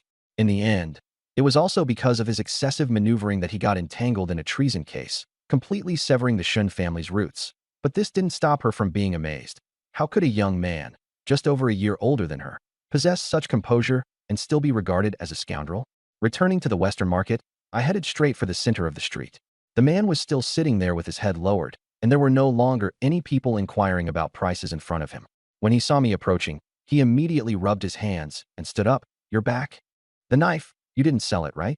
No, I promised to keep it for you. He opened the wooden box, revealing the rusty knife. Take another look. If you're serious about buying, it's 1 tael and 3 chien. He looked extremely pained as he named the price. I waved my hand. Since I was already getting a good deal, I didn't haggle further. Let's make it 1 tael and 5 chien. The man's expression lit up with joy, tears welling up in the corners of his eyes. Thank you, just take it. He quickly handed me the wooden box, and after receiving the silver, he repeatedly expressed his gratitude, as if he had struck an incredible bargain. He bowed twice and walked away without looking back. Holding the wooden box, I was thrilled to have obtained the zhongji. Shin Yinxiu saw my excitement and remarked, but it's still just a rusty knife in the end. If it can be passed down as a family heirloom, it must have a secret, otherwise it wouldn't have lasted this long. The zhongji, at the very least, was worth the price of a roe deer. With the guidance of the divination, it wouldn't be a loss. Or maybe that man was lying. She still doubted the scholar's words, finding such a scam too crude. Well, it's bought now. We'll deal with it later. Let's go watch the show first. In the center of Yongnian County, a black plaque with gold characters hung on the vermilion-painted door, Jewel Tower. On either side of the door stood 2 half-foot-tall stone lions, and outside the building, a colorful canopy was set up, with red lanterns hanging beneath it. Several attendants in short blue cloth uniforms were greeting guests, and cheers mixed with the sound of gongs and huqin occasionally drifted out from inside. In Yongnian County, this 3-story opera house was considered luxurious. Shin Yinxiu gazed at it, her eyes full of longing. A servant approached. Are the 2 of you here to watch the opera? Please come inside. As soon as we stepped through the door, the noise surged from all directions. In the center, the stage was covered with a crimson carpet. On it, an actor with a painted white face, holding a folding fan, wearing a mink hat, and dressed in a black robe embroidered with dark gold dragon patterns, moved gracefully. With each step, the jade belt at his waist emitted a crisp ding. Stopping at the front of the stage, he half recited, half sang in a sharp voice. Judging by the appearance, he was playing a treacherous minister. Which play is this? I asked. The 4th act of The Chronicle of Loyalty, where the treacherous minister is executed, the servant replied. Where would you like to sit? I looked around. In the front were open seats, while the area directly in front of the stage was packed with 8 immortals tables. The open seats also come with tea, 10 won per person. The front tables include unlimited tea and snacks, 100 won per person. The front tables. After walking all day, I didn't want to sit on a small stool. Got it, this way please. For 100 won, we were seated at the last row of the 8 immortals tables, but the view was still clear. Listening to the lilting opera lyrics, I soon felt drowsy. Beside me, Shin Yinxiu initially seemed preoccupied, but she quickly became engrossed, clenching her fists, her eyes welling up with tears, and gripping the edge of her clothes so tightly it seemed she might tear them apart. What's there to get so worked up about? I muttered to myself. Perhaps entertainment was so scarce these days that operas naturally captivated the common folk. Seeing her tense little face, a different thought suddenly crossed my mind. I reached out and replaced the suffering fabric with my own hand.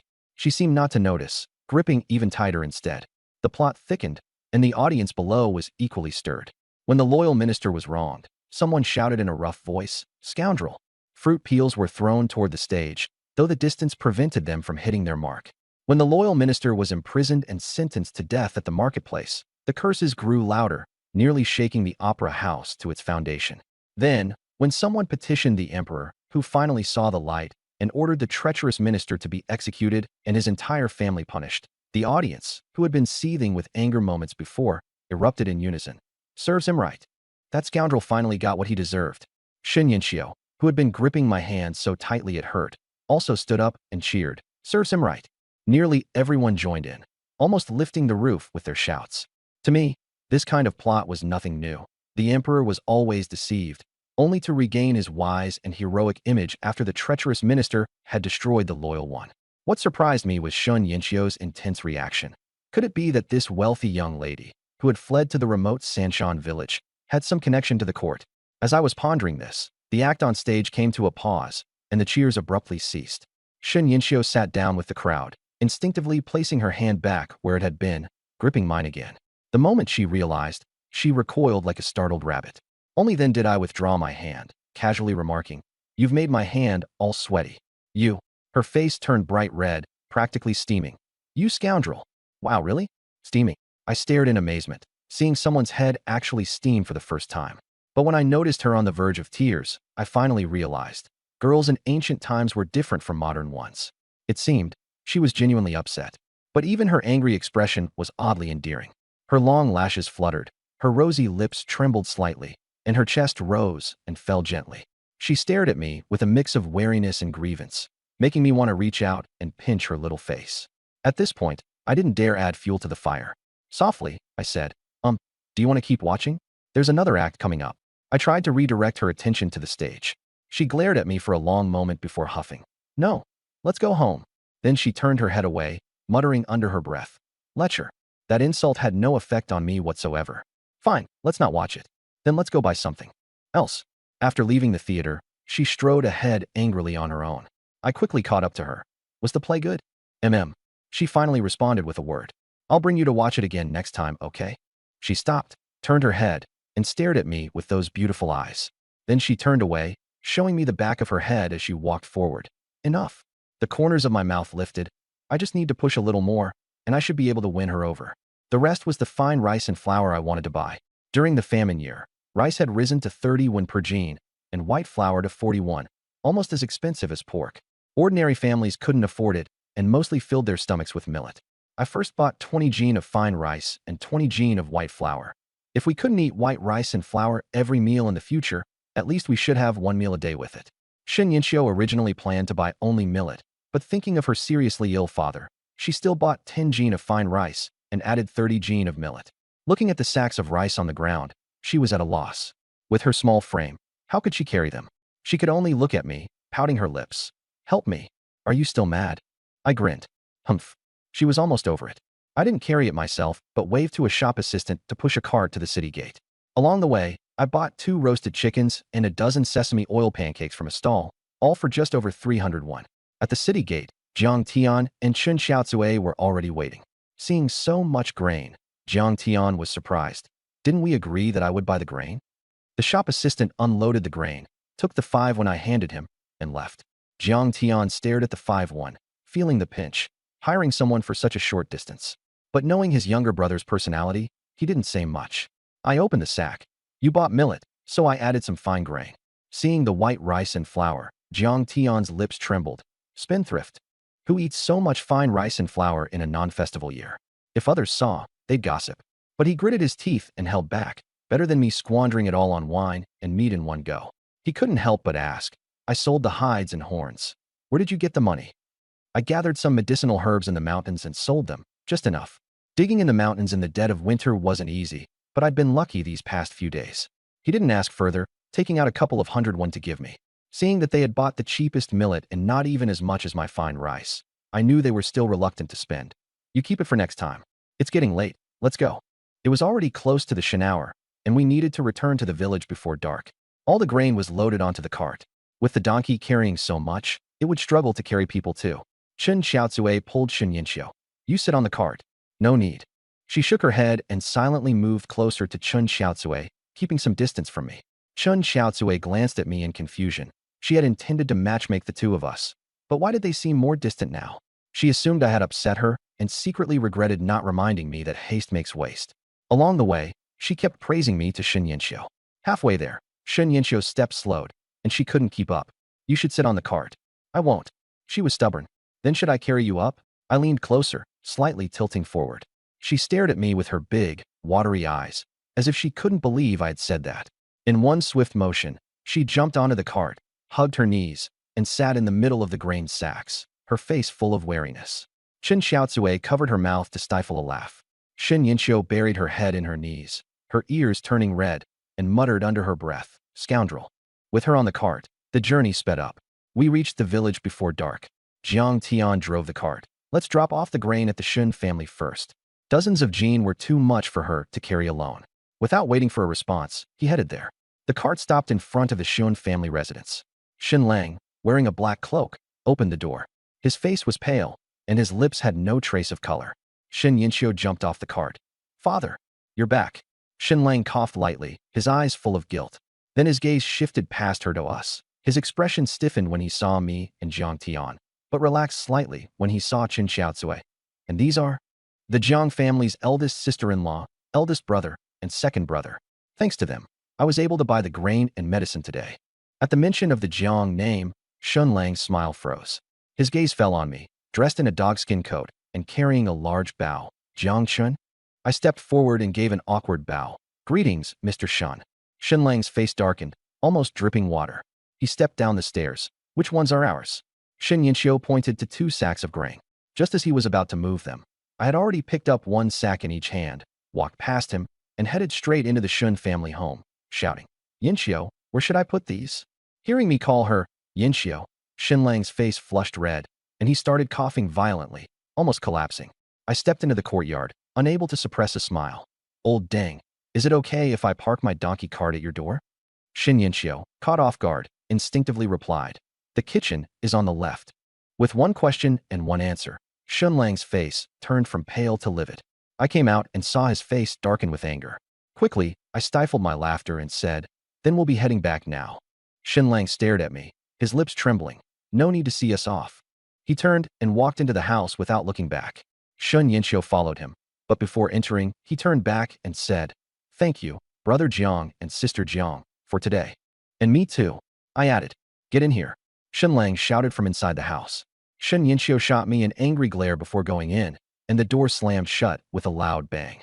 Jiang Tian drove the car, muttering, "Mr. Shun doesn't seem to like Xiao Chun." Chun Xiaotsue rolled her eyes. With Erlang's reputation in the past, which family would like him? Besides, the Shun family is proud and arrogant. Wanting to marry their daughter is difficult. After meeting Shinlang, she also gave up the idea. This was just a fallen noble family, down on their luck, but still holding onto their pride. I, on the other hand, felt a bit smug seeing Shinlang annoyed. "You all don't need to worry about this matter. I'm your elder brother. How can I not worry about your lifelong affairs?" Jiang Tian's face darkened. "Either find another family. You have skills now. Proposing marriage won't be hard." I smiled and didn't argue. As we reached the village center, Jiang Xiaoyan and Jiang Ningwen were playing in the snow. Jiang Tian shouted, "Why aren't you home yet?" Jiang Ningwen jumped up. "Dad." "Second uncle." I took out an oiled paper package, and the aroma of oil wafted out. He darted over. "What smells so good?" "Roast chicken. Haven't you been wanting to eat it?" He immediately jumped into the car. "Let's go home and eat roast chicken." The 3 children nearby swallowed hard. I took out 3 pieces of oiled flatbread from the package, handing one to each of them. "Hurry home. It's getting dark." Then I gave one each to Jiang Nungwen and Jiang Xiaoyan. Jiang Nungwen devoured half of his in one bite. He noticed I still had several more in my arms. Chun Xiaotsue frowned with concern. "Erlang, even if you have money, you need to save." "It's fine. Let the kids eat." I smiled. The changes over the past few days were gradually becoming apparent, and I no longer deliberately maintained my persona, only using my rascal identity when it was convenient. After unloading the goods, Jiang Tian returned the cart to the Qin family. I looked at the slow-moving donkey and muttered, "When we have money, we should buy a mule, or better yet, a horse." But even the cheapest horse costs dozens of taels, so it's not something I can afford to dream about for now. Entering the house, Jiang Yulin looked at the grain. "Why did you buy so much? And even polished rice. Can a single deer hide exchange for this much?" Then he saw me take out roast chicken and flatbread, growing more anxious. "Where did you get so much money?" "Don't ask too much, just eat." "Sister-in-law, cook polished rice tonight. Make dry rice, add venison and roast chicken. Let's have a good meal." I diverted the topic. Jiang Yulin poked my forehead. "When have we ever eaten poorly? Who else dares to live like this?" Chun Xiaotsue looked at the pile of grain, a sense of security washing over her, and she couldn't suppress her smile. "I'll go cook. By the way, the whetstone is over there." I took the whetstone and opened the wooden box I'd been holding, revealing the knife inside. Jiang Yulin frowned. "What's this thing?" "A knife rusted like this." "A treasure. Treasure my foot. Rusted like this, no matter how good it was, it's useless now. Were you tricked?" I didn't bother fetching water, grabbing a handful of snow to slowly grind on the stone. The white snow quickly turned red with rust water, the rust layer peeling off to reveal a black shiny blade. "Don't grind it like that. If it's rusted this badly, using too much force will break it. If it breaks, it proves it's not a treasure." I didn't stop. To be honest, I was nervous inside too. I spent 1 tael and 5 coins on it. If it really broke, it would be a total loss. Even though I trusted the divination, I was still tense. Crack. After less than 30 strokes, the knife snapped in the middle with a crisp sound. I stared at the broken blade, speechless. The fracture was even rusted, corroded to the core, beyond saving. "I told you it couldn't be a treasure. You don't trust your father's decades of hunting experience." Jiang Yulin gloated. 1 tael and 5 coins, I muttered. "What?" His eyes nearly popped out. "I spent 1 tael and 5 coins on it. 1,501, enough for a family of 6 to survive the winter, now gone with a crack. Could it be that I didn't draw the divination lot and decided to gamble on my own, only to lose completely? The moderate luck wasn't about the knife. It was about something else. You prodigal son. Jiang Yulin raised his cane, stopping midair, reluctant to hit me, only pointing and scolding. You got tricked and didn't even realize it. Talking about family heirlooms, it's all artificially aged. I picked up the broken knife to examine it closely, finding nothing special, and could only sigh deeply. But then my gaze fell on the wooden box beside it. Jiang Yulin glanced at the box. This is decent. Looks like camphor wood, worth 100 or 201. A flash of inspiration struck me. If the scholar wasn't lying, the box and the knife were passed down together. The knife was so rusted. How could the box remain unchanged? Could it be that the box itself was the treasure? But how could the pawn shop not notice? Unless the real treasure was hidden inside the box. I raised the box high and smashed it down hard. Bang! It shattered into pieces. Jiang Yulin was dumbfounded. What a waste. He had just said it was the only valuable thing, and now it was smashed to bits. I bent down to sift through the wood fragments and picked up an intact back panel. It was heavier than the rest. Upon closer inspection, I found a hidden compartment in the middle. Sure enough, the real treasure was inside the box. The divination that led me to buy the knife was truly deceptive. I pried open the compartment with both hands, and a thin silver sheet fell to the ground with a crisp clang. This is... Jiang Yulin, who was about to scold me, swallowed his words. I picked it up. It weighed about 2 or 3 taels. A touch confirmed it was silver. 3 taels of silver, a profit. No wonder the box was heavier than an ordinary wooden one. But when I saw the pattern on the silver sheet, my breath caught. The first line bore 3 bold characters, Thunder Fist. Hidden in the compartment was actually a martial arts manual. No wonder the scholar said his family had abandoned martial arts for literature. He wasn't lying. His family likely had a martial arts heritage, but due to fleeing hardships and the sudden loss of elders, no one knew the secret of the hidden compartment anymore. Fist techniques, martial arts. I couldn't contain my excitement. Who hasn't dreamed of being a martial artist? But I wasn't sure if this was just a street-sold booklet or a genuine manual that could teach real skills. Jiang Yulin stared at the silver sheet and muttered, at least 3 taels in weight. He had just scolded me for being wasteful, but now his eyes were full of delight. Father, the treasure isn't the silver plate, it's the words on it. I handed it over. This contains a martial arts manual. Jiang Yulin's eyelid twitched, and his voice dropped as he read the first 2 characters, Thunder. He abruptly stopped, his astonishment even greater than mine. Come with me inside. His face turned serious as he held the silver plate and went indoors, shutting the doors and windows tightly. He sat on the bed and examined it closely. After a long while, he finally spoke. Thunder Fist, 6 foundational stances, 9 combat techniques. It really is a martial arts manual. He murmured repeatedly, then looked at me. This is a stroke of fortune. Could it be that our Jiang family will truly prosper in your hands? I had shown it to my father to ask if martial arts truly existed in this world. Jiang Yulin had served in the military and had more knowledge than most. Father, is martial arts real? He nodded. Of course. Which prominent family doesn't have their own martial arts heritage? When I was in the army, those with martial skills became squad leaders or sergeants. Those without any foundation could only be common soldiers. Having a family martial art, no matter how strong or weak, allows one to dominate a region. In times when imperial authority couldn't reach the countryside, martial prowess was the ultimate backing. How powerful can one become at the peak? He thought for a moment. I've heard that top experts in the military can take on 100 men alone, but I've never seen it myself. I felt both excited and slightly disappointed. Excited that martial arts could truly be cultivated, meaning this manual was likely authentic. Disappointed that the peak was only being able to take on 100 men, not the fantastical martial arts of novels. But on second thought, gaining strength alone would be enough. Seeing my silence, Jiang Yulin said, "This is yours. You decide what to do with it." He showed no intention of asking me to hand over the manual. I smiled. What are you saying, father? I plan to share it with my elder brother and Nungwen so they can practice too, and you as well, to strengthen your body. Jiang Yulin looked at me in surprise. In the past, I wouldn't even share food, yet now I was willing to share such a precious martial arts manual. You're willing to share it? We haven't split the family. How could my practicing alone compare to the whole family practicing together? Jiang Yulin let out a long sigh. Xiaochen, you've truly changed. That day, I almost froze to death. When I woke up, I realized how foolishly I had been living and wanted to make amends. Good. Jiang Yulin's face flushed with excitement. Then let's do as you say. I'll call your elder brother now, so we can discuss it. The father and son studied the unexpectedly acquired Thunder Fist in the house, but halfway through, they both frowned.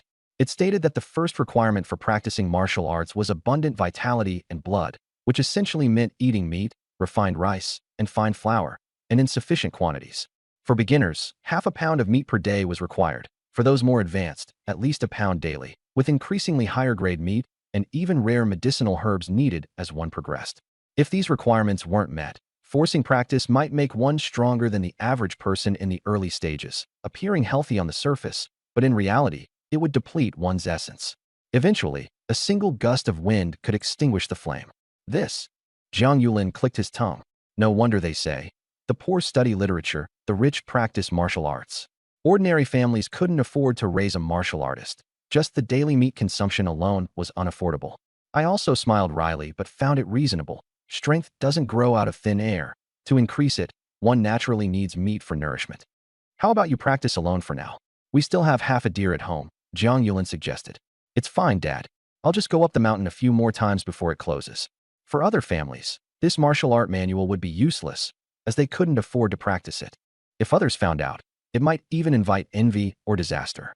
No wonder the scholar's ancestors had sealed it in a box. Once the family fortune was gone, this thing became a hot potato. But I'm different.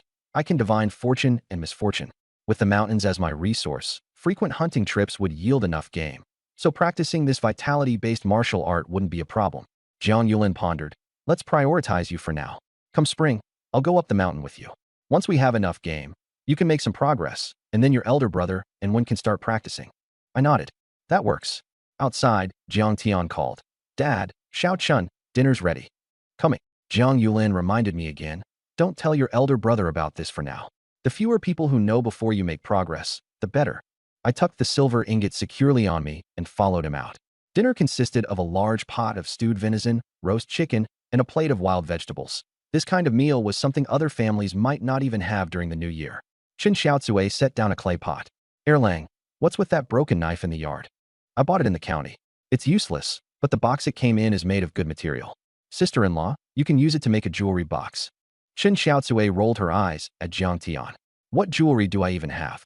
Jiang Tian's face turned red. Come spring, I'll redeem your silver bracelet. She had pawned her dowry bracelet when Jiang Yulin was injured, and it still hadn't been redeemed. You said it. She smiled brightly and went to the yard to pick up the broken box. It's made of camphor wood. A carpenter can fix it and make it usable. Although I had smashed the box, only the mortise and tenon joints were cracked, so it could still be resized and repurposed. At dinner, I didn't hold back, shoveling white rice and eating meat until I was stuffed, joining Jiang Nungwen in rubbing our bellies and exclaiming, so full. Second uncle, the roast chicken was so delicious. Jiang Nungwen wiped the grease from his mouth, feeling like he was in a dream. He didn't know that the friends he had built snowmen with earlier had gone home demanding roast chicken, only to be severely scolded and even beaten. Their parents had cursed me as a spendthrift and warned their children never to emulate me when they grew up. Meanwhile, the Shen family's dinner table was unusually quiet. Shen Yinxiu had bought refined rice, and Shen Lang was eating white rice for the first time in ages, but he had no appetite. Halfway through the meal, he said, Yinxiu, you've had a hard time lately, but one day, we'll go back. She softly replied, but held no hope in her heart. Watching the play earlier, she had felt a surge of excitement when the treacherous minister was eliminated, fantasizing that the emperor might suddenly come to his senses and pardon the Shen family. But after thinking it over on the way home, she remembered they were the ones branded as treacherous ministers and remnants of a rebellion. Forget returning to the capital. Even entering a larger city could land them in prison. She wondered how her mother and younger sister were doing now. Seeing his daughter's indifferent reaction, Shen Lang leaned forward. So, don't let that scoundrel deceive you. You're not the same kind of people, understand? Shen Yinxiu looked up, a hint of anger in her eyes. Dad, I've already said there's nothing between us. Stop overthinking. Shen Lang hadn't expected such a strong reaction and spoke hoarsely. That's for the best. Stay away from him in the future. I know, she replied casually, taking small bites of her food. When she said, it's nothing, the hand he held during the play inexplicably grew slightly warm.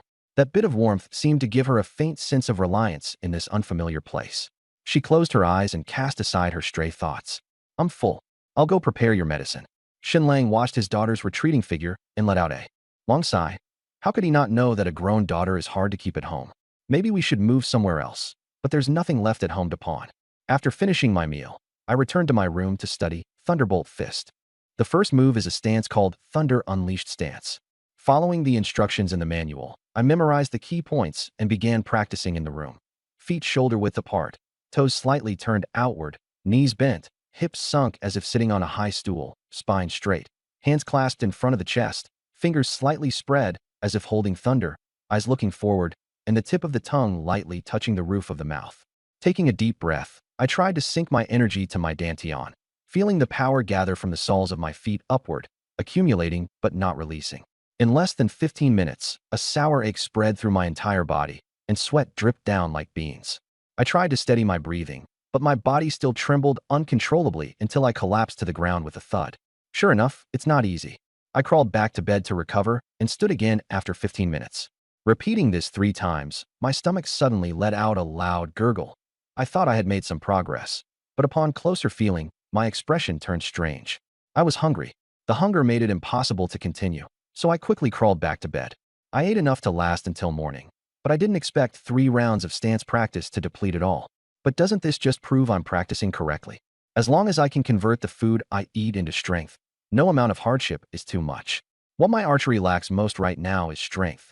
If I have enough strength, my hunting will be steadier, I'll catch more prey, and the two will complement each other, leading to faster progress. I couldn't practice anymore today, so I lay in bed, lit a lamp, and studied the manual.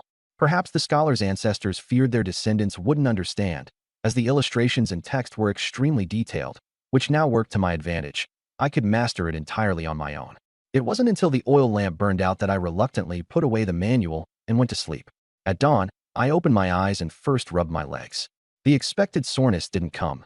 Instead, there was a newfound strength in my limbs. I lightly clenched my fists, feeling a faint surge of energy and blood flow between them. It really works. Although I didn't feel an increase in strength, my physical condition had clearly improved. After washing up, I presented my best self and opened the tortoise shell for divination. Current fate star. Mountain dweller today's fortune. Average minor luck. A layer of ice has formed on Jinshire Pond. Breaking it might yield extra rewards to minor luck. On the eastern slope of Little Black Mountain, a fox is foraging. Following its tracks might lead to a reward. Major misfortune. The Wolf King has been driven to Little Black Mountain. Taking its pelt would bring great profit, but it has just feasted and is full of energy. Approach with caution unless you are fully prepared. As expected, a well-fed Wolf King is even more dangerous. A beast's hunt usually sustains it for several days. However, there aren't any other large prey on Little Black Mountain, and a single young roe deer won't last it long. I can completely rely on the divination to monitor it and wait until it weakens before making a move. Last time I descended the mountain, I had already put it on my must-kill list. I can't allow a hungry Wolf King to roam near me. Skipping over the Wolf King, I looked at the other 2 options. Fishing at Jinshire Pond. Fish are cheap and don't fetch a good price in winter. Besides, the thickness of the ice is uncertain, and after my last experience, I'm not inclined to go. That leaves only the fox. In fact, I had already set my sights on the fox. Its meat isn't worth much, but its fur is soft and warm, a favorite among the wealthy. A single pelt can sell for 3 or 4 taels, and the price for a white-faced fox pelt often doubles. I'll hunt the fox today.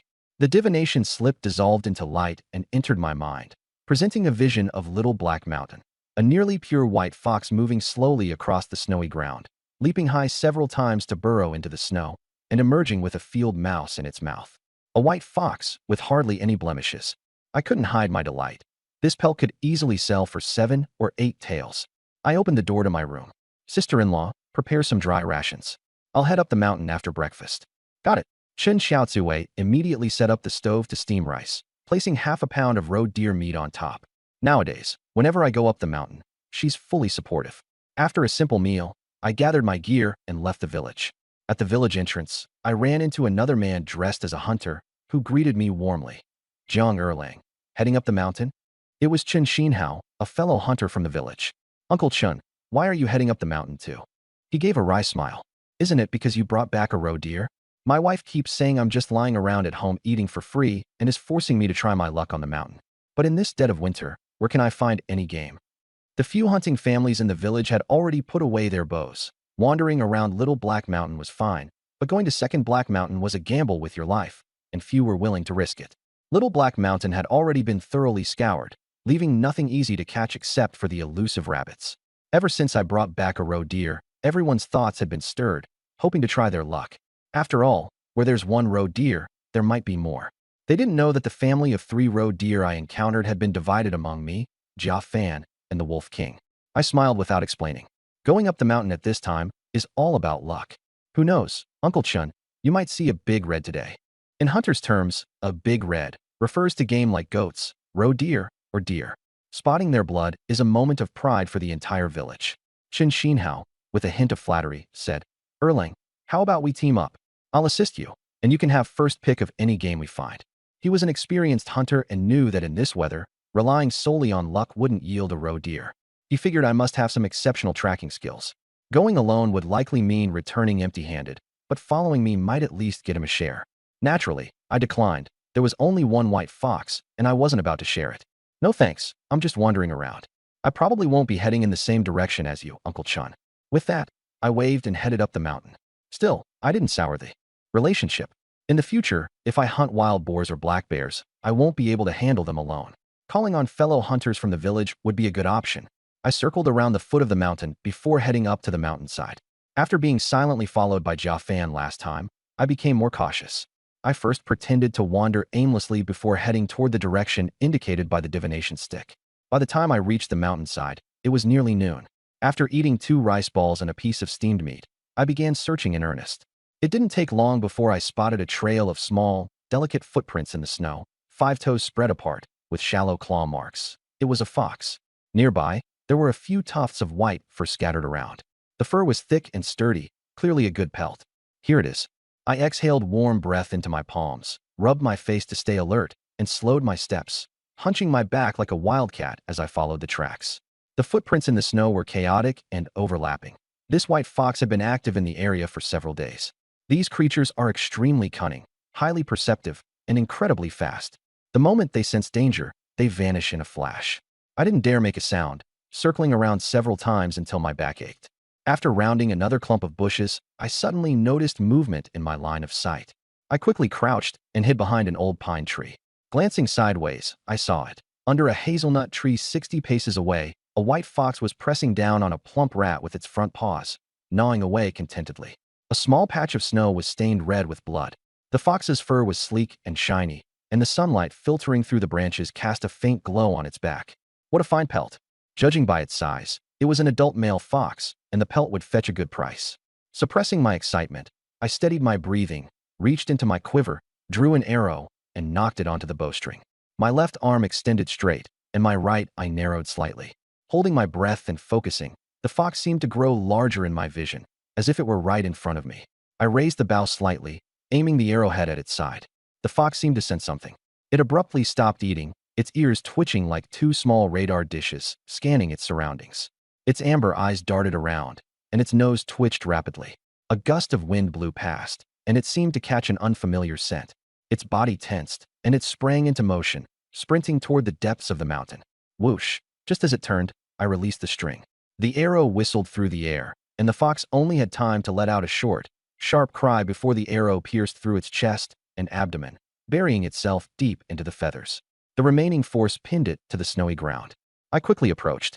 It was still struggling, its sharp teeth clattering. Grabbing its neck, I gave it a swift twist, and the sound ceased instantly. Squatting down, I used a knife to part the fur for a closer look. Nearly pure white, with only some grayish-brown fur under the armpits and on the 4 paws, which slightly affected its value. It wasn't a top-grade pelt, but apart from the small wound from the arrow, the rest was intact. When skinning, I could cut along these 2 spots, and it would still be an excellent pelt. 8 taels of silver, in the bag. Grinning, I hung the fox at my waist and hurried down the mountain as fast as I could. Skinning is best done while the body is still warm and the fat hasn't solidified. Any delay would make it harder. On the way down, I ran into Chen Xinhao again. This time, he was accompanied by a lean, dark-skinned man with bright black eyes, about the same age as Jiang Yulin, carrying a large ebony bow on his back. I recognized him. It was Gu Jinshan, a fellow villager and hunter, known as the most daring in the village. It seemed Chen Xinhao wasn't lying. Ever since I hunted that roe deer, the village hunters couldn't sit still. Chen Xinhao approached me. Erlang, why are you coming down so quickly? Did you get a kill? He had a few turtle doves hanging from his waist, which seemed to be his haul for the morning. Gu Jinshan, with his sharp eyes, immediately noticed the white fox hanging from my waist and exclaimed, You caught a white-faced one? White-faced was the hunter's nickname for white foxes. Mountain folk rarely called their prey by its proper name, as it was said to scare the animals away. Had some good luck today. Only then did Chen Xinhao notice the nearly pure white fox. His tone turned sour. If only he had shamelessly insisted on tagging along this morning, he might have gotten a share. But then again, even if he had swallowed his pride, I probably wouldn't have taken him. All he could do was envy me. Erling, you've really got skills. Your hunting skills are no worse than your father's. Uncle Chun, you're joking. I just got lucky. I'm far from my father's level. Uncle Chun, Uncle Gu, I need to hurry back to skin this. It'll be hard to handle if it cools. All right, hurry on down. Come by my place another day, and I'll have your aunt cook up a feast for you. Sure. Whether he was sincere or just being polite, I didn't have time to dwell on it and headed down the mountain. Gu Jinshan watched my retreating figure with envy. That kid's really lucky, catching a white-faced one in just half a day. That pelt could fetch 5 or 6 taels in the city. Chen Xinhao sneered. How long has it been since you last went to town? The price of pelts has gone up again. I wouldn't be surprised if that one sold for 8 taels. 8 taels. Gu Jinshan clicked his tongue, thinking to himself how lucky he'd be if one day he could catch a white fox, enough to cover his wife's annual medical expenses. The reason he was the most daring hunter in the village was precisely because he had a sick family member who needed constant medication. Chen Xinhao turned his head.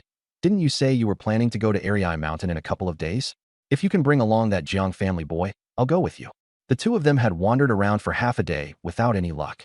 Gu Jinshan, having wasted his time, started considering heading to Ariai Mountain. Gu Jinshan frowned hesitantly. Ariai Mountain has too many dens, and he doesn't have enough experience. Besides, if we run into a wild boar, his arrows won't penetrate.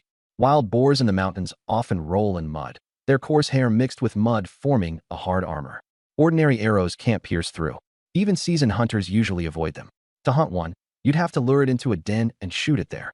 I've only been hunting for a short time. Even if I'm accurate, facing a wild boar would still be a burden. Chen Xinhao shook his head, but he's lucky right now. If he's with us, we might get a bit of that luck. Who knows? We might even run into a horned stag as soon as we enter the mountain. A horned stag, an old deer with antlers, was worth a fortune. Its hide, bones, and especially the valuable antlers could fetch over 20 taels. Even split among 3 people, each could get 7 taels, and it was easier to hunt than a wild boar. Gu Jinshan, who initially didn't want to bring me along, wavered at this vague and uncertain idea. Let's wait and see. I'll go back and ask Gu Chang and Sun Dachang if they want to go. If we can gather 3 people, there's no need to bring him along. He believed in luck too, but he thought I was too young. All right, I'll wait for your news. There were only 5 hunting households in the village.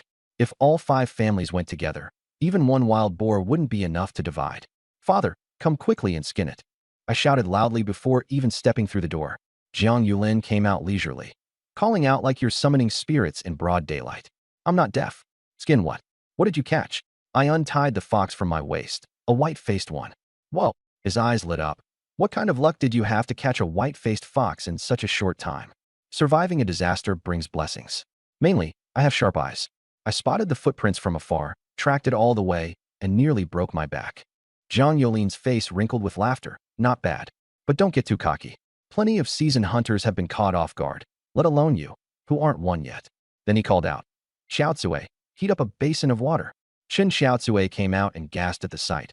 What a big white-faced fox, and this fur. It's gorgeous. Women, after all, can't resist natural fur. Jiang Yulin went back to the room and brought out a blackened bamboo knife. Skinning such precious fur requires a bamboo or bone knife. An iron knife is too sharp and could tear the skin, drastically reducing its value. When the water was hot, he laid the white fox flat on the stone slab, first wiping away the bloodstains, then clicked his tongue. This fur is flawless. He felt along the fox's bone seams before using the bamboo knife to make a small incision at the gap between the hind toes. The blade pressed against the leg bone and moved upward as he explained. Skinning must follow the tendons. Rushing will damage the fur, and damaged fur isn't worth much.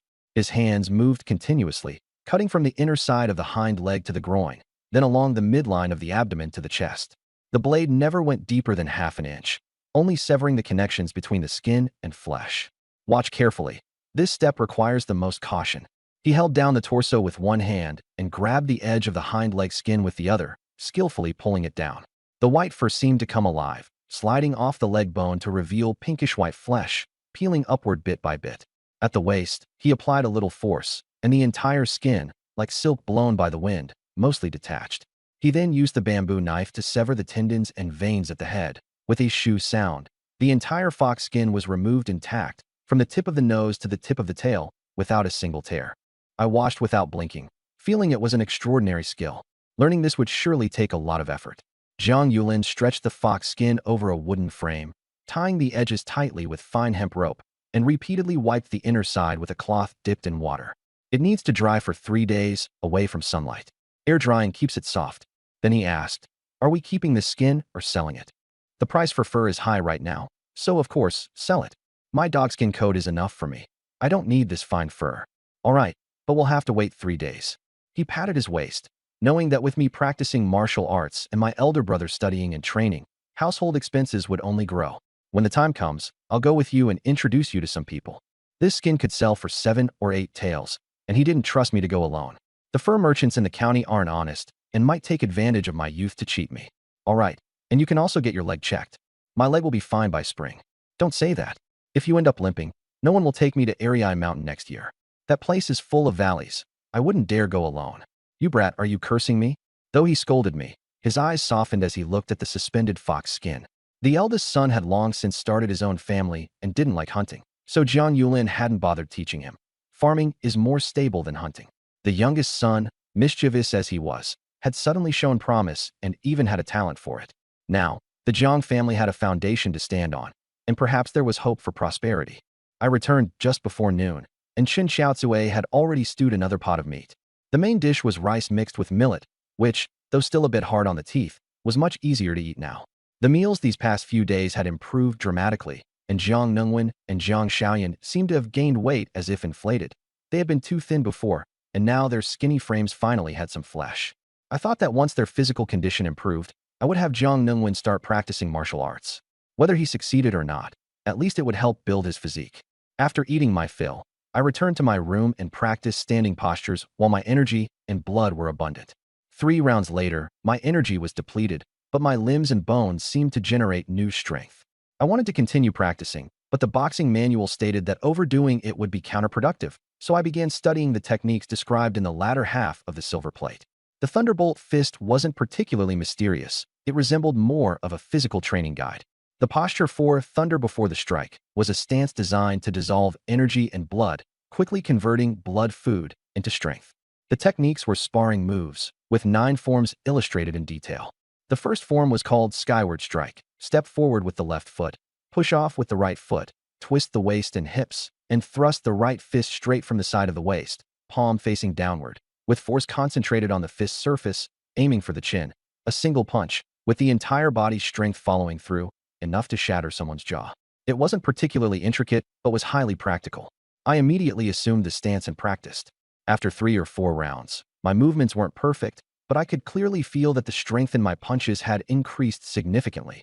Not because my physical strength grew quickly, but because my method of exerting force had changed, making my punches smoother. I practiced until nightfall, followed by another meal of roasted venison. At the dinner table, Jiang Nungwen frowned and said, "Uncle, when will you go to town again? I still want to eat roast chicken." Before he could finish, Jiang Xiaoyan smacked him on the head with her chopsticks. "You're so spoiled. Isn't venison good enough for you? Big sis. You ate quite a lot of roast chicken yesterday too." "Humph, but venison is delicious too," Jiang Xiaoyan replied with a grown-up tone, then picked up another piece of juicy meat. Life was simply too good. She even felt like she was growing a belly. Grilled meat is practically a waste for ordinary families. Most households with a bit of meat would stew it, making sure not to waste even the broth. It's only because I find grilled meat with salt tastier than stewed meat that Chun Xiaotsue is willing to grill it. Jiang Xiaoyan looked at me. "Second uncle, next time you go to town, can you bring back some needles and thread? I want to learn mending from mother." Winter is indeed the season for mending, and it's normal for her to start learning needlework at 12. "All right, I'll bring some next time." "Thank you, second uncle," she replied sweetly, then added, "Second uncle, do you want a wife? Sister Tiu from the east end of the village wants to marry you." "Hiss," I drew in a sharp breath. "That's none of your business. Jiang Xiaoyan is only 12, and the Tsuyu she mentioned is probably just 15. In this era, getting married at 15 isn't considered early, but I can't get past it mentally. It's definitely because they know Jiang Xiaoyan eats meat every day that her little friends are getting ideas." Chen Xiaotsue also spoke up, "Focus on eating. Don't meddle in adult matters." Having been rebuffed, Jiang Xiaoyan fell silent. Chen Xiaotsue wasn't opposed to Tsuyu because of her age, but because she knew I had my eyes on Shen Yinxiu. She had been fretting these past few days. Chen Dahua was asking for a bride price of 30 taels, which, though expensive, at least had a set price. Shen Yinxiu, on the other hand, her father wouldn't be easy to deal with. But this matter would have to wait until spring. She took a bite of her meal and then said, "We're running low on meat at home. How about we eat some wild vegetables for the next couple of days?" She looked at me as she spoke, seeking my opinion. If it weren't for my insistence, she would have lowered the standard long ago. Jiang Wanwen was the first to raise his hand in protest. "No need." This time, before I could speak, Jiang Yulin interjected. "The kids are still growing. They need enough meat. In 3 days, I'll head to town too. I'll sell the fox pelt and buy half a pig, enough to last us until spring." Qin Xiaotsue was a bit surprised. While Jiang Yulin had always indulged me, he had never been this generous before. But since the pelt was my catch and he had already spoken, she had no objections. After the meal, I went out to the courtyard. Looking at the low courtyard walls, I decided to return to my room. My martial arts practice couldn't be exposed, so I could only train indoors. Standing exercises were fine, but practicing moves left me cramped for space. I couldn't help but think of the large courtyard at Village Chief Chen's house. If I had a courtyard like that, practicing martial arts would be much easier. Save up some money and renovate the house next year. At the very least, raise the courtyard walls. The thought passed quickly, and I continued my standing exercises. 3 rounds of standing, 3 rounds of moves, and I finally went to bed, exhausted. I slept deeply and woke up to bright daylight, feeling completely refreshed. Sitting up, I clenched my fists and bent my arms. The muscles in my arms slightly bulged. My strength had indeed increased a bit, and my muscles were starting to show definition. Though the training was tough, it built strength faster than lifting weights in a gym in my previous life. After washing up, I calmed my mind and cast a divination. Current fate star. Mountain dweller today's fortune. Minor auspicious, minor auspicious. The ice layer on Jinshir Pond has formed. Breaking it may yield extra rewards. Minor auspicious. On Little Black Mountain, a pine tree has been felled by wind and snow. Dragging it back would make excellent timbered. Minor auspicious. In the valley of Little Black Mountain, several dried polygonatum roots are hidden under decaying leaves. Going there may yield a harvest. I was a bit disappointed. All were minor auspicious signs, none of great value. The ice on the pond was probably not thick enough for fishing, so I dismissed that. The pine tree seemed promising, though it would require effort. As for the polygonatum roots, after flipping through the manual given by the pharmacy owner, I had learned a lot about common medicinal herbs. Polygonatum sold for less than 100 coins per pound, and even a few roots wouldn't amount to 3 or 5 pounds. If it were someone else, they'd rush to the mountain to dig them up, but I wasn't interested. After some thought, I chose the pine tree. If it was of decent size, it could be worth a tale of silver. Besides, if I didn't take it, someone else might. The polygonatum and fishing could wait. With the snow and decaying leaves covering them, I doubted anyone without guidance could find the roots. The divination sign dissolved into light, and the image of the felled pine tree appeared before me. It had broken about 2 feet from the base and had only been down for a few days. It was good timber, but I couldn't bring it back alone, so I'd have to take my elder brother along and roll it down the snowy slope. As I watched the remaining 2 divination signs disappear, I suddenly realized something and let out a soft, "Huh? Where's the Wolf King?" The daily divination about the Wolf King had suddenly vanished. Couldn't it have died, right? This thought flashed through my mind and disappeared. Last time, although it wasn't in great shape, it was far from being on its last legs. Plus, it had recovered and grown fiercer after eating the roe deer meat. It shouldn't have died in just a couple of days. Besides, if it really had died, the divination should have shown a great fortune, signaling me to collect the wolf pelt. Could it have left Little Black Mountain? Thinking of this, I felt a bit regretful. I had already added the Wolf King to my hunting list, and that pelt would be worth at least 20 or 30 taels. If it just disappeared without a trace, it would be a huge loss. But even if I had known earlier, I wouldn't have risked so much for 20 or 30 taels with my current strength. Hopefully, it will come back. There are only 3 big mountains nearby. If it left Little Black Mountain, it most likely went to Second Black Mountain. The 2 mountains are connected, so there's a chance it might return. After putting away the tortoiseshell and finishing breakfast, I told Zhang Tian about going up the mountain together. He naturally didn't refuse. There's less work in winter, so it's good to gather more firewood while we can. Even if we don't catch any game, we can at least collect more firewood together. By noon, the 2 brothers were still on Little Black Mountain, each carrying a small bundle of firewood on their backs. Zhang Tian glanced at the mountain. That should be enough. Up ahead, it's all pine trees, and the branches are too high to reach. The easily accessible branches had already been taken by others. Today, they had climbed trees more than once, and their energy was nearly spent. Half a day's worth of firewood wouldn't sell for even 20 coins, but they weren't planning to sell it. They'd save it for winter heating. I looked in the direction of the divination stick. Let's walk a bit further. I'll see if there's any game. Jiang Tian thought it was a waste of effort but didn't want to discourage me. All right, let's go. We climbed further up with difficulty, and I deliberately lagged behind. Before long, I heard Jiang Tian exclaim, "Xiao Chun, come quickly." I walked over to find a pine tree fallen in front of us. It wasn't more than half a foot thick, but it was pine, knocked down by the snow. "Can we take it back?" I asked on purpose. "Of course we can. Give me a hand." Jiang Tian was thrilled. This one tree was worth a tale of silver. "Take it back, and when you get married, you can make a bed out of it. It'll last for decades."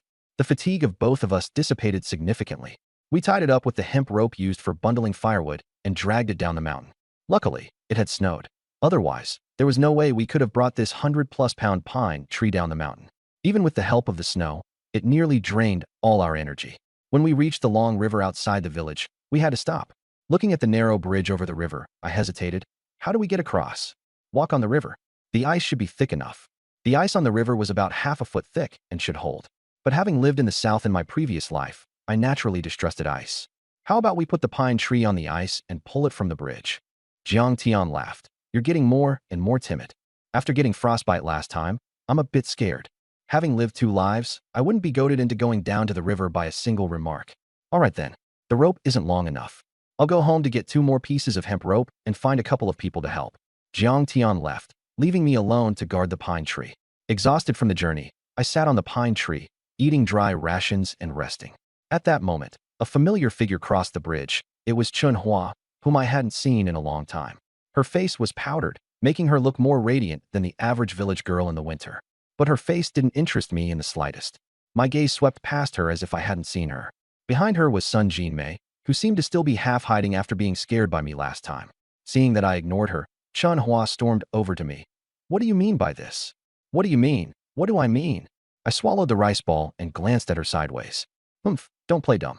I know you're feeling pretty smug now, thinking that catching some game will get my attention." Huh. I was utterly baffled. What kind of twisted logic was this? It left me stunned. "Fine, I'll admit you're more capable now than before." Chenhua put her hands on her hips. "I heard you caught a white fox yesterday. Give me the pelt, and I'll pretend the past never happened. As for the betrothal gift, my mother said 40 taels would do."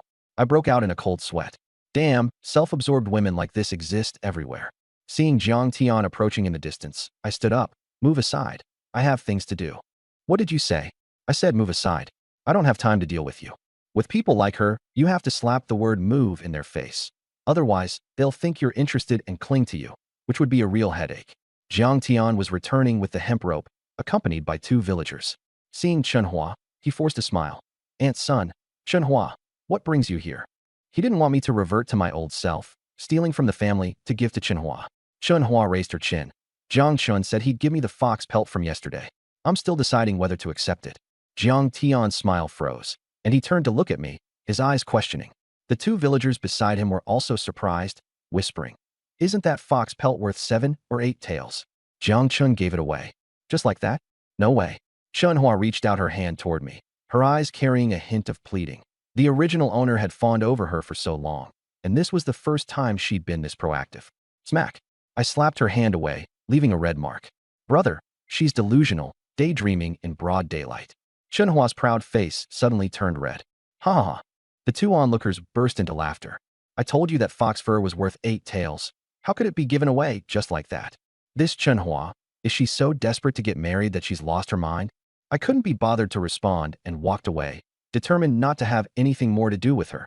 How much better was the sweet and gentle Yanchio girl, though it would still take some effort to win her over. "Brother Gu, second Brother Gu, thank you for your help." I greeted the 2 who had lent a hand. Jiang Tian had called over the Gu family neighbors, the eldest, Gu Dajiang, and the second, Gu Er. They lived with their elderly mother, and their family barely had enough to eat. "It's no trouble, just moving some wood," Gu Dajiang said. "You all must be tired from carrying it down the mountain. Let us handle it. This is really a fine piece of wood, enough to make a bed." "Where did you find it?" My brother spotted it with his sharp eyes. "I didn't even notice it. That's why your family has such good luck." My brother and I also went up the mountain, but only managed to gather some firewood. The 4 of us chatted and laughed, completely ignoring Chenhua. Chenhua's lips trembled as she pointed at me and shouted, "Jiang Chun, if you leave, don't ever come back to find me. Don't even think about seeing me for the rest of your life." I hadn't intended to respond, but I turned back at this and said, "It's a deal." Then I patted the pine wood. "Double blessings." "Ha ha." Gu Dajiang laughed again. How had he not noticed before that this neighbor's kid had such a sharp tongue? Seeing my resolute departure, Chun-Hua screamed in frustration, jumped up, lost her balance, and fell heavily onto the ground. Luckily, there was snow. Otherwise, she might have fractured a bone. Sun Jinmei pointed at her in exasperation. I told you to have a better attitude. Why did you drive him away again? And you still dare to talk? Chun-Hua looked up at her mother with resentment. If it weren't for you scolding Jiang Chun, we would have been engaged next year with a 50-tailed dowry. Sun Jinmei's voice softened. Calling him a scoundrel, does that even count as scolding? He really is. You still dare to say it. I'll tear your mouth off. You're crazy. I'm your mother. Jiang Tian couldn't hide the joy on his face. He had been genuinely worried earlier. Based on his past understanding of me, as long as Chun-Hua spoke, I might really have given away that fox fur, and no one could have stopped me. Fortunately, I had come to my senses and was no longer the reckless person I used to be. He felt there was hope for the future now. The four of us, though it was mainly the Gu brothers doing the heavy lifting, finally dragged the entire pine tree back home, attracting quite a few villagers along the way.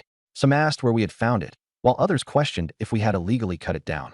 Jiang Tian ignored most of the comments, but as soon as he heard cut down, he immediately defended us, pointing to the broken stump crushed by the snow as evidence. I bet the village head will come by soon, Jiang Tian muttered. Cutting down whole trees without permission was punishable, and the village heads were responsible for monitoring such activities. Chen Fengtian would likely come to inspect once he heard the news. What's there to be afraid of? The broken stump is right here, I said nonchalantly. Any mountain dweller could tell the difference between a tree felled by snow and one cut down. Those doubts were just sour remarks. True, Jiang Tian chuckled. These days, I had been in the spotlight, but now it was finally his turn. Leave it here, I said, calling for a stop as we dragged the pine tree to the front of the house. The stretch of road into the village wasn't far, but it was flat and required sheer effort to pull the tree, making it even more exhausting than coming down the mountain. We'll head back now, the Gu brothers said, letting go and rubbing their reddened hands. Wait a moment, I stopped them. Take 3 pounds of millet with you. No need, no need. It was just a short distance. Gu Dajang quickly waved his hand. But Jiang Tian had already gone inside and brought out a cloth bag. Unable to refuse, they accepted it. Call us next time you need help. We brothers don't have much, but we do have strength. All right, I said with a smile, seeing them off. Just then, Jiang Tian said, Uncle Zhang is here. Who? Zhang Chongqing. He even held you when you were little. I rolled my eyes. Why did everyone have to bring that up? But I did remember that he was of the same generation as my father, and our families used to be close. What's he here for? Jiang Tian hesitated. You'd better go in and see for yourself.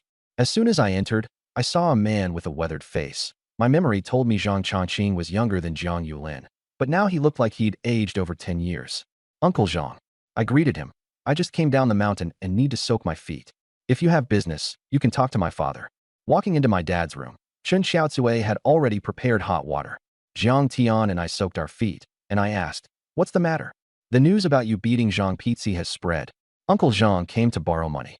Borrow money. I finally understood why he was so polite to me, a junior. Chen Xiaotsui further explained. At first, he wanted to borrow from village chief Chen. 9 for 13 return, borrowing 1 silver tael would only get 900 coins. Next year he'd have to repay 1 tael and 3 coins, using land deeds as collateral.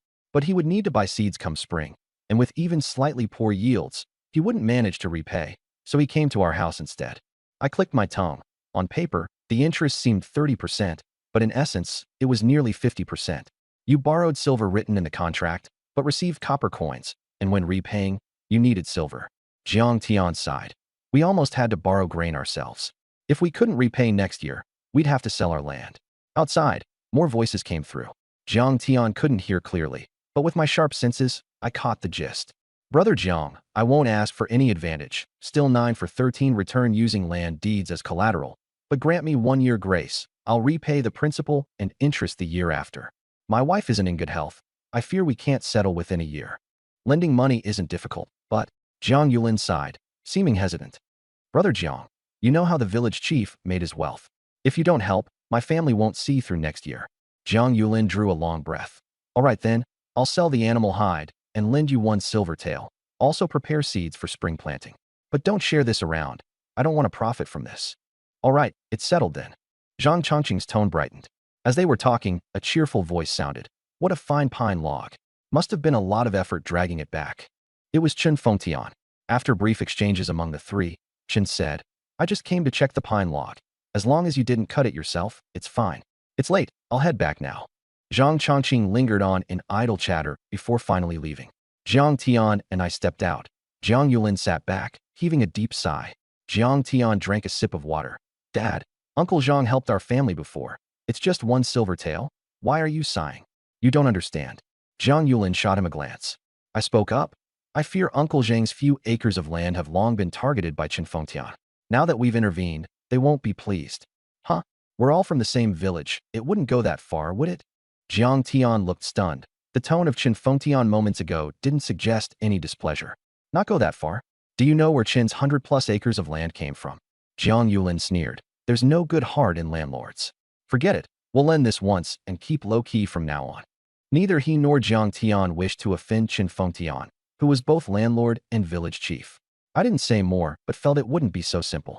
Meanwhile, returning home, Qin Fengtian immediately called for Qin Yutong. Is Zhang Sampo dead? If not, have him come see me. Qin Fengtian temporarily made no other moves, so I could only respond as needed. After hauling wood for a day, I ate a big meal, but still felt sore all over. It took 3 rounds of standing meditation before I could fall asleep. A northern wind blew all night, and when I woke up, the temperature had dropped significantly. Shivering, I washed up and took out the tortoise shell. Fate star, mountain dweller today's fortune. Minor luck, minor luck. The ice layer at Jinshi Pond is thickening. Breaking through it might yield a good catch of fish. Minor luck. In the Xiaohe Valley, several polygonatum plants are hidden under decaying leaves. Going there might bring rewards. Moderate misfortune.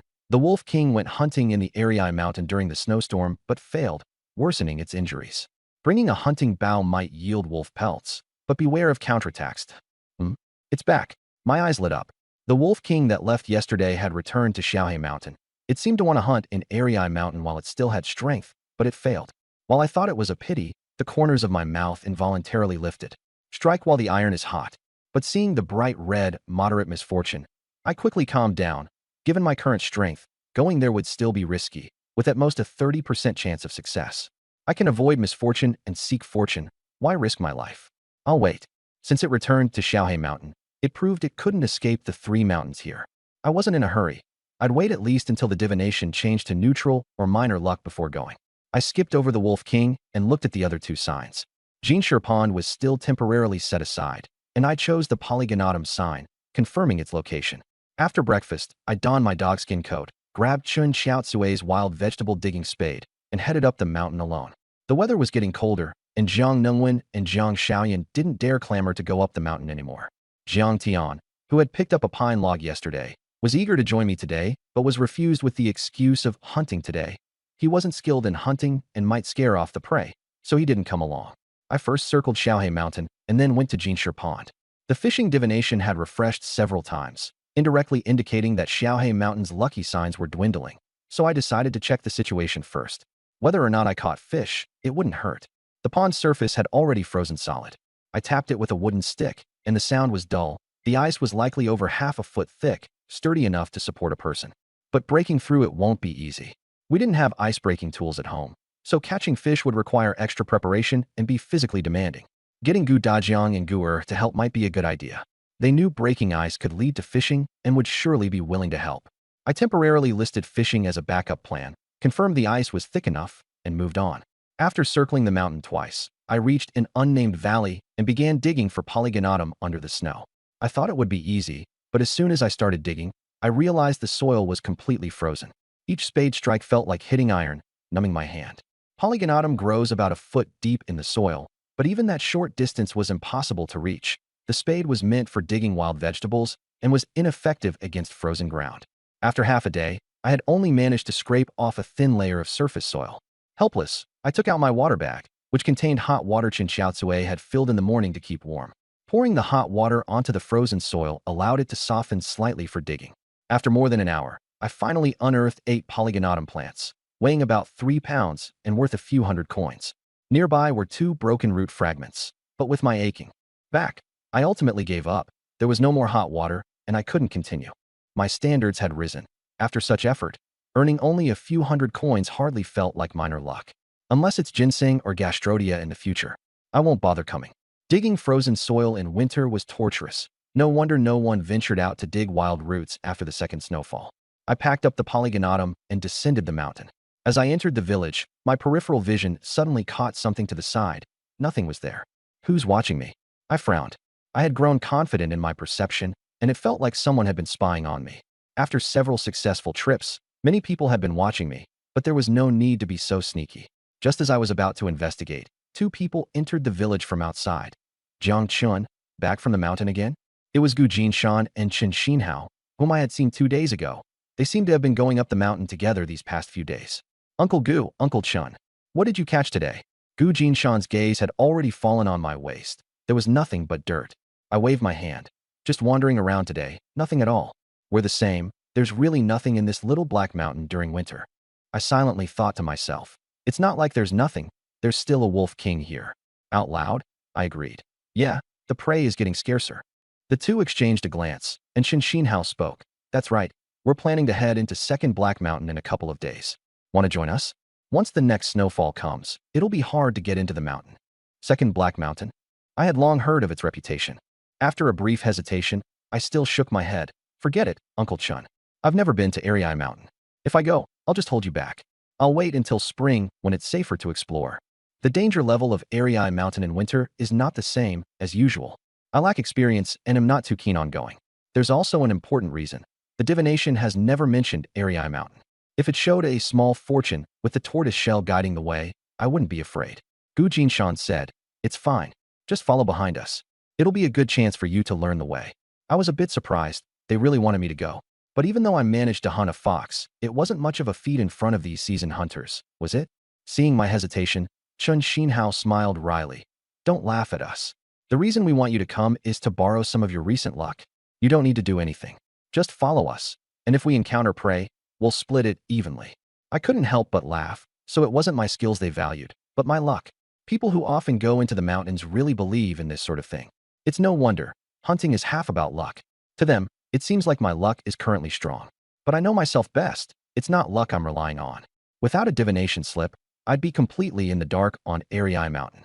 I shook my head again. My luck hasn't been that great lately. Look, I came back empty-handed again. Better not. Chen Xinhao looked a bit disappointed, but didn't press further. As we walked, I suddenly remembered something.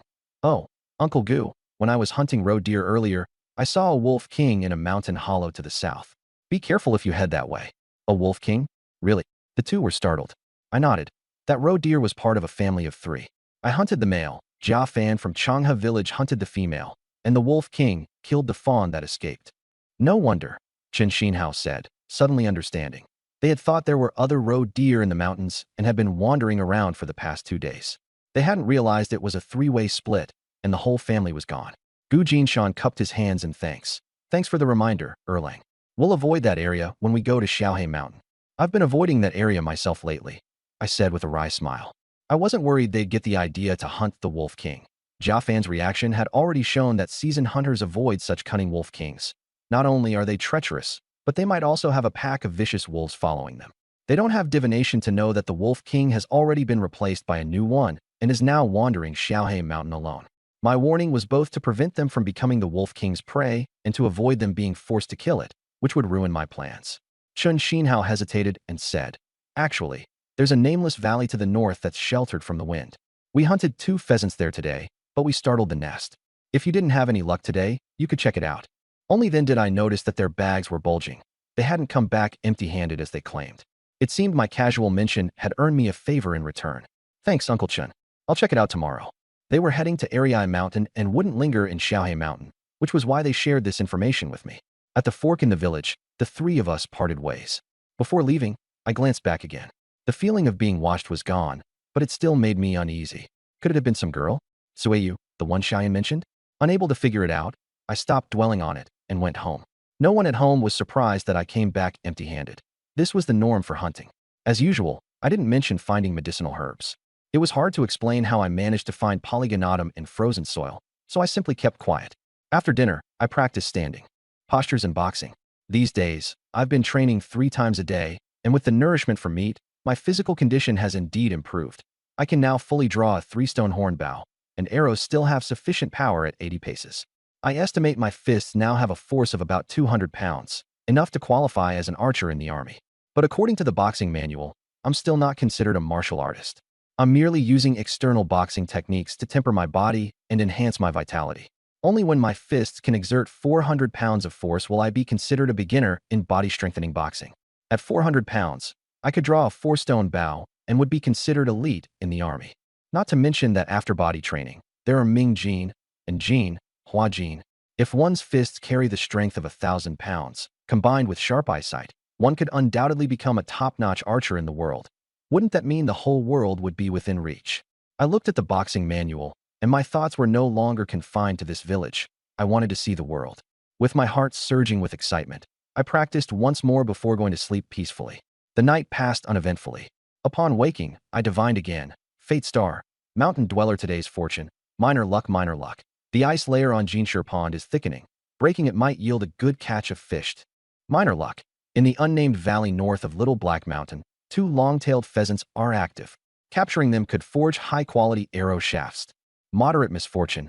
The Wolf King's injuries are worsening, and its food supply is depleted. Bringing a hunting bow might yield wolf pelts, but beware of counterattacks. The Wolf King's injuries have worsened again. I was initially a bit excited, but after seeing moderate misfortune, I muttered, still moderate misfortune, the danger level hasn't changed for me at all. I decisively gave up and looked at the second one. The unnamed valley to the north, long-tailed pheasants. My eyes lit up. Wasn't that the place they mentioned yesterday? What scared them off wasn't mountain chickens at all. It was long-tailed pheasants. The taste of long-tailed pheasants is far superior to ordinary meat, and one can sell for 300 coins. But the most valuable part is the tail feathers. They are excellent materials for arrow fletching. Arrows made with them can fly an extra 10 or so steps, and their power at the same distance naturally increases. No wonder the divination said they could forge high-quality arrows. Perfect. Once I catch them, I'll head to the city the day after tomorrow to upgrade my arrows and prepare for wolf hunting. Although the Wolf King is currently at moderate misfortune, with its food supply running out and its injuries worsening, it likely won't be long before it becomes minor misfortune or even neutral. Then it will be my time to hunt the wolf. Before that, of course, I need to make thorough preparations. North side, I can be back in half a day and still have time to practice archery. My arm strength has improved over the past 2 days, and hunting long-tailed pheasants is no longer a challenge for me. I took the divination token, and the flowing light transformed into a phantom. 2 long-tailed pheasants wandering in the valley. One had bronze-colored scales covering its neck, which shimmered like emeralds under the slanting sunlight. Its tail feathers, over a foot long, were grayish-white with black eye spots, resembling a gem-studded folding fan. Those tail feathers alone were worth more than the entire bird. The other was much plainer, with a dull yellow body, likely a female. They must have been startled from their nest yesterday and were now searching for a temporary resting place. After confirming their location, I gathered my gear and headed into the mountains. But as soon as I left the village, my gaze shifted to the side. There it was again, that feeling of being watched. Someone was following me. Yesterday, I could dismiss it as an illusion, but today, they had followed me outside the village, which meant they had a purpose. Who is it? I kept my expression neutral and continued toward Little Black Mountain. Even after climbing the mountain, the sense of being watched lingered faintly. I glanced back discreetly several times, but saw no one. The person was keeping a considerable distance. With the snow this thick in the mountains, even if they were hundreds of steps behind, they could still follow my footprints. Shaking them off wouldn't be easy. I decided not to look back anymore and turned toward the southern peak of Little Black Mountain. I want to see who it is. After walking for over half an hour, I reached the southern peak, just 100 steps away from where I had hunted a roe deer last time. Passing the peak, I leapt into the bushes where Jia Fan had previously hidden, crouching down and blending my fur coat with the snow. I waited for about 15 minutes before spotting a figure hunched over, following my footprints and climbing up, panting heavily and cursing under his breath. When he saw the footprints disappear at the peak, he looked up in confusion. I saw him clearly. Zhang Sampo. Him again. A chill ran through me.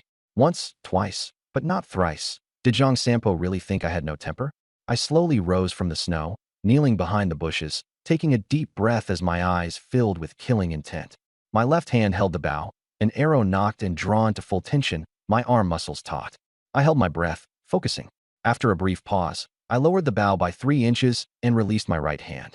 The arrow sliced through the air. Zhang Sampo heard the sharp whistle and turned abruptly, his pupils contracting as he saw the arrow flying toward him. Damn! He tried to dodge desperately, but it was too late. The arrow pierced through something before embedding itself with a thud into the pine tree behind him, the fletching still trembling. He froze in place, looking down at his chest. Nothing. But the next moment, his legs gave out. and he collapsed with a thud, blood soaking through his cotton pants. The distance was too close, and I hadn't held back. The arrow had gone straight through his thigh. The sight of blood brought the pain crashing down, and he let out a wailing scream. I stood up from the bushes, frowning. I thought it was a mountain wolf following me, but it turns out to be you. Zhang Sampo clutched his leg, his face twisted in agony. What wolf? There are no wolves here. You did this on purpose. You're finished. I'm going to the authorities to report you for injuring someone with a bow. Just wait to be exiled. I dug at my ear casually. If that's the case, then I guess I can't let you return to the village. If you die here, no one would know, right? His twisted expression froze, and he shivered. At such close range, I had clearly recognized him, yet I still shot the arrow. Injuring someone with a weapon was a serious crime, and if I didn't want to face trial, the best solution was to ensure he died here.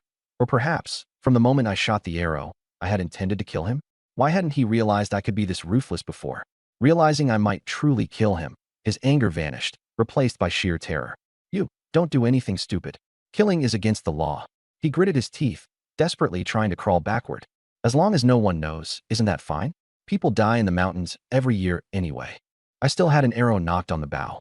Just toss you into some den, and by the time anyone finds you, there'll be nothing left but bones. Seeing me seemingly about to raise the bow, he felt a sudden warmth between his legs. Don't kill me. I beg you. His voice trembled. He wanted to run, but his leg was still bleeding, and he couldn't even stand. All he could do was plead. I was just curious and wanted to follow you. Why would you kill someone? You let me go. I promise I won't report you, and I'll do whatever you ask in the future. I lowered the bow slightly. Speak. Who told you to follow me? I don't want to say. I squinted. Or are you saying it was just out of curiosity? I'll talk. Seeing my cold gaze, he dared not hide anymore. Yesterday morning, Chen Yutong came to me and told me to follow you, to see how you managed to hunt your prey. Even if I couldn't figure out the reason, as long as I knew where you went every day, he'd give me 1 or 2 silver coins. So it was him. Land is the untouchable scale of all landlords. Someone had just come to borrow grain the night before, and the next day they approached Zhang Sampo. Quick action indeed that I suddenly remembered seeing him near Chun Fengtian's house before. At the time, I thought he was borrowing grain, but now it feels off. Borrowing grain. Does it require sneaking around the back door? When did you start colluding with Chun Yutong, and what have you done for him? Zhang Sampo hesitated. I spoke first. This is your last chance. If you test my patience or lie to me, I won't hesitate to kill you right now. I'll talk. Chen Yutong contacted me a long time ago. He knew he couldn't hide it. After the autumn harvest, he heard your family didn't have a good yield, so he came to me. He said if I could trick you into squandering your resources and make sure your family couldn't survive the winter, he'd reward me with 1 or 2 taels of silver. Originally, I would have gotten the money as soon as you sold your grain to me, but who could have expected your luck to suddenly turn around? As he said this, he gritted his teeth, secretly resenting that I hadn't frozen to death that night.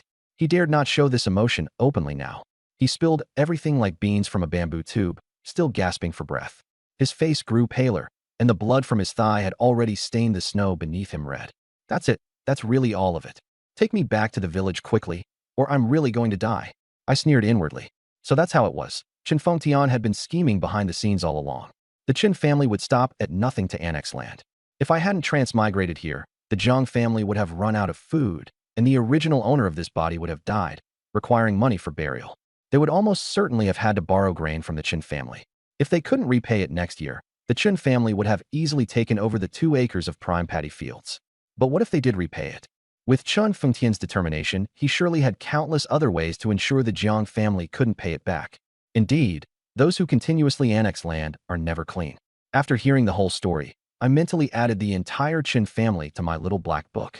A blood feud. This debt would be settled. Save me. Please save me. Seeing no reaction from me, Zhang Sampo looked at the blood spreading beneath him and felt he couldn't hold on much longer. He desperately pressed on his wound and kowtowed. I beg you to save me.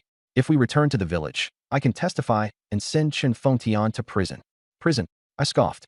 Chen Fengtian was the village head and already had connections with the authorities. Besides, Chen Yutong had only instigated him. Even if Zhang Sampo testified, it wouldn't be enough to convict them. As he grabbed at my pant leg, I kicked him away. Already weak, he fell backward, rolling down the slope uncontrollably. He rolled over 100 steps before coming to a stop. He wasn't dead yet and struggled to crawl out of the snow, glaring at me in fury. You said you'd let me go if I told you everything. I didn't kill you, but whether you can make it back alive depends on you. I turned and pulled the arrow from the pine tree. When I looked back, he was indeed desperately trying to climb back up. On the brink of life and death, it was as if he'd tapped into some hidden potential. The bleeding from his thigh seemed to slow, and at this rate, he might actually make it. But as my gaze shifted to the distance, a gray shadow was slowly approaching. It was the injured wolf king, drawn by the scent of blood. Seeing Zhang Sampo writhing in the snow, it quickened its pace, its forelegs kicking up snow that nearly buried its body. Zhang Sampo cursed as he climbed, but suddenly he heard the heavy breathing of a beast behind him. Turning his head, he came face to face with a giant beast lunging at him with its blood-stained maw wide open. His pupils dilated in shock, and his throat emitted a strange ho-ho sound as he flailed desperately upward. But there was only loose snow around him, and no matter how he struggled, he remained stuck in place. Just a dozen steps away, the Wolf King leaped forward with its powerful front paws, its massive body hurtling through the air like a thrown boulder. It clamped its jaws around his head mid-air. When its forepaws hit the ground, it rolled twice, and Zhang Sampo's body flipped through the air like a rag doll. By the time the Wolf King stood up, he was silent. He had fainted from fear the moment its jaws closed around him. The Wolf King's jaws tightened, and his head burst like a crushed watermelon, splattering the ground with gore. From the mountaintop, I watched coldly, casually wiping the blood off the arrow shaft with snow. I murmured, "Next time we meet, I'll kill you." The Wolf King either heard me or sensed my killing intent. It raised its head to look at me, baring its yellowed fangs and nearly dried gums. I returned the arrow to my quiver and turned to leave. I had given the Wolf King a hearty meal and conveniently disposed of the body. Though I had spoken lightly to Zhang Sampo, a death in the village was no small matter. He wasn't a loner. His family would likely send people up the mountain to search for him. If they found the arrow wounds on his body, it would be troublesome. So I headed straight for the South Peak from the start. Now the man has been eaten by the Wolf King, leaving no remains, and there's no evidence of his death. Taking this opportunity, I also confirmed the Wolf King's condition, a tear wound on its front leg extending all the way to its abdomen, likely caused by a horned animal, and it hasn't healed yet. If not for this injury, it wouldn't have been so clumsy when it landed after the attack earlier. Fortunately, it's winter, so the wound hasn't become infected. Otherwise, it would have died already. But such a severe injury won't heal on its own, especially in a state of food scarcity. Let's give you a couple more days to live. I thought as I descended the mountain. Judging by its condition, even if I don't intervene, it likely won't survive this winter. However, if I wait until the heavy snow seals the mountain and it dies, retrieving the wolf's skin might be tricky. It could be devoured by wild animals, ruining the pelt. Having indirectly caused someone's death just now, I felt no emotional turmoil. He had tried to harm me multiple times, even successfully killing me once. The fact that I only killed him now could be considered merciful. Halfway down the mountain, I turned north. Killing someone doesn't interfere with hunting long-tailed pheasants. The sight of those tail feathers alone made my mouth water. I just needed to craft 2 high-quality arrows to finish off the Wolf King. Hunting long-tailed pheasants wasn't difficult for me, but I only brought back the male one from the mountain.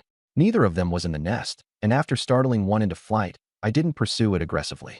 When I returned to the village, I deliberately walked around a few times to ensure people saw that I had caught a long-tailed pheasant before heading home. Upon hearing about it, Gu Jinshan and Chen Xinhao were a bit envious. This kid still dares to say he's unlucky? We hunt regular pheasants, and he catches long-tailed ones. One of his is worth 5 of ours. If we'd known, we wouldn't have shared the location. Chen Xinhao turned to him. Do you even know what luck is? Believe it or not, even if we went there, we wouldn't find anything. Gu Jinshan thought about it and agreed. Yesterday, they had spent half a day in that valley without seeing a single bird, so chances were slim today as well. Hunting really does depend on luck. He stopped dwelling on it. When are we heading to Ariai Mountain? The day after tomorrow. With the date set, they each went home. Tomorrow would be a day of rest, and the day after tomorrow, they'd set out. This would likely be their last trip into the mountains this winter, so they needed to prepare thoroughly. Night fell, and Qin Yutong hurried home, saying to Chun Fengtian, who was resting with his eyes closed, "Dad, Zhang Sampo's wife has come looking for us." Qin Fengtian slowly opened his eyes. What for? Zhang Sampo followed Jiang Qin up the mountain during the day, and it's already dark, but he hasn't come down yet. His wife is worried and came looking for us. He added, she knows Zhang Sampo is working for us. Qin Fengtian frowned. Still not down at this hour? The snow hadn't melted, and the night was pitch black. Coming down the mountain was especially dangerous, and one misstep could be fatal. Let's wait a bit longer. Maybe he followed too far behind. He hadn't expected Zhang Sampo to accomplish much, merely using him as a pawn to keep an eye on the Jiang family borrowing grain and cloth. Now that the man was missing on the mountain, it gave him an uneasy feeling, and he somewhat regretted it. What about Jiang Chen? When did he come back? An hour before nightfall. He even brought back a long-tailed pheasant. I don't know what method he's using, but he manages to catch something every day he goes up the mountain. Qin Yutong hesitated and said, could it be that Zhang Sampo was discovered while following him, and then, by Jiang Chen? He made a throat-slitting gesture. Chen Fengtian sneered. If that's the case, it would actually be better. Murder is a serious crime. Even if the Jiang family went bankrupt, they couldn't afford to pay for it, and he wouldn't have to go through the trouble of taking those few acres of fertile land. Outside, a woman's sharp voice rang out. Qin Yutong, come out here. You sent my husband to do something, and he hasn't come back this late. You have to take responsibility. Her voice grew even shriller. Fine, if you won't take care of it, I'll tell everyone what you've been up to. Then you can forget about staying in Sanshan village. Chen Fengtian's expression changed. That Zhang Sampo, does he have to blab about everything? Qin Yutong was also furious. I told him to keep his mouth shut. Chen Fengtian took a deep breath. Bring her in.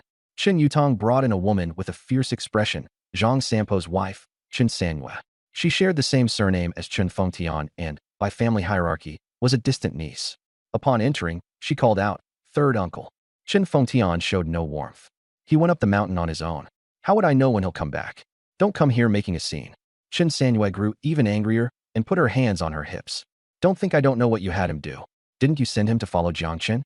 Now Jiang Chen is back, but he isn't. Something must have happened.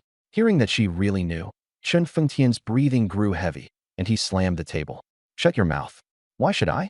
If my husband dies on that mountain, I'll stick to your family and never leave.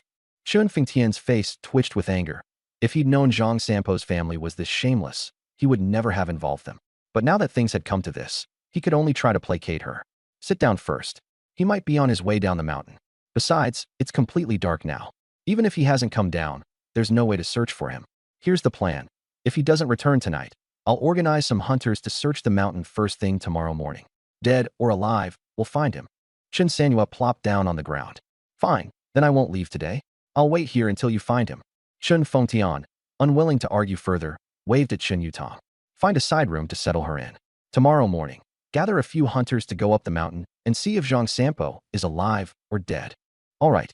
At the same time, in the Jiang family house, I sat across from my father and elder brother.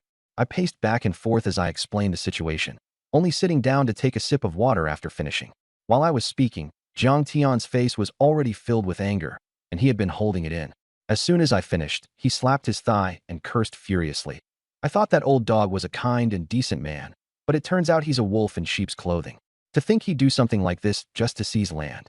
Zhang Yulin's expression didn't change much, but his gaze turned icy. When I lowered my head, I noticed the veins bulging on his hands. Clearly, his anger had already flared, though he was suppressing it.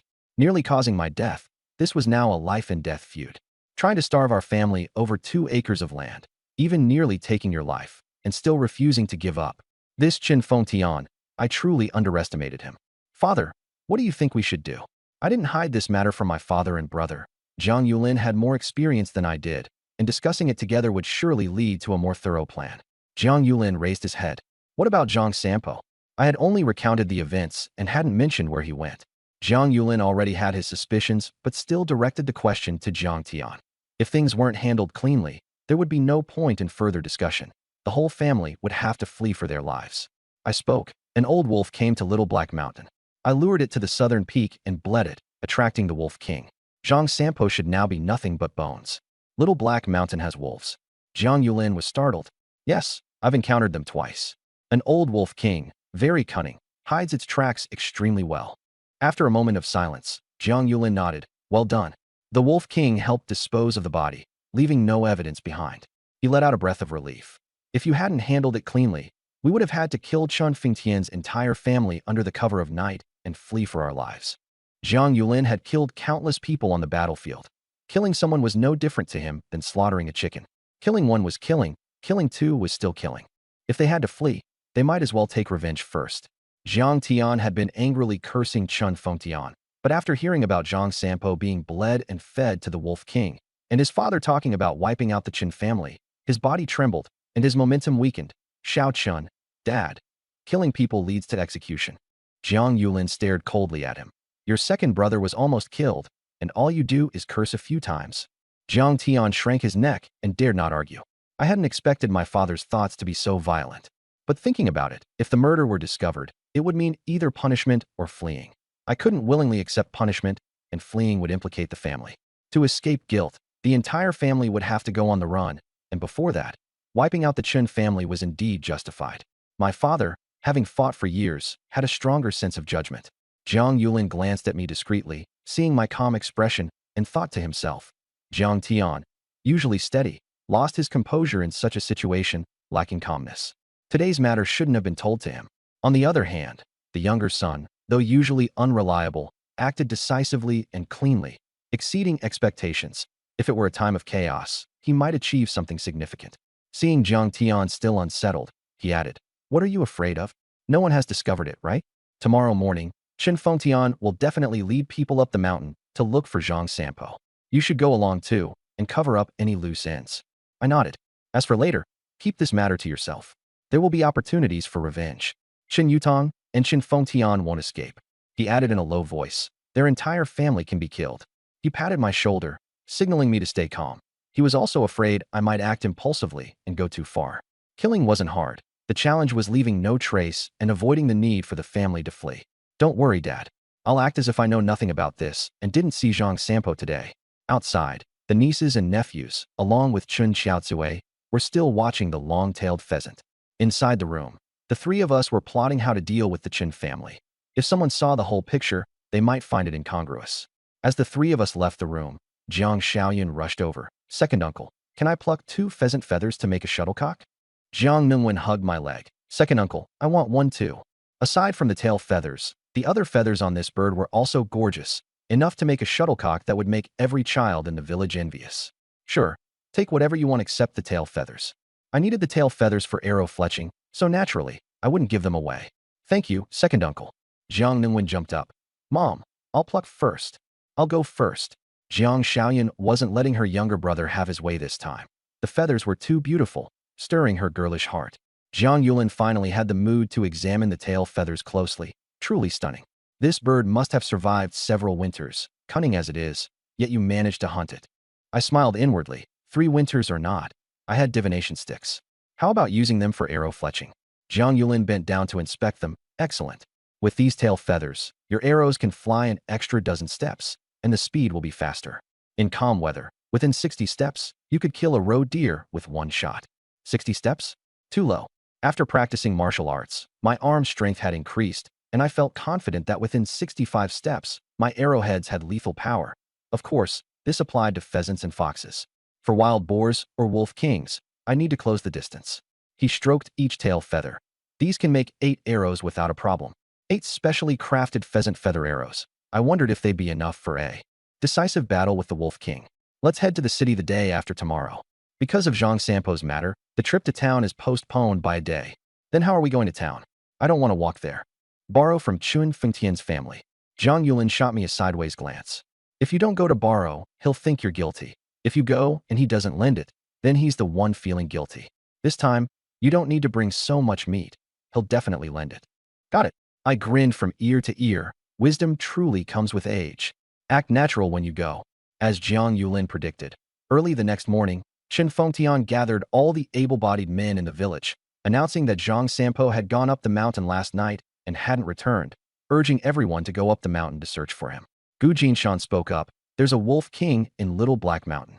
If you're going up, you need to go in pairs. If you stray from the group, you might attract a pack of wolves. Wolf King. The crowd erupted in chatter. How is that possible? If Zhang Sampo hasn't returned after a night, he's either frozen to death or eaten by wolves. What's the point of searching? Could it be that there's no food in the mountains and a wolf disaster is brewing? Almost every few years, villages near the mountains face wolf or tiger disasters. This era's wild beasts aren't confined to zoos for people to admire. When they're starving, they dare to hunt humans in villages in packs. Sanshan village had experienced wolf disasters more than once, with villagers disappearing in winter, leaving behind only bloodstains. As soon as Gu Jinshan spoke, everyone's attention shifted from Zhang Sampo to the Wolf King. Chen Fengtian frowned. Have you seen wolves in the mountains? The village was too close to Little Black Mountain, essentially competing with the mountain beasts for survival territory. If there really was a Wolf King, they'd have to guard against a wolf disaster this winter. I haven't seen it. but Jiang Chen has. Everyone turned to look at me in unison, and I nodded accordingly. I saw it last time when hunting roe deer. It's about the size of a calf, probably the wolf king. Jia Fan from the neighboring village saw it too. With this confirmation, the villagers who initially wanted to go up the mountain to search immediately hesitated. The size of a calf? That really is a wolf king. Could it have gained spiritual powers? A wolf disaster. Village head, let's dig trenches. Chun Fengtian glared over. How can we dig trenches in this cold weather? Just bring out the chevaux de frise from the village. In these times, villages scattered around the mountains and rivers couldn't wait for the authorities when faced with bandits or wild beasts. The villagers relied on hunters and able-bodied men, and also prepared crude weapons like broadswords and chevaux de frise. Though they were rough imitations, they provided some peace of mind. First, let's find Zhang Sampo. But the summoned able-bodied men all stepped back. There's a wolf king. I wouldn't dare go up the mountain. Neither would I. It was someone else's business. Who would risk their life to go up the mountain? I, on the other hand, volunteered. I'll go, but someone has to come with me. Chen Fengtian squinted his eyes. He hadn't expected me to volunteer, especially knowing the animosity between Zhang Sampo and me. Risking my life to find him now couldn't possibly be out of brotherly affection, could it? Was I trying to destroy evidence? Gu Jinshan followed up. Then I'll go too. Chen Xinhao added. I'll go as well. It's safer with more people. Gu Jinshan looked at a short but sturdy man in the crowd. Gu Chang. I'll go, Gu Chang replied dully. Everyone's going, so it wouldn't look right if I didn't. An old man with graying hair at the edge of the crowd chuckled. He was also wearing a dogskin coat, though more patchy in color, carrying a large bough on his back. His figure was thin, and he looked over 10 years older than Jiang Yulin, in his early 50s, which, in these times, was considered truly elderly. This was another hunter in the village, Zhang Benshan. Only now did I finally recognize all the hunters in the village. Uncle Zhang, you should rest. The four of us should be enough, Gu Jinshan said. What? I was the one who took you up the mountain for the first time, and now you're saying I'm too old. Hee, I'm just worried you'll catch a chill. Get out of here. I'm still planning to go to Ariai Mountain in the spring to hunt a wild boar. Chen Fengtian had no choice but to say, all right then, you all go together. Whether you find him or not, come to my house later for 5 caddies of millet. This expense should have been covered by Zhang Sampo's family, but since his wife was holed up at home, Chen Fengtian had to pay for it himself. He then turned his head. Yutong, you go too. Huh? Chen Yutong was startled. Why should I go? I don't even know how to hunt. Just go when you're told. Take a broadsword and follow along. Chen Yutong's lips moved, but in the end, he didn't dare refuse. Make sure to come down the mountain before dark, Chen Fengtian instructed. With 6 of you, even if you encounter a wolf pack, they usually wouldn't dare take the risk. The rest of you, come with me to move the chevaux de frise and set them up outside the village. After more than an hour, we climbed up Little Black Mountain. Most of the group wore animal skin robes, carried hunting bows on their backs, and had short knives or hatchets at their waists.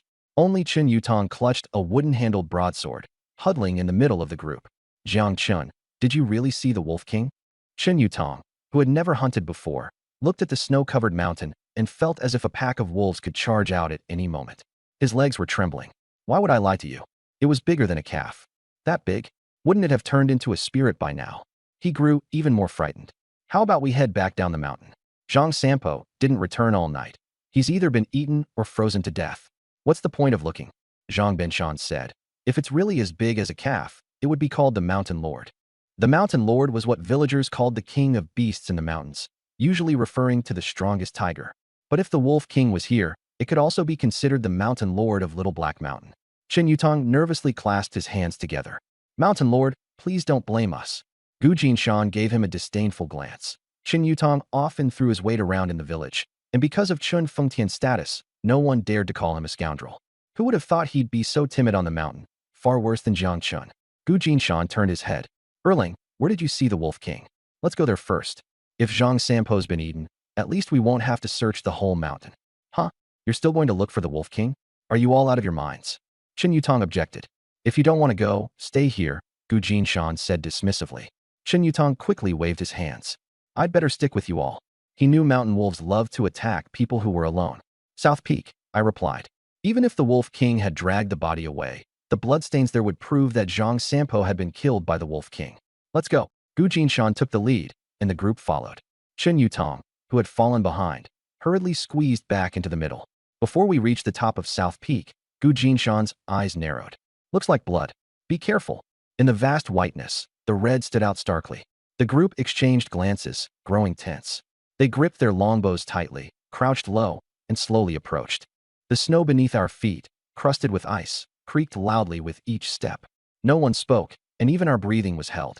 When we reached the patch of red, Gu Dajiang, who was at the front, gave a low shout, "Down there." Everyone looked down. On the leeward side of a mountain hollow, the snow was churned into a chaotic mess, as if something heavy had repeatedly rolled over it, forming a crust of dark brown ice. The most striking sight was a pool of dark red frozen into a solid mass, its edges rimmed with ice crystals. A winding trail led downhill, as if something had been dragged away. "Is this blood?" Chen Yutong's voice tightened, and his knuckles turned white as he gripped his knife. The wolves ate someone. They really ate someone. No one paid him any attention. Holding their bows, they scouted the area, ensuring no wild animals were lurking nearby. Then, leaning their bodies, they slid down the slope. Chen Yutong, too scared to stay alone at the peak, scrambled and tumbled after them. Zhang Benshan crouched down and used a short knife to brush away the thin layer of snow, revealing a few tufts of gray-white animal fur mixed with some torn pieces of coarse burlap, the kind commonly used for village clothing. He tried to lift the fabric, but the knife tip struck something hard with a ding. Clearing away more snow, his Adam's apple bobbed as he swallowed hard. It was a few blood-stained teeth mixed with fragments of bone, with large pieces of flesh still attached.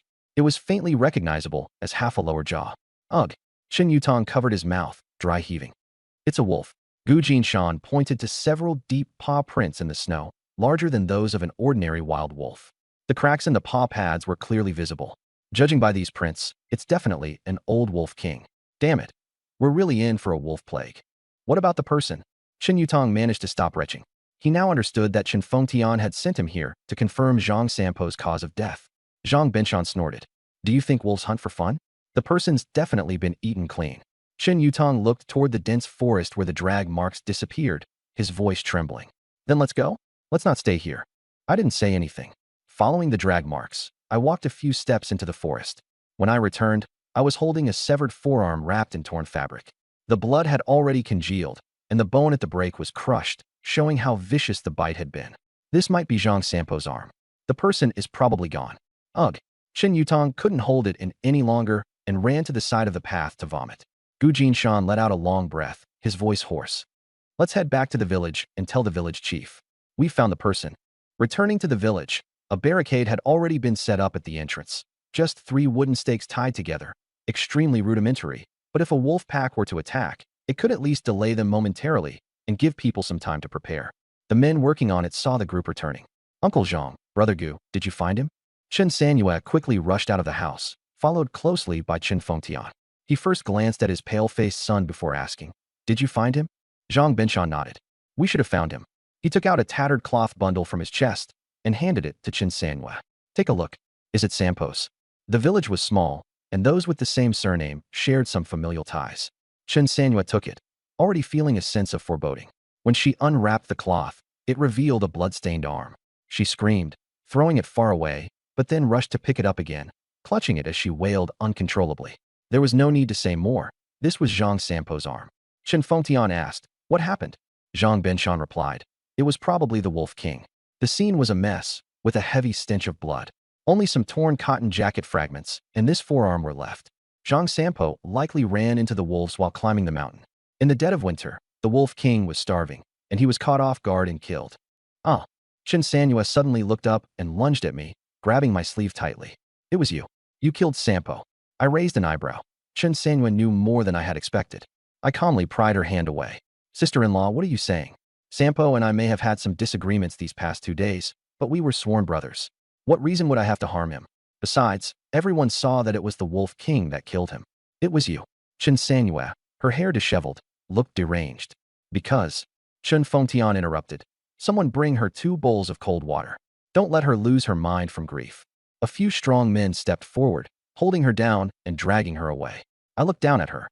"Sister-in-law, don't worry. I will definitely avenge my sworn brother." As she was taken away, Zhang Benshan sighed softly. Sigh. He had always looked down on Zhang Sampo, but after all, they were family. Seeing him dead still left him feeling sorrowful. He patted my shoulder. "Don't think about revenge.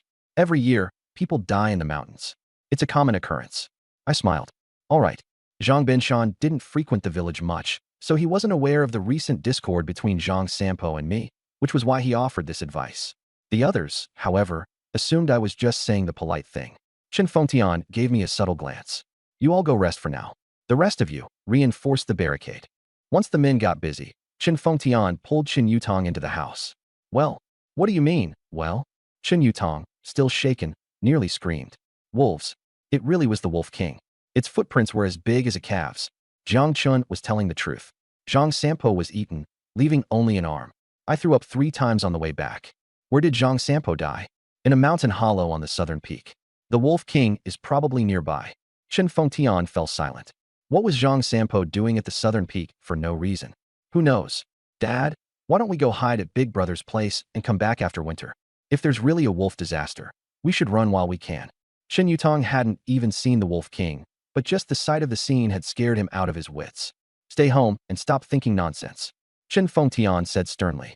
Even if there's a wolf disaster, they won't break into the village. Just hunker down for the winter. Everyone said Zhang Sampo was killed by wolves, but he couldn't shake the feeling that something was off.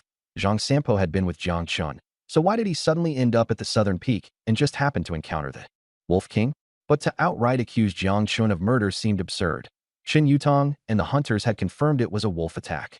Could Jiang Chun have known the Wolf King's whereabouts and deliberately led him there? At this thought, Chen Fengtian couldn't help but laugh.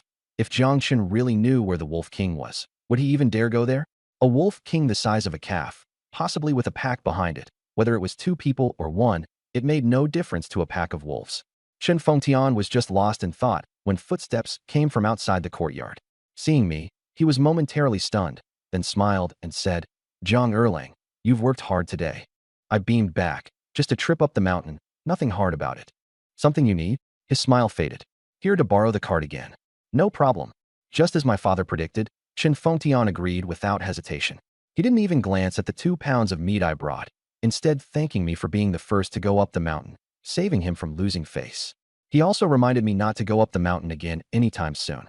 I listened attentively, addressing him as Uncle Chun, and our conversation felt just like family. We agreed that tomorrow Chen Yutong would prepare the cart for me to pick up. As I was leaving, he even walked me to the gate. As we turned away from each other, the smiles on both our faces disappeared simultaneously. Chen Fengtian returned home, and Chen Yutong came up to him. What did he want this time? Borrow the cart, to sell that fox pelt in town. That lucky kid. Chen Yutong took the 2 pounds of meat. And after that, let it be for now. Their family is still far from rising up. They can't stir up any big waves. There wasn't room for 2 landlords in Sanshan village, which was why, back then, when people went to Jiang Yulin for grain, he brought in Zhang Sampo. But in the end, Jiang Chun was just lucky for the moment and posed no real threat to the Chen family. It was merely a habit to nip any potential trouble in the bud. Now that things had changed, there was no rush to act. True, Chen Yutong wasn't inclined to bother either. He just wanted to live peacefully as a wealthy landowner. Jiang Chun, Jiang Yulin. Weren't they all just peasants? As long as half the seeds they lent out were cooked, wouldn't those debtors obediently hand over their land next year? Leaving the Chen family, I didn't rush back home. Instead, I turned on my heel and arrived outside the Shun family's house. There had been quite a commotion in the village today. Chen Fengtian, knowing Shin Lang was a scholar, didn't treat him as a laborer, so the Shin family's door remained tightly shut. Inside, Shin Lang looked much better and was sitting and writing, while Shin Yinxiu grounding for him. After finishing 8 large characters, Shin Lang set down his brush and coughed lightly. What's going on in the village? Why is there so much noise today? I heard a Wolf King appeared on Little Black Mountain. There might be a wolf plague this winter, so the village head is calling for the Chevaux de Frise to be brought out as a precaution. A wolf plague? Shin Lang looked out the window. It seems there's no peace anywhere. Don't go out recently. After winter, we'll rent a house in the county town. The government's inspections shouldn't be as strict by now. For some reason, Shin Yinxiu instinctively resisted and murmured, "It's quite nice living here. Besides, there might still be people in the city who remember the past." Humph, those useless officials probably tossed the arrest warrants aside long ago. It's settled. Shin Lang made the decision without waiting for her to argue. Shin Yinxiu could only lower her head and bite her lip. At that moment, there was a knock at the door. She got up to open it and saw me standing there. Instinctively, she stepped back. "What are you doing here?" "Wait for me here tomorrow at dawn. I'll take you to Yongnian County to watch a play." From inside, Shin Lang's voice called out, "Yinxiu, who is it?" I looked at her small face. "At dawn. I'm not." Before she could finish, I had already run off. Shin Lang opened the door, but there was no one outside. Where is everyone? Shin Yinxiu turned back, her face flushed. Just some village kids playing pranks. They ran off as soon as I opened the door. Hurry back inside. It's windy out. She closed the door and returned to the house. But her mind was elsewhere. Going to the county town with Jiangchen again. Her father would definitely disapprove. But I should at least explain it to him. Otherwise, he'll wait outside for nothing.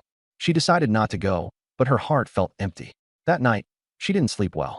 The next morning, as the first light of dawn broke, she was already waiting outside before the appointed time. Footsteps echoed in the distance, and when she looked up, she saw me approaching, dressed in a fur coat, a bow slung diagonally across my back, and a quiver swaying lightly at my waist. The morning light gilded the tips of my hair with a golden glow, and even my sword-like brows seemed to catch fragments of starlight, as if I had stepped out of the rising sun. Shin Yinxiu's gaze lingered on my face. My features weren't particularly refined, even carrying a hint of ruggedness, but the morning light outlined them sharply. A straight nose, a clean jawline, and a pair of strikingly bright eyes that were fixed on her as I walked closer. Her face reddened slightly, and she lowered her head, thinking, I hadn't noticed before, but this rascal's looks don't lose out to those elegant young men in the capital. He even has an added touch of valor. I stopped in front of her, radiating warmth. Let's go. She snapped back to her senses and, realizing how close I was, took a step back. I'm not going. I came to make things clear. My father doesn't like you, so don't come looking for me anymore. As for before, thank you. Her voice grew softer and softer. Though she had made up her mind, she still lacked confidence when rejecting me outright. What are you mumbling about? Come with me. I stepped forward again, grabbed her cold little hand, and started running. She was completely stunned. Hadn't she made herself clear? Or had Jiangchen not heard her? No, that couldn't be. He was definitely pretending. This scoundrel. Both embarrassed and angry, she tried to pull her hand back, but I held on tightly, leaving her no choice but to be dragged along. By the time she came to her senses, we had already run quite far. Watching her home grow more distant, a thought suddenly crossed her mind. If her family hadn't fallen into misfortune, she would probably have been married off to a stranger arranged by her grandfather. But if she didn't like that person, would anyone have taken her hand and led her away?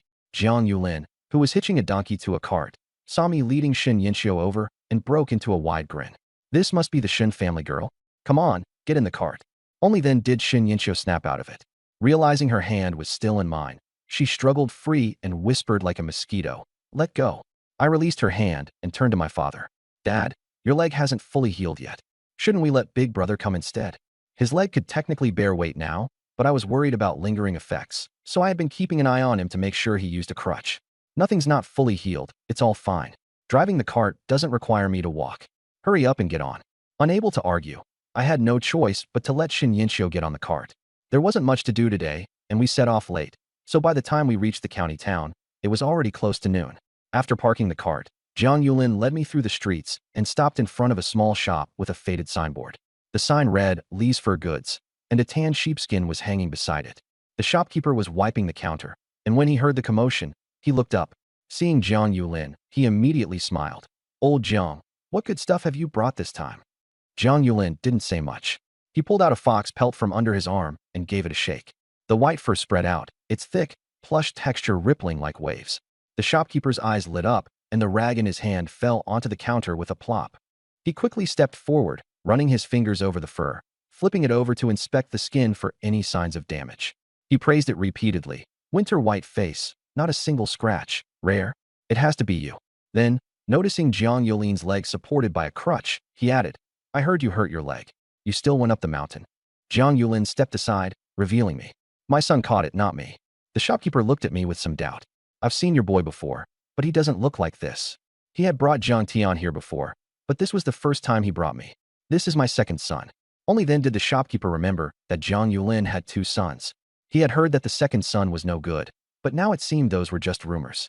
To be able to hunt a fox and skin it so perfectly, he must be quite skilled. What's your name? Jiang Chun. I stepped forward and cupped my hands. Hello, Uncle Lee. The shopkeeper sized me up, pinched my arm, and smiled. Not bad. You look like a good archer. In the future, if you catch anything, bring it to me first. I'll make sure to give you a fair price. Thank you, Uncle Lee. I'll definitely come next time. My father had specifically brought me here to get acquainted, so it seemed this shopkeeper was trustworthy. Forget about next time. Let's settle on a fair price for this pelt first, Jiang Yulin urged. The shopkeeper spread the pelt out on his palm and examined it closely. With this skinning craftsmanship, you'd be second to none in Yongnian County. After confirming there were no issues with the pelt, he said, "The market price has gone up today. This one is worth 9 taels at the standard rate, and if you find a generous buyer, it could go for 10. Zhang Yulin gave him a sidelong glance. "So, are you generous or not?" The shopkeeper rolled up the pelt, glanced at me, and said, "You come by so rarely. How could I shortchange you? 10 taels and 5 coins. Fair enough, right?" He added, "I still have to wait for a big buyer to come along. Otherwise, I can't turn the silver around." I clicked my tongue in amazement. A single deer pelt was worth less than half a tael, but this fox pelt could sell for over 10 taels. They really weren't in the same league. Deal at that price. Zhang Yulin's tense face instantly relaxed. Over 10 taels for a fox pelt was considered a high price anywhere in Yongnian County. The shopkeeper's eyes crinkled with a smile as he carefully put the pelt away. "All right, I'll go get the silver." He counted out a handful of broken silver pieces from a wooden box, weighed them, and pushed them in front of Zhang Yulin.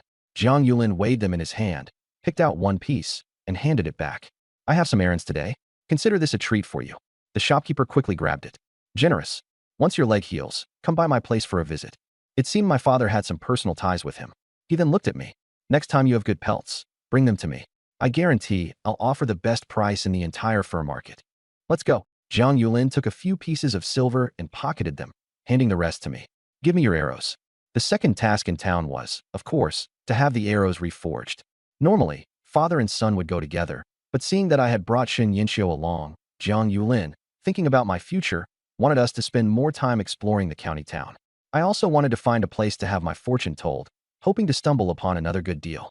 I handed over the quiver. "Dad, don't forget to buy ice picks and chisels." "Got it. Off you go." Before leaving, he glanced at Shen Yinxiu and smiled with great satisfaction.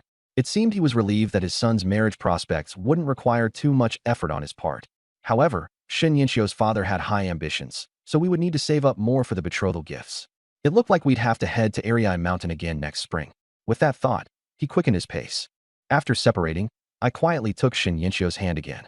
"You don't." I pretended not to hear. "Let's eat first. Maybe there will be a good performance at the theater today."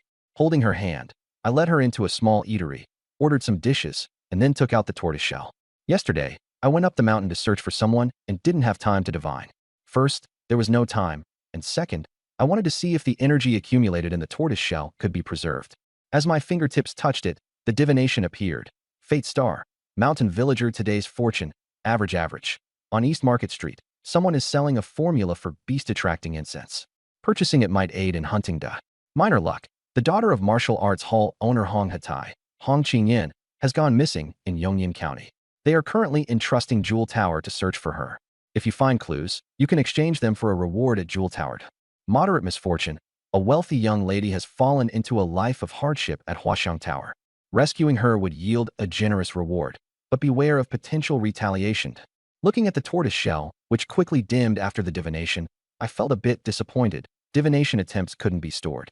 Skipping yesterday's divination meant I could still only divine once today. I examined the divination slips closely. The first one, the beast-attracting incense, was a common ointment used by hunters. While it could be purchased on the market, the formula was rarely sold. This could be a sustainable source of income. However, the seller wouldn't be foolish, and the price would likely be high. It wasn't exactly a bargain, which was probably why it was only rated as average. The second one made me frown. The martial arts hall owner's daughter was missing, and providing clues could earn a reward at Jewel Tower? Why would a missing person case be entrusted to a theater? Could it be that Jewel Tower was involved in more than just performances? Unfortunately, the divination didn't provide more details. The third one was similar to last time. It seemed that the wealthy young lady who had fallen into hardship still hadn't been rescued. Unfortunately, it was marked as moderate misfortune, so I ignored it outright. After a brief hesitation, I chose the second slip. The slip dissolved into light, and a vision of a two-story building appeared before me. The eaves were adorned with red lanterns, and upstairs, women in thin, revealing clothing swayed their hips to attract customers. Huaxiang Tower. I was taken aback. Could it be that the martial arts hall owner's daughter had been abducted to Huaxiang Tower? I then looked at the third slip. Rescue the wealthy young lady from hardship. Could it also be referring to Hong Qingyan? It couldn't be such a coincidence that Huaxiang Tower had abducted two wealthy young ladies at once. The two divination slips seemed to point to the same matter. It seemed that Yongnian County wasn't a place where opportunities came easily. I weighed my options. Providing clues could earn a reward at Jewel Tower, but if I rescue her myself, I could claim Hong Hatai's bounty directly. cutting out the middleman and potentially earning several times more. But on second thought, I decided against it. It was marked as moderate misfortune. I could divine every day, and even 10 times the reward wasn't worth the risk. With the tortoise shell in hand, playing it safe was the way to go. Just as I was about to put the tortoise shell away, I suddenly froze. After taking the Hong Qingyan slip, the other two hadn't disappeared. Normally, taking one slip would cause the others to return to the tortoise shell. Could it be that while the tortoise shell's energy can't be stored, the number of draws can? My eyes lit up. This was an unexpected discovery. In the future, I wouldn't necessarily have to draw every day. If I wasn't satisfied with the divination, I could simply wait until the next day to draw again. Not bad, this wasn't a wasted attempt. Across from me, Shin Yinxiu suddenly spoke. What are you thinking about? I snapped back to reality and looked at her. Her plate of food had been stirred into a mess, clearly showing she was distracted. I smiled faintly. What's wrong? Don't like today's dishes. She looked up, her tone anxious. My father, he would never allow it. You shouldn't think about this anymore. The words, marry me, ultimately went unsaid, but her fingers gripping the chopsticks had turned pale from the pressure. Old dang, I said nonchalantly. What does it matter if he disagrees? As long as you agree, isn't that enough? Old dang. She was momentarily stunned, but she didn't have the mind to dwell on the nickname. She hurriedly argued, marriage is decided by parental orders and matchmakers' words. How could it be up to us? I reached out and gently brushed aside the strands of hair hanging over her cheek with my index finger, revealing her delicate, pitifully charming face. So, does this mean you agree to marry me? Her cheeks flushed red, the color spreading all the way to the tips of her ears, and there were signs of steam rising from her head again. I never said that, she stammered, though a hint of panic stirred in her heart. Just now, she hadn't even thought of refuting him. She vaguely felt that if her father agreed, it might not be impossible. But then, a wave of annoyance surged within her, parading her around town hand in hand, and now asking such a question. Truly a scoundrel. Seeing her shy and annoyed expression, with the corners of her eyes tinged red, the smile on my lips grew even wider. Eating, sleeping, and teasing girls, truly the joys of life. I hadn't expected things to progress this quickly, but then again, this wasn't the modern era. Holding hands seemed enough to seal a lifelong commitment. I stopped teasing her and gently held the hand she had placed on the table. Her fingertips were slightly cool and trembled for a moment, but she didn't pull away. Don't worry, I said, my voice deep and resolute. I'll handle old dang. You just wait. She lowered her head, her long hair covering half her face, letting me hold her hand. She gave a soft hum in response, but said nothing. Noticing she had lost interest in eating, I pulled her to her feet. Come on, let's take a stroll through the market. The East Market wasn't crowded today, and it didn't take me much effort to find the stall selling the recipe for beast lure incense. A large cloth spread out on the street, with Zhang family beast lure incense written on it. On the ground, 3 crooked characters were carved, selling recipes. Simple and straightforward. I had seen this stall the last time I came, but back then, they only sold incense. This time, they were selling the recipe. Behind the stall sat an old man with a ruddy, weathered face, wearing a fur coat, looking like he had once been a hunter. You're selling the recipe for beast lure incense too? The old man sized me up and, seeing I was dressed like a hunter, replied, 5 taels of silver, and the recipe is yours. That expensive? 5 taels could buy 4 or 5 pigs weighing 100 pounds each. The old man grew impatient. Haven't you heard of the Zhang family beast lure incense? Once the scent spreads, your traps will have at least a 20 to 30% higher chance of catching something. Only 20 to 30%, I muttered. Thinking about my rabbit traps, which only caught something once every few days, a 20 to 30% increase might not even be noticeable. Only, the old man looked at me suspiciously. Have you ever hunted in the mountains? I smiled without answering and instead asked, does it work on tigers or wolves? The old man sneered. Kid, did you steal your old man's bow to show off? Who goes into the mountains to hunt tigers or wolves? So it doesn't work? If it worked on the Wolf King, 5 taels might be worth it. Of course not. Carnivorous beasts don't respond to beast lure incense. If you really want to hunt tigers or wolves, just bring some fresh meat. Why bother with all this trouble? I changed my mind and thought it made sense. That old Wolf King couldn't get into Ariai Mountain and was starving in Xiaohe Mountain. Bringing some fresh meat over should make it easy to lure him out. But that didn't stop me from haggling. If that's the case, this price is too high. Cut it in half. 2 taels and 5 chien, and I'll take it. The old man's eyes widened, almost blowing his beard in anger. I'm only selling this once in Yongnian County. Once you buy the recipe, you can sell it under the Zhang family's Beast Lure Incense brand, and I guarantee you won't have to worry about sales. And you think this price is high? No wonder it was so expensive. It wasn't just the recipe, but also the exclusive brand. But I wasn't going to give in so easily. Still too expensive. I don't have that much money. No money. If you don't have money, stop wasting my time and get lost. The old man waved me off. I finally understood why everyone knew the recipe was good, but it hadn't sold. Besides the high price, his temper was terrible. He'd chase people off after just a few words. My interest waned. After all, I had the tortoise shell and didn't have much need for beast lure incense. Its biggest use would just be to bring in some extra income for the family. Just as I was about to leave, a man hurried over. "Dad, why are you still here? Everything's packed up. We're just waiting on you." "Don't rush me. The recipe hasn't sold yet," the old man grumbled. "Forget it if it doesn't sell. We're not short of a few tails."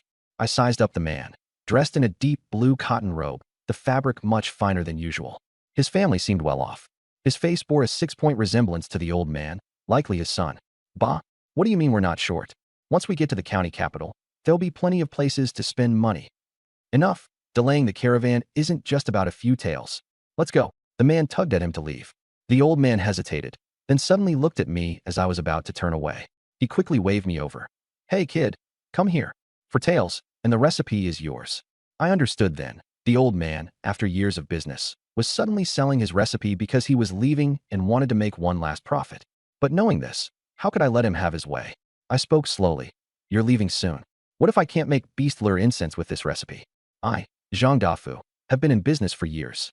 Do you think I'd cheat you out of 4 tails before leaving? Take it or leave it." "Enough. Let's go." The man tugged at him again, clearly thinking I didn't look like someone who could produce 4 tails. I stood there smiling, unmoving. 3 tails and 5 chien, take it." I remained unfazed. 3 tails. The old man stomped his foot in anger and pulled out an oiled paper from his sleeve. "I'll throw in all the ready-made beast lure incense at the stall. If you can't make it, come find me, Zhang Dafu, in the county capital, and I'll chop my head off for you. This is the lowest price. Any lower, and I'll tear it up and not sell it." All right. Seeing he was about to tear it up, I reluctantly agreed.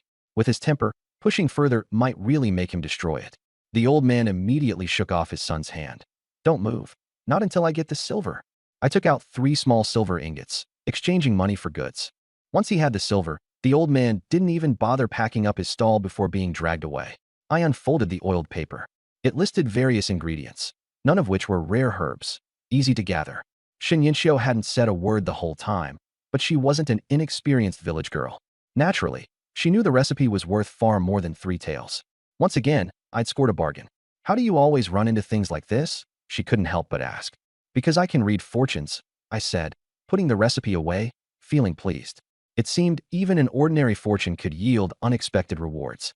Bah, just some con artist nonsense. She clearly didn't believe I could read fortunes, thinking I was just teasing her. Now that we were more familiar, she no longer blushed at every little thing I said, but only when no one else was around. When I casually took her hand, she nervously glanced around, her cheeks turning a rosy red. "Let's go to the theater and see what's playing today." Back at Jewel Tower, I couldn't shake the feeling that something was off. How could such a small county like Yongyan sustain such a large theater? It had to be involved in other businesses, like helping people find someone. The waiter came out to greet us. "Please come in, you two. Today, we're performing The Legend of the Crimson Phoenix, and it's just at the part where the Azure Cloud Temple is set ablaze." Saying this, he led us toward the general seating area. I waved my hand. "Find us a spot closer to the front." The waiter was momentarily stunned. Seeing Shun Yinxiu's delicate beauty, he seemed to understand something and grinned. "Got it, right this way. I'll bring you tea and some fruit." The front row seats cost a bit more, but now that I had some confidence in my finances, I didn't mind spending a little extra.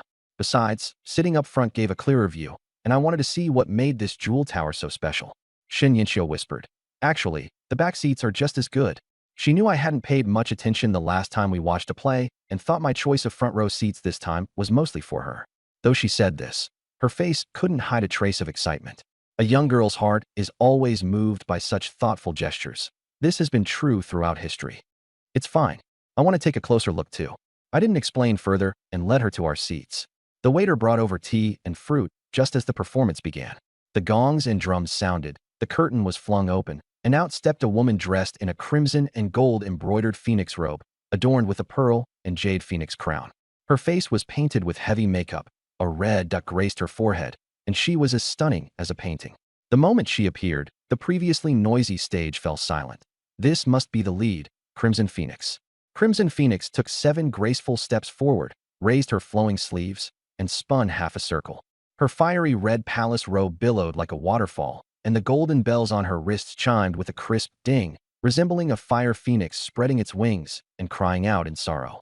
Her almond-shaped eyes, like peach blossoms, glanced sideways at the audience below, her gaze rippling like dew-laden pear blossoms, carrying a hint of coy anger. As soon as she established her presence, the audience erupted into thunderous applause. The crowd today was at least twice as large as before, likely drawn by this crimson phoenix. So beautiful. Shen Yinxiu was instantly captivated the moment she appeared, completely immersed in the performance. I, too, was momentarily entranced upon first seeing her. Her waist swayed like a willow in the wind. Her face was as alluring as a peach blossom, and her beauty was unparalleled, a stark contrast to Shen Yinxiu's type. However, I couldn't tell if she was male or female. Many opera troupes had male actors playing female roles, and it was entirely possible that this graceful crimson phoenix was actually a man. The thought that she might be a male performer made me view her with a bit more caution, even as I admired her. After singing the opening lines, another woman appeared. She was half a head shorter, her costume less elaborate than Crimson Phoenix's, wearing a bean green short outfit with a skirt hem cut narrowly, revealing half of her snow-white calves. Her face wasn't as striking as Crimson Phoenix's, but she had a lively charm. Judging by the blue mandarin duck patterns on her costume, she was likely Crimson Phoenix's maidservant. Next, a Taoist priest entered, holding a horsetail whisk and angrily denouncing the demon. After the opening lines were sung, I roughly understood the plot. It was essentially a phoenix version of the legend of the White Snake. The Phoenix Maiden and her maidservant Jin Yuan descend to the mortal world and fall in love with a mortal scholar. The Azure Cloud Taoist comes to capture the demons, and this scene depicts the Taoist ruining Crimson Phoenix's romance, prompting her to set the Azure Cloud Temple ablaze. It seems that no matter the world, scholars' fantasies are quite similar. After the singing came the fight scenes. Crimson Phoenix, in her palace robe, moved with agility, her movements as fiery and graceful as a phoenix in flight. Her sleeves cracked sharply in the air like phoenix cries, forcing the Azure Cloud Taoist to retreat repeatedly, struggling to defend himself. The audience's cheers rose and fell, as most had never seen such an exciting fight scene. Shen Yinxiu was so engrossed that her palms were sweating, her face flushed, and she occasionally joined in the loud cheers. My expression, however, was a bit peculiar. After practicing Thunderbolt Fist, my eyesight had improved, and I could tell these performers truly had martial skills. Crimson Phoenix's punches could make the air crackle, at least at the level of Ming Jin, visible strength. These three were entirely different from the ordinary actors I'd seen before. Could they be the ones who came to Yongnian County looking for Hong Qingyan? Jewel Tower hasn't performed these kinds of plays before, right? Combining this with the divination, I felt I had pieced together most of the puzzle. Next, I just needed to find Crimson Phoenix to complete the task. The play ended with Crimson Phoenix setting the Azure Cloud Temple ablaze. The Taoists suddenly used a magical artifact to suppress her under the demon-suppressing pagoda, while Jin Yuan fled in panic. The three parties exited the stage, concluding this act. The next performance was the same anti-traitor play as last time. To see the continuation of the legend of the Crimson Phoenix, we would have to return tomorrow. The audience, thoroughly entertained, was unwilling to leave. Many stood up, shouting for an encore, and the commotion grew louder and louder. The shopkeeper could only come on stage to apologize, saying that Lady Danfeng was delicate and frail and could only perform one show a day. With a beauty as a shield, the commotion temporarily subsided, though some left dissatisfied, planning to return tomorrow to watch again. Shen Yinxiu took a long time to recover, murmuring, "If only I could meet Fairy Danfeng." The next time she entered the city was uncertain, and by then, the play would likely be over, and Danfeng would no longer be in Yongnian County. I stood up and took her hand. "Come, I'll take you to meet Danfeng." She didn't react immediately, first letting out an "ah," then quickly coming to her senses. "What are you thinking? How could Fairy Danfeng possibly meet us?" I was just saying it. Given the fervent crowd just now, if it were possible to meet her privately, it wouldn't be our turn. I smiled faintly. "Don't worry, I have my ways." Before she could say more, I was already pulling her toward the backstage of the theater, where we ran into the shopkeeper wiping his sweat. Without beating around the bush, I said, "Shopkeeper, hold on. We want to meet Miss Danfeng." The shopkeeper turned around, glanced at my slightly worn leather jacket, then at the delicate Shen Yinxiu, assuming this hunter wanted to show off in front of his family. On a normal day, he might have responded politely, but today he was exhausted and impatiently waved his hand. "Move aside quickly. Miss Danfeng doesn't meet outsiders." Shen Yinxiu tugged at my sleeve, signaling to let it go. Before I could reply, A raspy voice came from behind. Where did this country bumpkin come from? Someone like you wants to meet Miss Damfing.